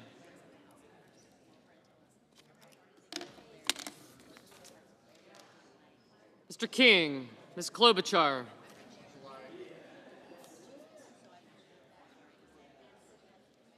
Mr. Langford, Mr. Lee, Mr. Lujan, Ms. Lummis, Mr. Markey, Mr. Marshall, Mr. McConnell,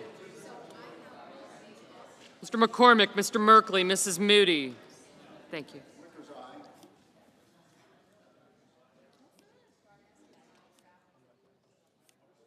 Mr. Moran, Mr. Marino,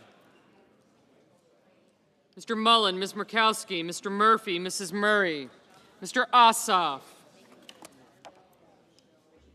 Mr. Padilla, Mr. Paul, Mr. Peters, Mr. Reed, Mr. Ricketts, Mr. Risch, Ms. Rosen,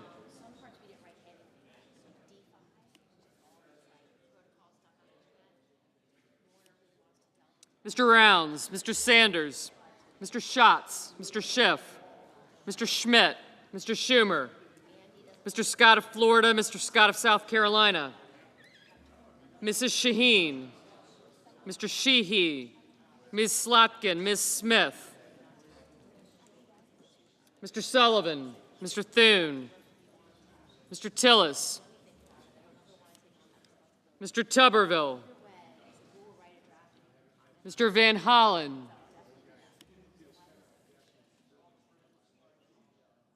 Mr. Warner, Mr. Warnock, Ms. Warren,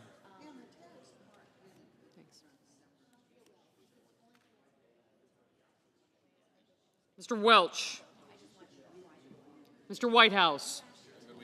Thank you, you too. Mr. Wicker, Mr. Wyden, Mr. Young.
Senators voting in the affirmative: Banks, Barrasso, Blackburn, Bozeman, Budd, Capito, Cornyn, Cotton, Crapo, Cruz, Curtis, Fisher, Graham, Grassley, Haggerty, Hoven, Husted, Hyde-Smith, Johnson, Justice, Kennedy, Lankford, Lee, Lummis, Marshall, McConnell, McCormick, Moody, Mullen, Murkowski, Ricketts, Risch, Rounds, Schmidt, Sheehy, Sullivan, Tuberville, and Wicker. Thank you. Senators voting in the negative: Alsobrooks, Baldwin, Blumenthal, Cantwell, Cortez Masto, Duckworth, Fetterman, Gillibrand, Hassan, Hickenlooper, Hirono, Kelly, Kim, Klobuchar, Lujan, Markey, Merkley, Murphy, Murray, Padilla, Reed, Schatz, Schumer, Slotkin, Smith, Warnock, Warren, Welch, and Wyden. Ew.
Mr. Bennett, no.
Ms. Blunt Rochester, no.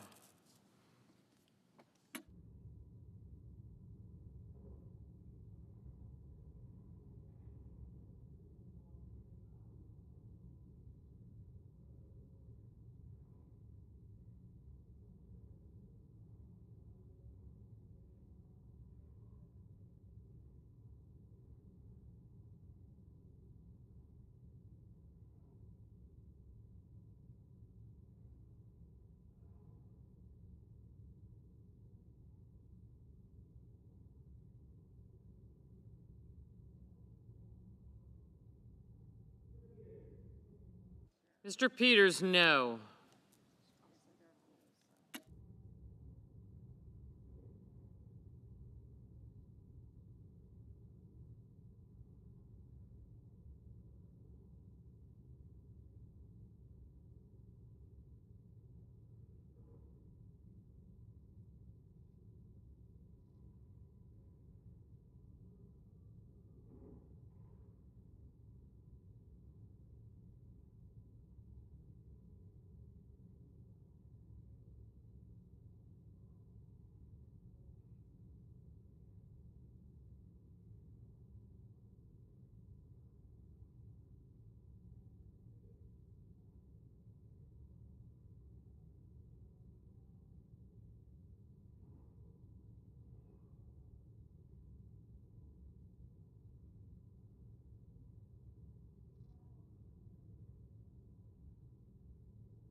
Mr. Daines, aye.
Mr. Marino, aye.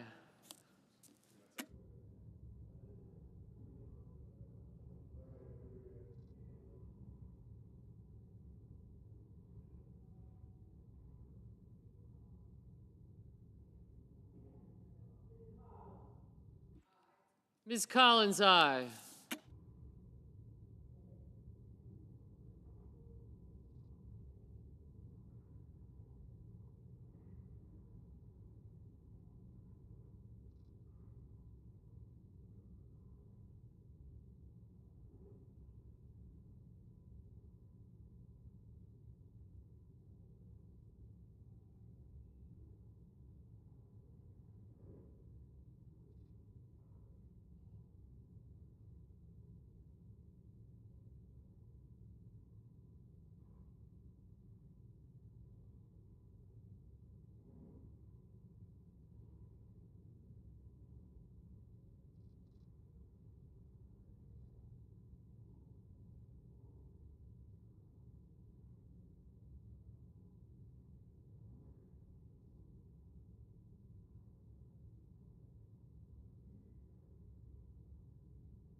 Mr. Scott of Florida, aye.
Mr. Sanders. Mr. Sanders, no.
Mr. Thune, aye.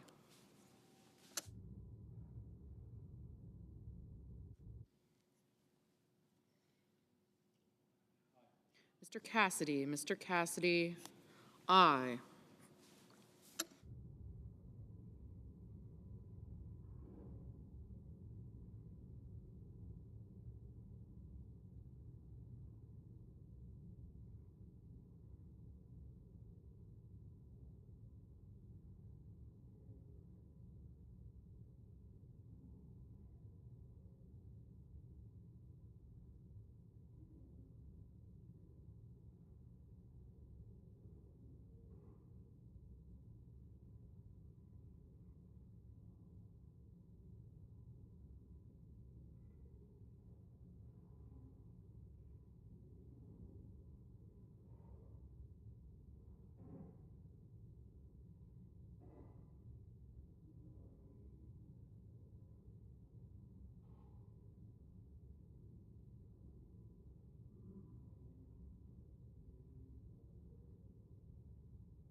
Mr. Young, aye.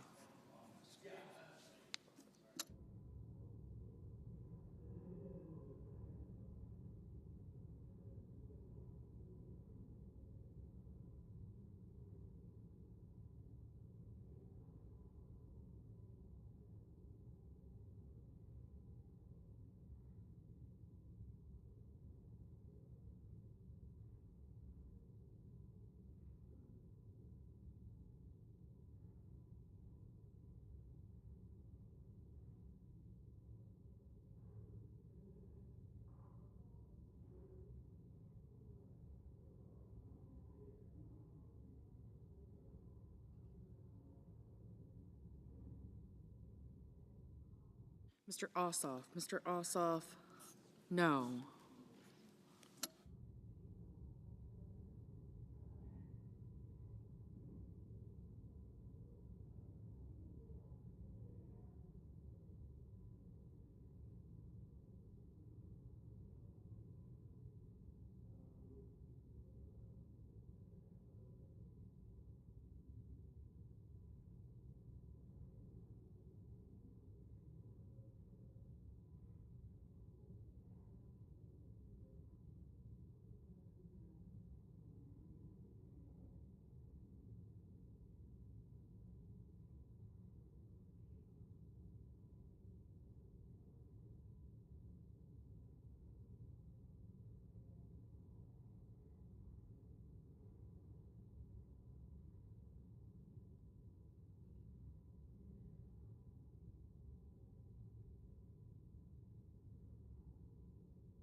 Mr. Van Hollen, no.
Mrs. Britt, aye.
Mr.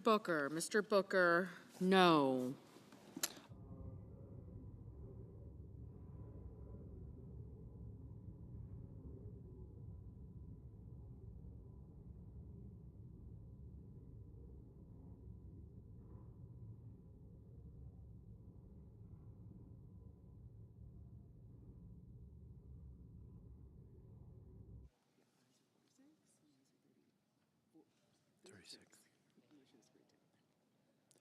On this vote, the yeas are 46, the nays are 36, and the motion is agreed to. The clerk will report the nomination. Nomination, Department of the Treasury, John Hurley of California to be Undersecretary for Terrorism and Financial Crimes. Mr. President. To recognize the senator from West Virginia. Thank you, Mr. President.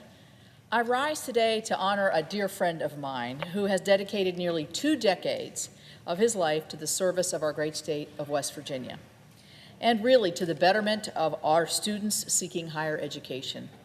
The man who has been president of more universities than anyone else in the world, Dr. E. Gordon Gee, president of West Virginia University, who retired this week. Dr. Gee, or Gordon as we call him, was fortunate to serve 2 tenures as president of WVU. First, from 1981 to 1985, and again from 2013 to 2025, where he brought his strong desire for community and his absolute love of education to our home among the hills in West Virginia, in Morgantown. I know I speak for everyone when I say how much we will miss his signature bow ties, and I think he must have thousands of them, and his love for athletics, which has led him to be a leader not just at WVU and his other schools, but also at the NCAA.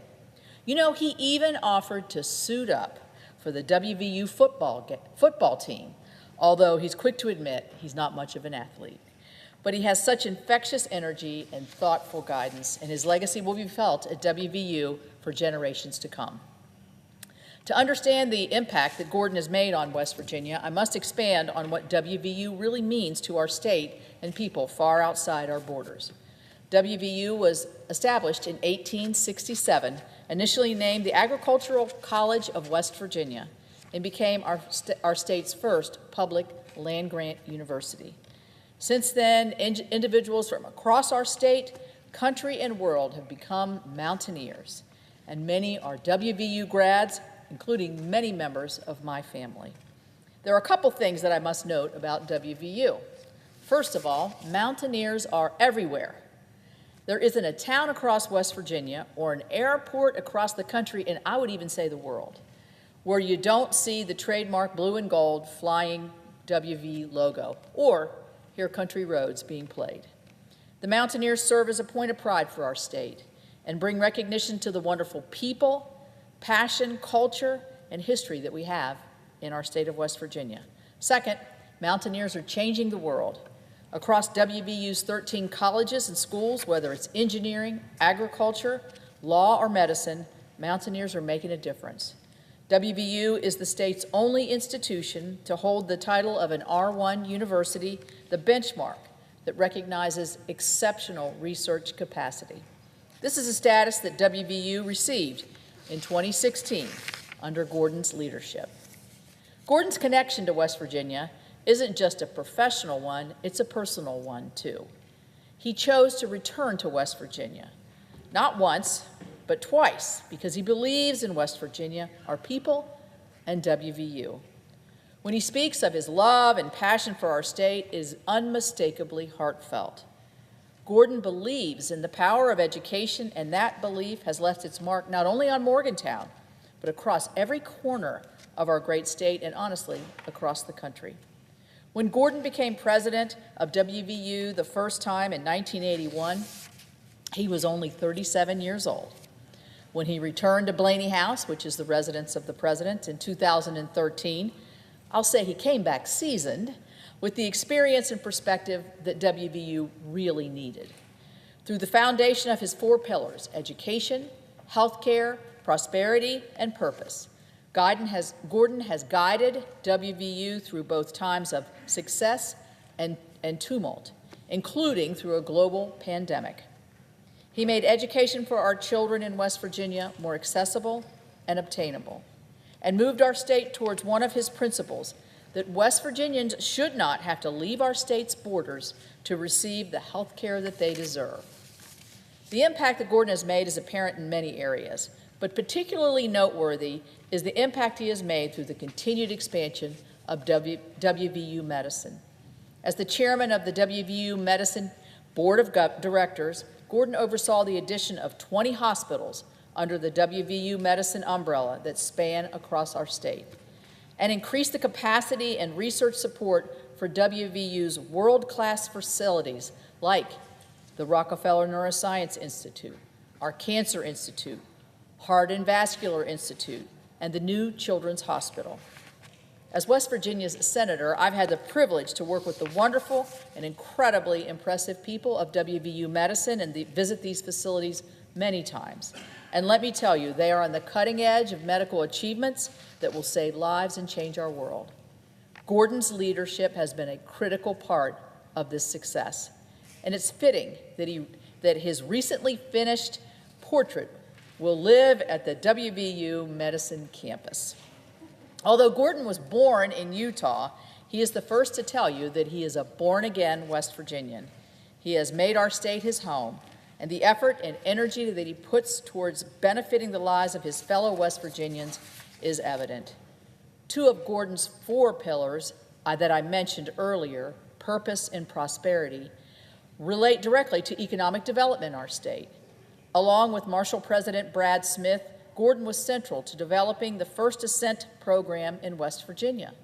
This program connects recent WVU and Marshall graduates with workforce opportunities within our state that launch their professional careers and keep our best and brightest at home, contributing to our communities. The duo, the dynamic duo I would call them, also worked together to establish Ascend West Virginia, which has been a successful effort to attract remote workers to West Virginia's mountains, highlighting the wonderful outdoor recreation opportunities that our state offers to young professionals and their family.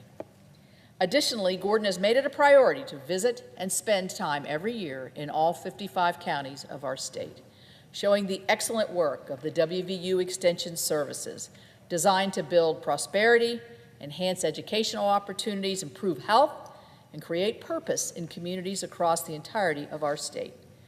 While Gordon's presence at as WVU president will be missed, we know that he will continue to make a difference in West Virginia.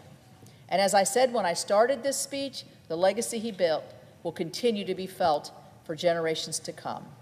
I know that I join Gordon and our state when I say we look forward to the leadership and experience that the new WVU president, Michael Benson, brings to Morgantown.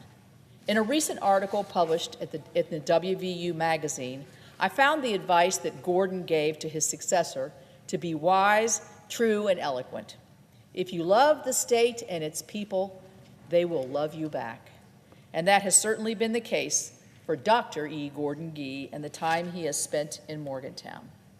On a personal note, Charlie and I have been the recipients of emails, texts, letters from Gordon that have lifted us up in tough times and really in good times as well. I have leaned on Gordon's counsel as I've made difficult decisions, and he has always taken the time to give me very thoughtful advice. Both Charlie and I can safely say that our lives have been enhanced by Gordon and by the friendship that we have fostered with him and Lori.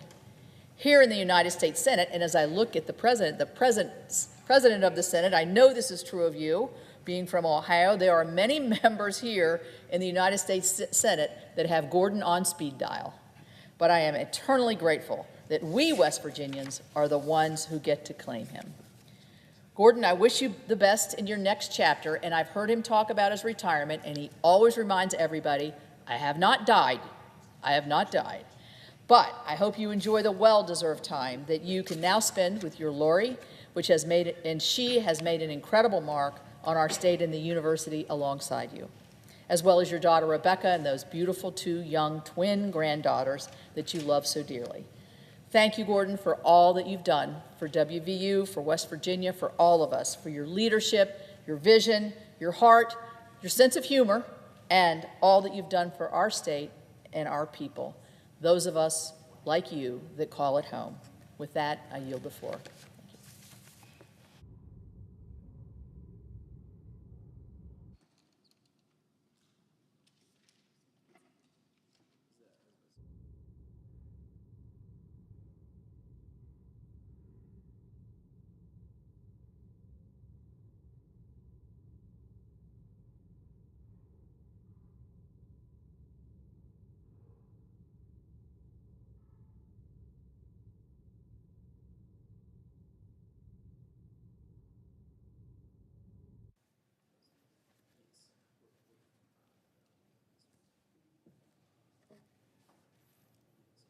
Mr. President.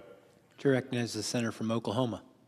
Mr. President, in the past month, my great folks in Oklahoma have started learning a new term around here. That's an old term, actually, but it's a term that we use all the time, votorama.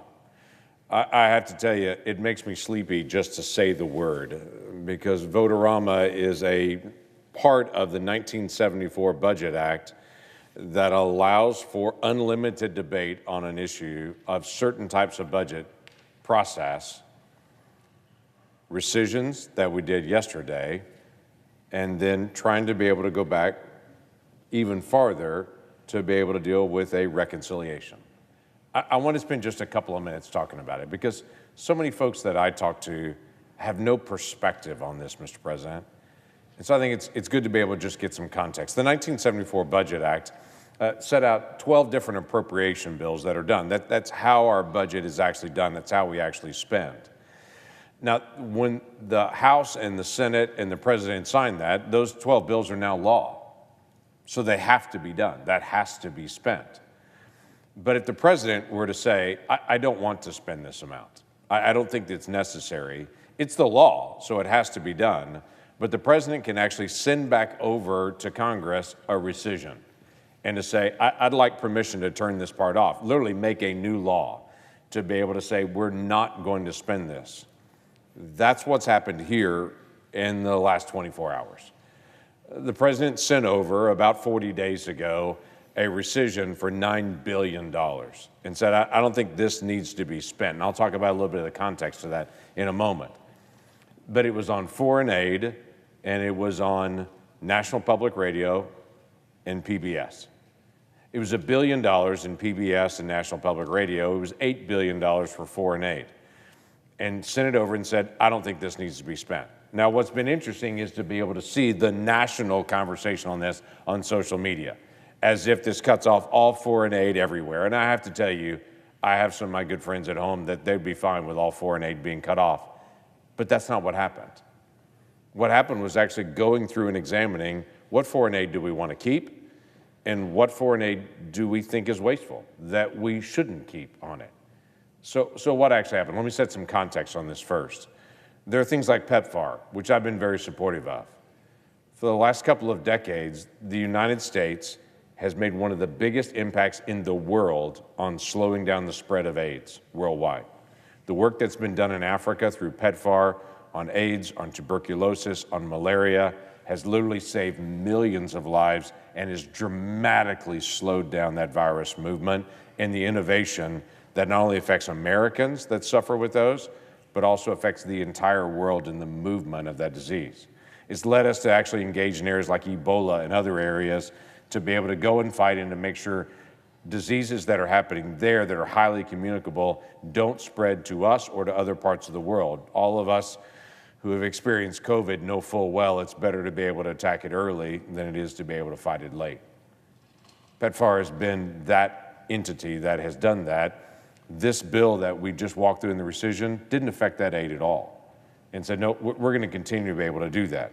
Programs like Food for Peace and the McGovern-Dole programs that actually feed hungry around the world, that some of my farmers and ranchers in Oklahoma even, and some of the mills that are there, actually take some of the food that is grown there.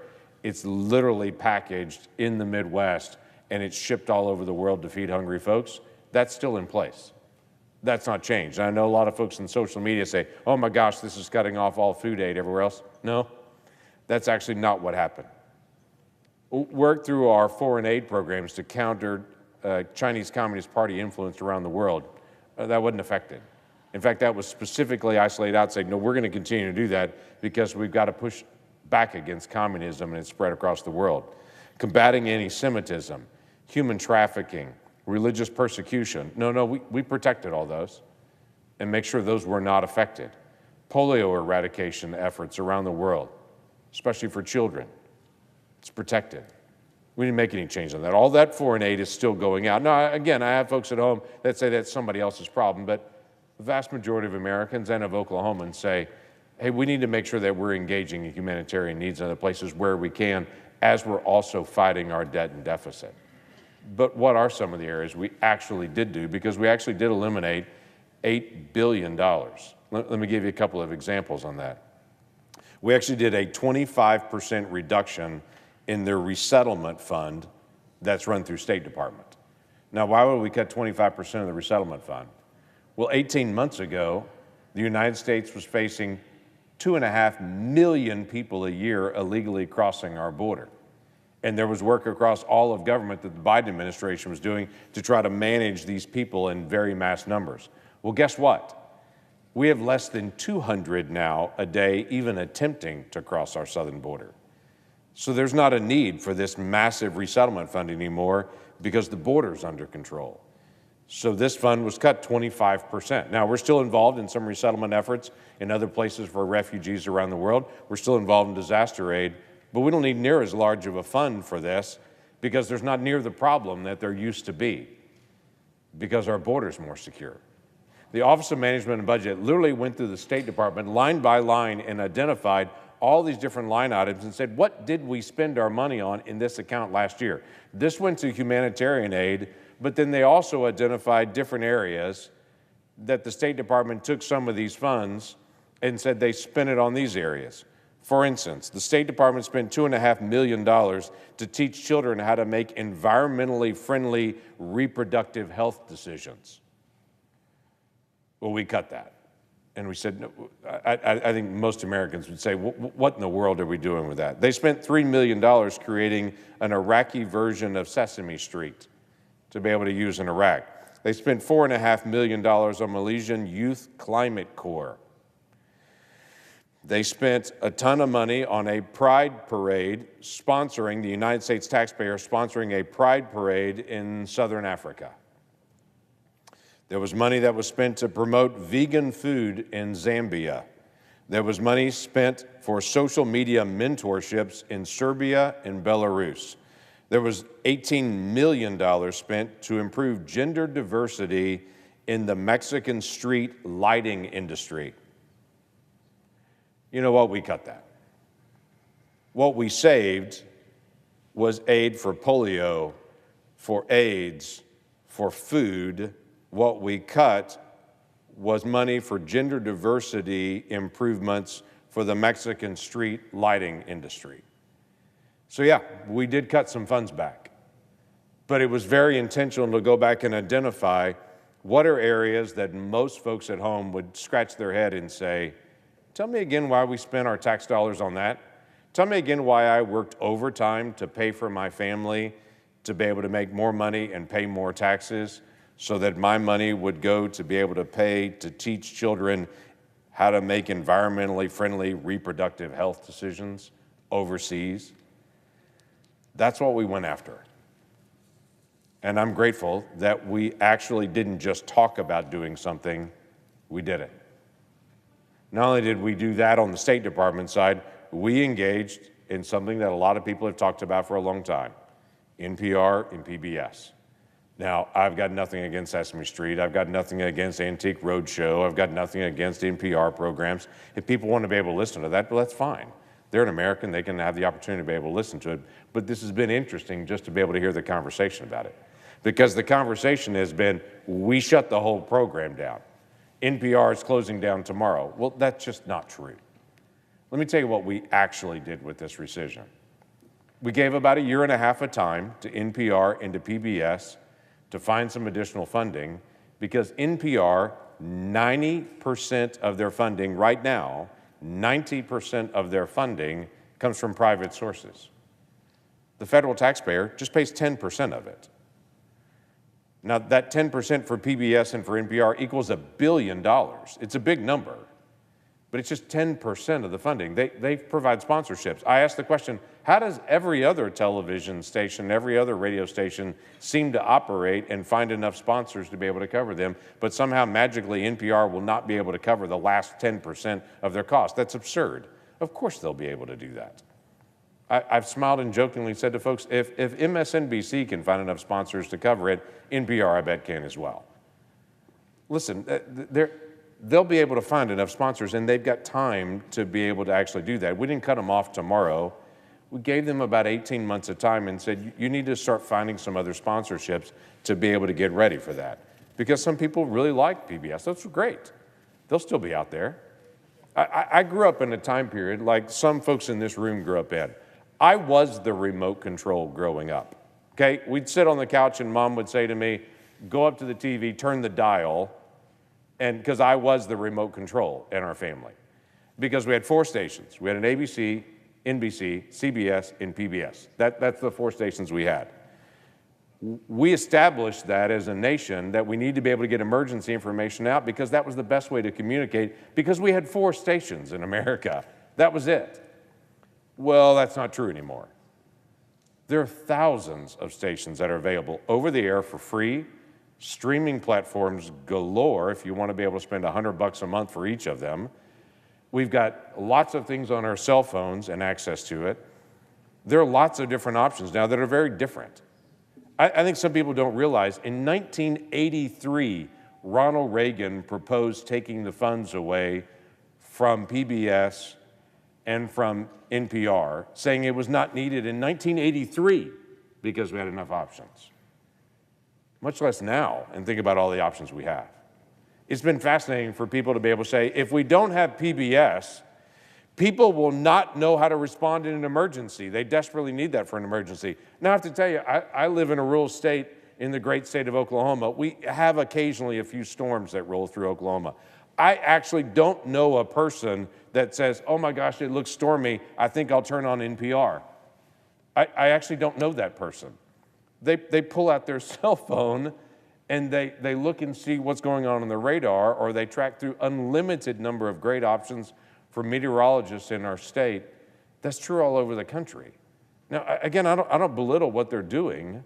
People can choose to be able to listen, but to be able to say the only way a television station or a radio station is going to function in America is if taxpayers pay for that means you ignore the thousands of other options that are out there.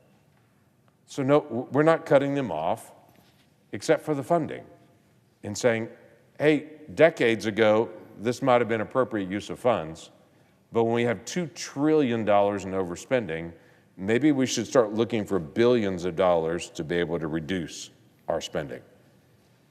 We're not just talking about it. We actually did it and said, okay, let's start finding strategic ways to be able to do this. And so in the last 24 hours, the House and the Senate have agreed, and we're reducing our total spending $9 billion in very strategic ways. Now, that's the rescission package. That's one vote-a-rama for our long night last night. If we go back a couple of weeks ago, we were on a reconciliation bill, another vote-a-rama with unlimited amendments that we had literally more than 24 hours of amendments on. And as we walked through that experience, that was all about what are we going to do on tax policy and what are we going to do about the one big, beautiful bill. I have to tell you, I have friends at home that catch me that say, I've heard the term over and over again, I really don't know what's in the one big, beautiful bill. I've just heard people say it.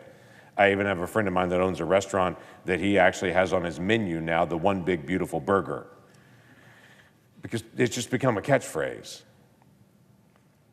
Well, let me tell you a little bit about it, because I want people to know a little bit more about what's actually in there. When this was passed by the House and the Senate and the President of the United States signed it into law on the 4th of July, that bill will have dramatic effects in so many areas. It's half of the farm bill that needs to be done that, quite frankly, we couldn't get done in the last Congress. Our Democratic colleagues would not agree with us on what are we doing on some of the farm programs. Well, guess what? We just got those done. Every farmer and rancher in my state is ecstatic that more than half of the farm bill has now already been done. We're not talking about it. We actually did that. Now, we've got more to go in other policy areas, but reference prices and so many other things that needed to be updated just got updated. It was able to prevent a tax increase for every single American. Every single American, not just the wealthy, every single American that pays taxes, their tax rate was scheduled to go up January the 1st of next year, until now. We passed the One Big Beautiful Bill, and it did the first big thing it needed to do, prevent a tax increase, kept the rates the same so that Americans would not have a huge tax increase. It also added new border wall structure. It added new border agents. It added ICE agents. It added detention facilities so that we don't have a couple of months of a secure border.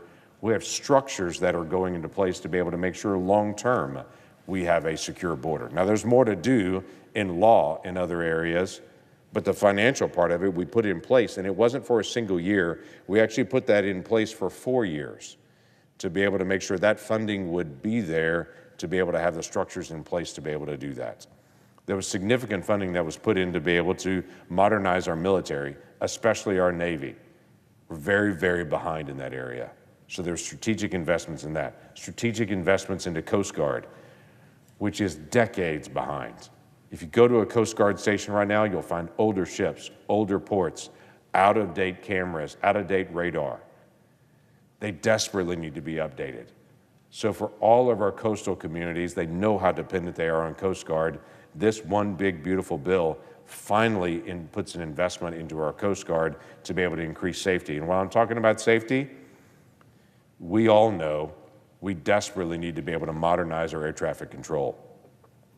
This bill does $12.5 billion to finally bring our air traffic control up to a modern system. You walk into an air traffic control tower, it looks like you just walked into the 1960s. It won't in the days ahead, because the investment has been made to be able to modernize the air traffic control based on what is in this bill. It is one of the most significant investments that we've had in a very, very long time in strategic areas that desperately needed help. Now, I've heard from a lot of folks on this, that this is a giant deficit bill. I get that. I've seen all those things on social media. But if you went to the Congressional Budget Office, and everybody's welcome to be able to look at that online, if you went to the Congressional Budget Office and looked for their final score, this is after all the amendments, all the text changes, everything has been done. The final score from the Congressional Budget Office was $400 billion in savings. Not in deficit, $400 billion in savings was the final score that came out once everything was all said and done. Now, I understand on social media, there are lots of other things flying around there. I encourage you to go check the last score to be able to make sure it had all the information, that everything was up to date on this. There's a couple things I had the privilege of being able to work on for a long time on this bill. Many of them took years. There's kind of a running joke in the Senate that nothing moves fast in the Senate until it does. Many of these issues I've literally worked on for years to be able to make sure that they are ready for this moment. I want to talk through just a couple of them to make sure everybody knows what's really going on. One of them is called full expensing. Now, if you own a business, you know what that is. If you don't own a business, you have no idea. But if you're a small business or a manufacturer, if you buy a truck or a piece of heavy equipment or manufacturing equipment, you have to expense that out as your business expense over several years. That's really hard to do, and typically on your first year you buy it, you have to take out a loan to pay your taxes because you had a big capital expense and you don't have enough money to be able to float to be able to cover your taxes as well. We shifted the policy permanently in this bill, where every business that buys a big piece of capital equipment, they can expense it out in that year that they bought it. Now, it doesn't make any difference on the amount of revenue coming into the Treasury, but it makes a huge difference to that individual business owner and incentivizes them to be able to buy another big piece of equipment the next year. You know what that does? That encourages more manufacturing in the country, because when they buy that truck, when they buy that tractor, when they buy that piece of equipment, for their manufacturing. They get more efficient, and the business that made that truck, that makes that piece of equipment, they get more business, and it churns the economy. Every single economist, right or left, says if you do full expensing, it helps your economy. Well, guess that was in this one big beautiful bill. That allows now, until Congress changes this, which I hope they never do, no expiration, full expensing now is a part of our tax code, because I think that's essential to be able to be there. There's another piece that I worked on, and it's connected to this full expensing. In 2021, my Democratic colleagues did a bill they called the Inflation Reduction Act. They changed energy tax policy in that, and in that they created a new tax just on oil and gas companies to say they can't write off their expenses like every other company can. There's like a special punishment just put in, a special new tax piece put in just for oil and gas companies. It's called intangible drilling cost, IDCs, you'll hear the term used. We were able to say, if we're going to treat all manufacturing the same, that they get a chance to expense out, that should also be true for oil and gas companies. They shouldn't be punished. They should be treated, watch this, the same as everyone else. It's not a special perk for them. They would be treated equally as every other manufacturer across the country.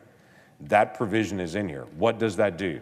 That increases domestic production of domestic energy, and it encourages a lot of companies that are out there that have a lot of jobs that are based here in America to be able to continue to invest in their workers and in bringing more energy to the United States. It was a very significant provision that I've actually had the opportunity to be able to work on for years to be able to get that done. Another change that I disagreed with in our 2017 bill, shocking that we don't all agree on everything, on every aspect. But in 2017, we changed who could actually take a deduction for donating to a nonprofit. In 2017, it became only those in the upper brackets could, those that are called itemizers. It's the top 9% of Americans. They could actually donate to a nonprofit and then deduct that from their taxes. That's bothered me ever since. The result of that is billions of dollars less that has been donated to nonprofits. After years of working on this and talking to my colleagues, we all agree we got to be able to fix that. In this bill, we changed it. As of next year, every American who pays taxes, if you donate to a nonprofit, and you pick who it is, it doesn't matter. If you donate to a nonprofit, you can write off up to $2,000 of your donations to a nonprofit on your taxes. Why do we do that? We do that because we strongly believe that the government's not the only safety net in America. There are three safety nets in America. The family's the first safety net. The second safety net are nonprofits and houses of worship all over the country. The third is government. Government can never meet all the needs. Government may be able to send you a check, but if you're going to get a mentor, if you're going to get somebody to walk alongside of you, that's often a nonprofit. Nonprofits are the ones that take care of the hungry and the homeless and the hurting face to face in every single community. Tiny little nonprofits, houses of worship all over the country that volunteer their time. This will encourage more investment in those nonprofits to strengthen our safety net for those who are hurting the most in our country, that they would be able to get help directly where they are. Quite frankly, if we want to incentivize great help towards people that are right there in their community, then let's have stronger nonprofits. We did that in this bill. We're not talking about it, we did it. President Biden put in a rule last year that many of us were shocked by, quite frankly, on both sides of the aisle. He put in a rule saying for nursing homes all across the country, skilled nursing facilities, whoever it may be, they've got to have a certain new level of staffing. Now that sounds like a nice idea to say you got to have more nurses there all the time. Seems nice if you're in Washington, D.C., but if you're in rural America, guess what? There just aren't enough nurses to do that. So in many of these nursing facilities, they have a nurse that's nearby, and when there's a crisis, they're on call all the time, but they're not physically there. But they were putting a new requirement. They have to physically be there. Do you know what that means? That means rural nursing homes could not operate because they physically don't have enough nurses in the area to do that. That meant many rural nursing homes in my state were already looking at closing and just moving operations into the suburbs and into cities where they could get enough nurses. That makes people in my state have to drive farther to see their loved one. That's wrong. That's just wrong. We changed that in this bill.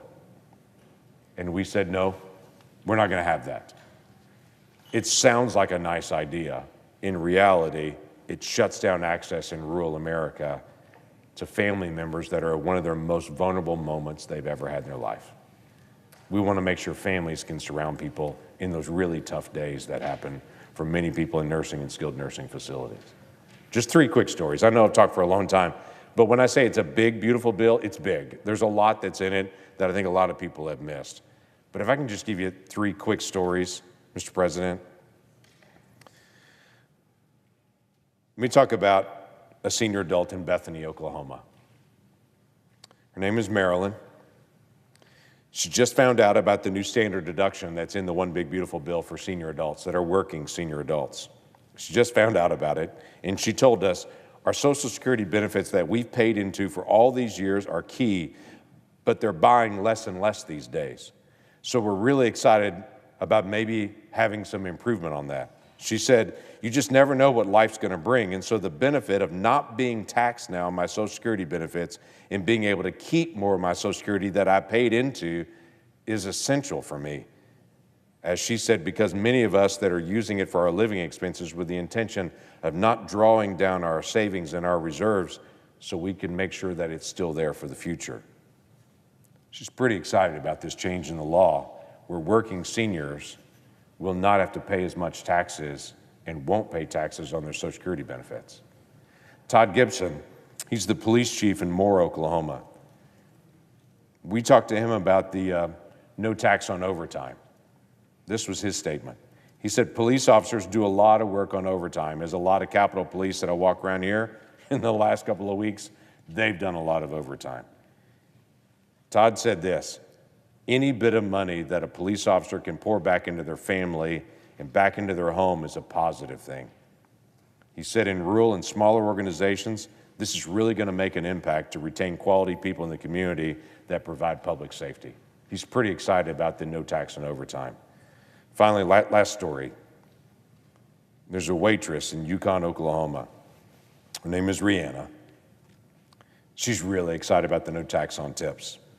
She told us this. She said, tips play a huge role in my take-home pay.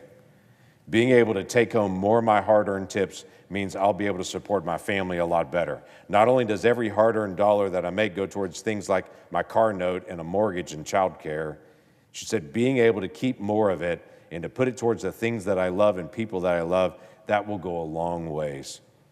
It's coming at a great time, she said.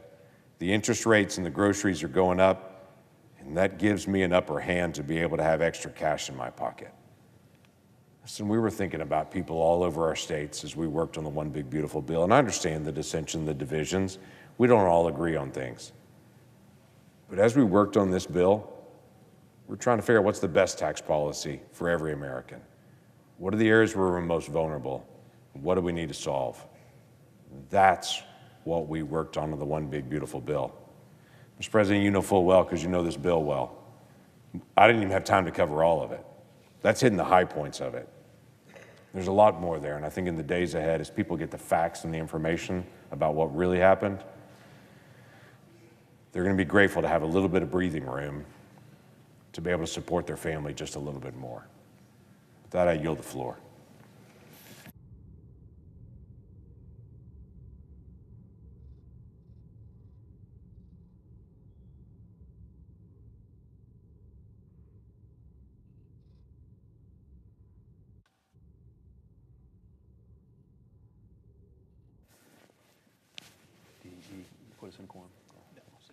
Mr. President. Chair recognizes the Majority Leader. Thank you, Mr. President. Mr. President, I move to proceed to legislative session. Questions on the motion? All in favor say aye. Aye. Those opposed, no. The ayes appear to have it. The ayes have it. Mr. President, I move to proceed And the motion is agreed to. Mr. President, I move to proceed to executive session to consider calendar number 171. The questions on the motion? All in favor say aye. Aye. Those opposed, no. The ayes appear to have it.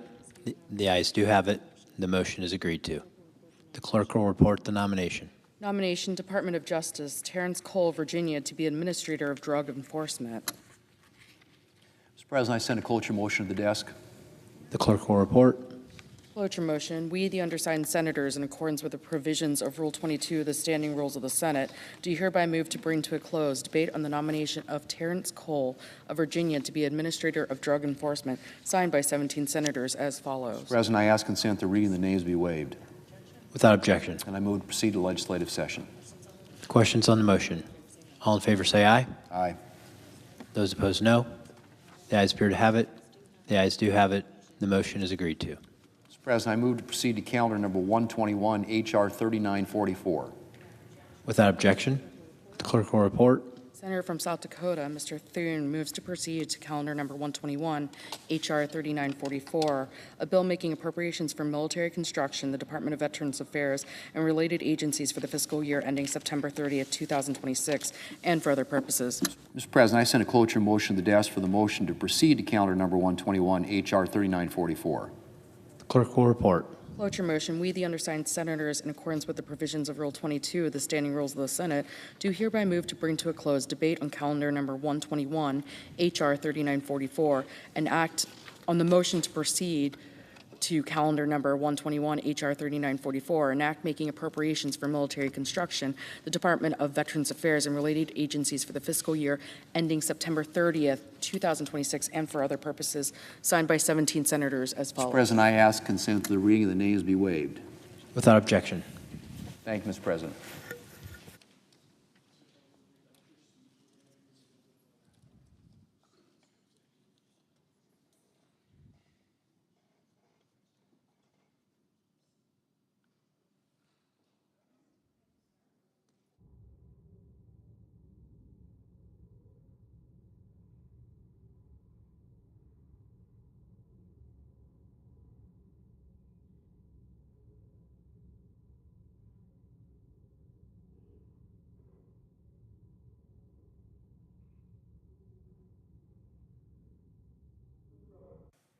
Chair recognizes the senator from Alaska. Mr. President, I want to compliment my friend and colleague from Oklahoma.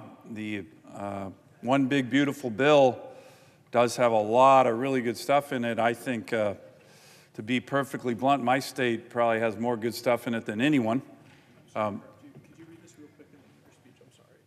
We need to decide something. Mr. President, I'm going to hold off on this really important speech here.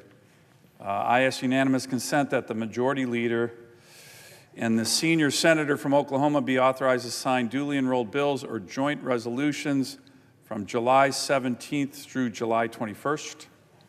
Without objection. Thank you, Mr. President. Anyways, back to the One Big Beautiful Bill. So I'm doing what Senator Langford's doing primarily back home in Alaska, is really trying to inform my constituents on what's in this bill, because it is a really good bill. And boy, oh boy, there's a lot of misinformation out there. My colleagues on the other side of the aisle are spreading the falsehoods, maybe because they're a little jealous that they can't legislate as well as we do, but that's for another day. What I really want to do, Mr. President, is do something that I think is probably the best highlight of Thursday speeches in the Senate. I think the pages all certainly agree. They're all nodding. For people watching across America, it's the Alaskan of the Week. Now, Mr. President, this is a great tradition I've been doing for many, many years. I try to get down here on the Senate floor Thursday, wrapping up, not every week, but a lot of weeks. And I like to talk about an Alaskan who's doing something really important for our state, community, maybe the country, maybe the world.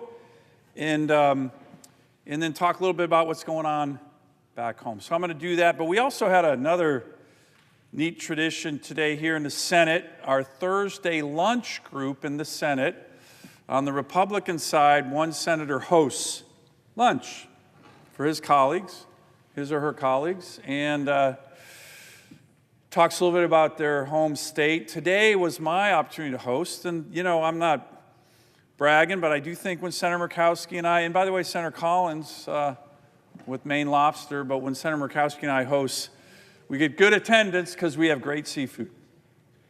fresh halibut, fresh salmon. We did that. I did that again today. It was great. The whole room was decorated with Alaskan perfect peonies. We got great peonies in Alaska too. Holy cow. So this is a perfect time for the Alaskan of the Week. First, I want to give a little snapshot of what's going on back home, what life is like in Alaska right now. The midnight sun is out. A few weeks ago, I was in Fairbanks, the home of Mary Binkley, who is our Alaskan of the Week. We're going to talk a lot about Mary. And we had our famous midnight sun baseball game, Mr. President. Thousands of baseball fans across the world literally come to see this game, which started in 1906.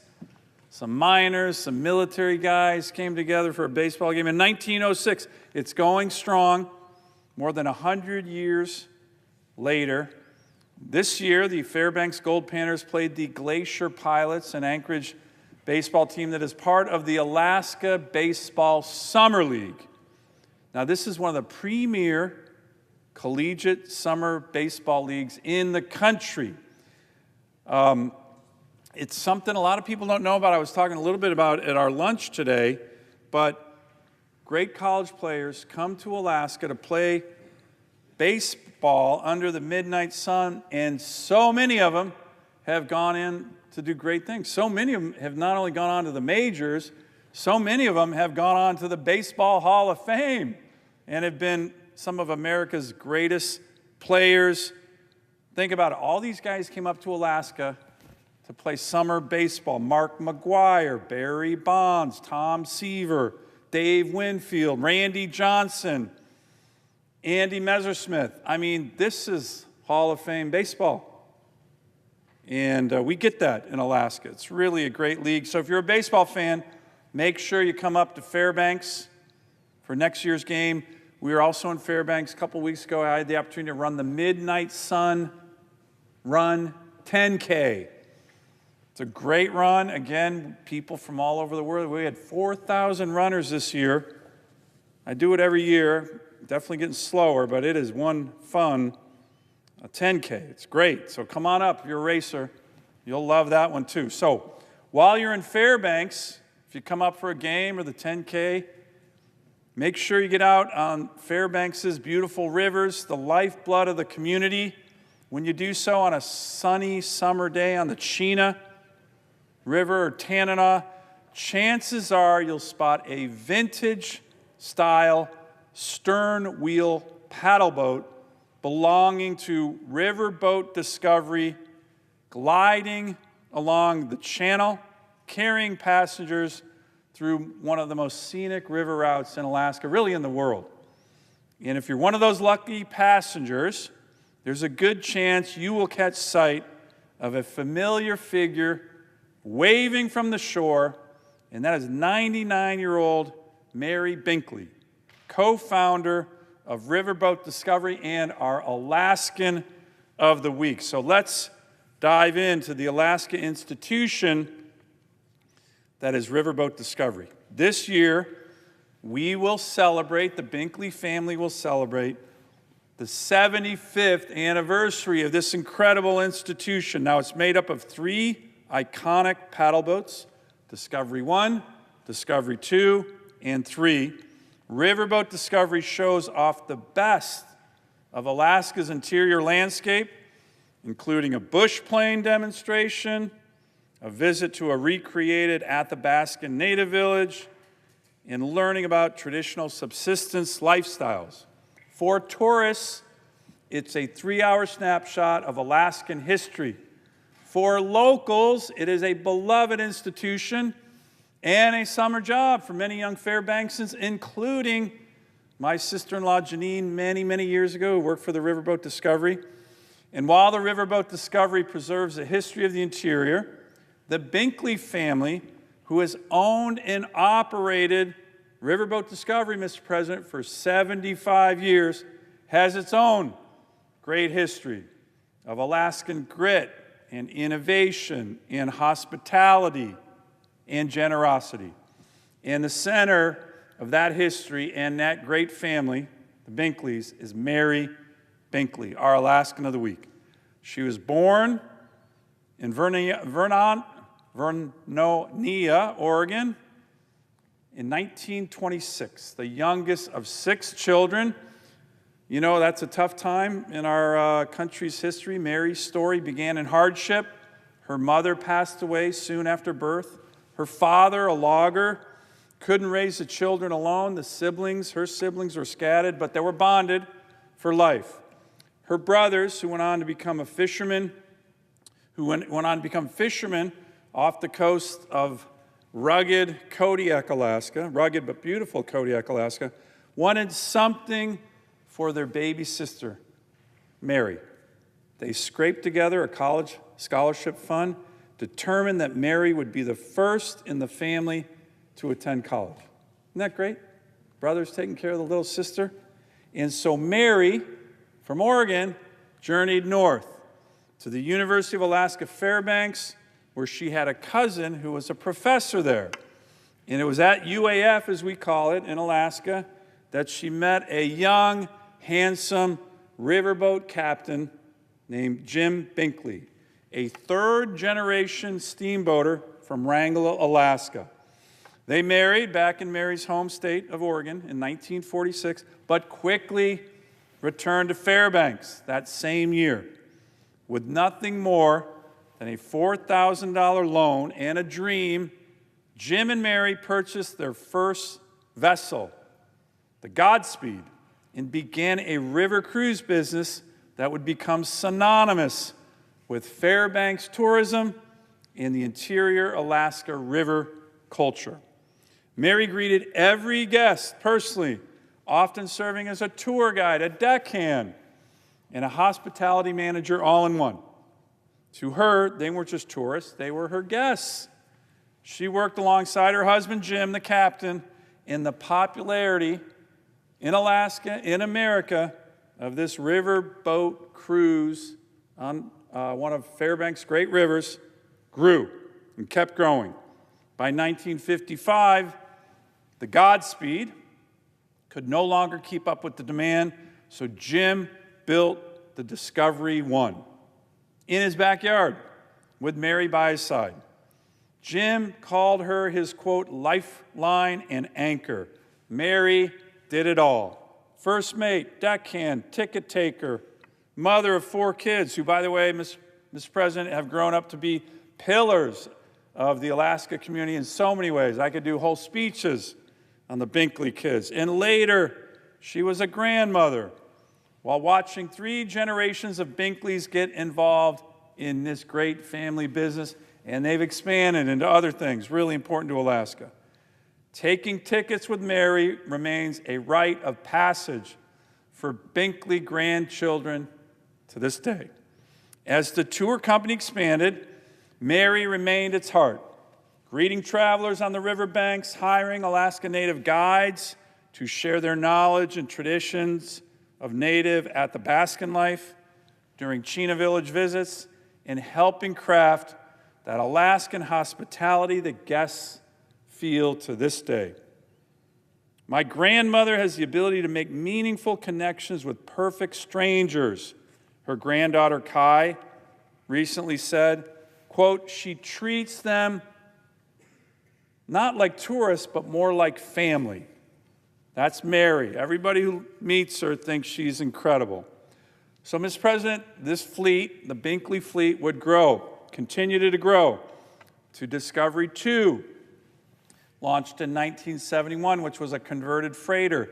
Then Discovery 3 in 1987, a grand 900-passenger vessel launched fittingly on the 4th of July in Fairbanks.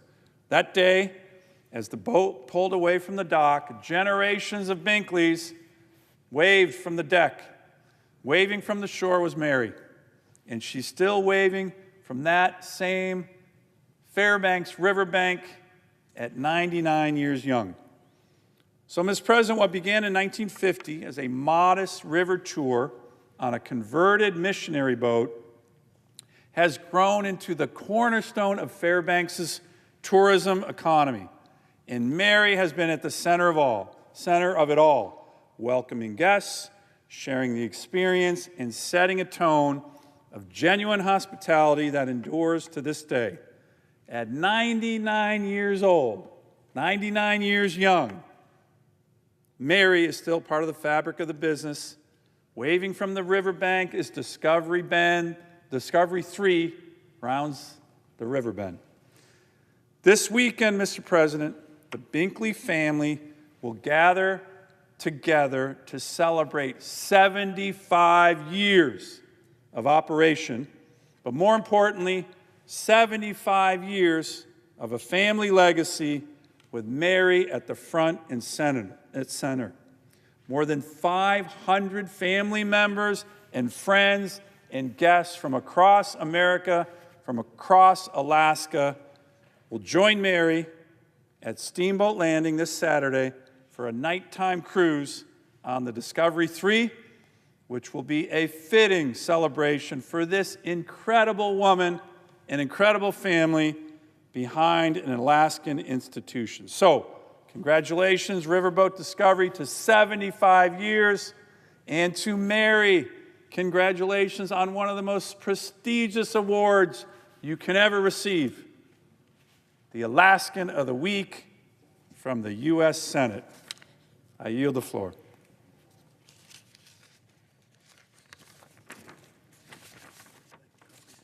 Yeah, copy. You want me to wrap? Sure.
Drama here at the President.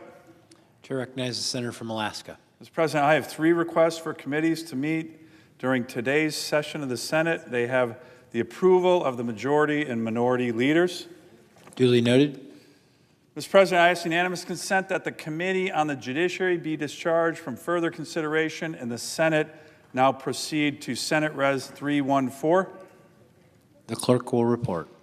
Senate Resolution 314, recognizing the importance of trademarks in the economy and the role of trademarks in protecting consumer safety and so forth. Is there an objection to proceeding to the measure? Without objection, the committee is discharged and the Senate will proceed. Mr. President, I ask unanimous consent the resolution be agreed to, the preamble be agreed to, and that the motions to reconsider be considered made and laid upon the table with no intervening action or debate. Without objection. Mr. President, I ask unanimous consent that the Senate proceed to executive session to consider the following nominations in block. Cal number 280 and 281, with the exception of Colonel Henry R. Jeffries III and Colonel George H. Sabrin, Jr., that the nominations be confirmed en bloc, that motions to reconsider be considered made and laid upon the table with no intervening action or debate, that no further motions be in order to any of the nominations, that the President be immediately notified of the Senate's action, and that the Senate then resume legislative session. Without objection.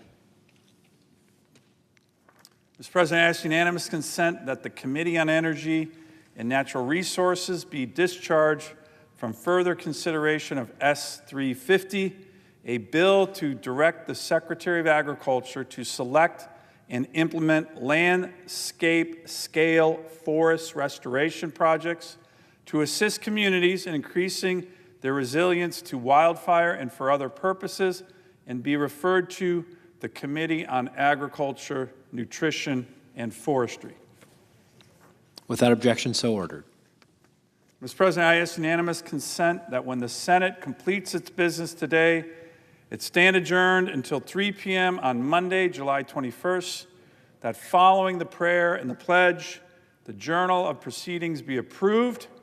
To date, the morning hour be deemed expired, the time for the two leaders be reserved for their use later in the day, and the Senate be in a period of morning business with senators permitted to speak therein for up to 10 minutes each. Finally, notwithstanding Rule 22, the cloture motion with respect to Executive Calendar 171 ripen at 5:30 p.m. on Monday. Without objection, so ordered. Mr. President, if there's no further business to come before the Senate, I ask that it stand adjourned under the previous order. The Senate stands adjourned until 3 p.m. on Monday, July 21st. Thank you very much.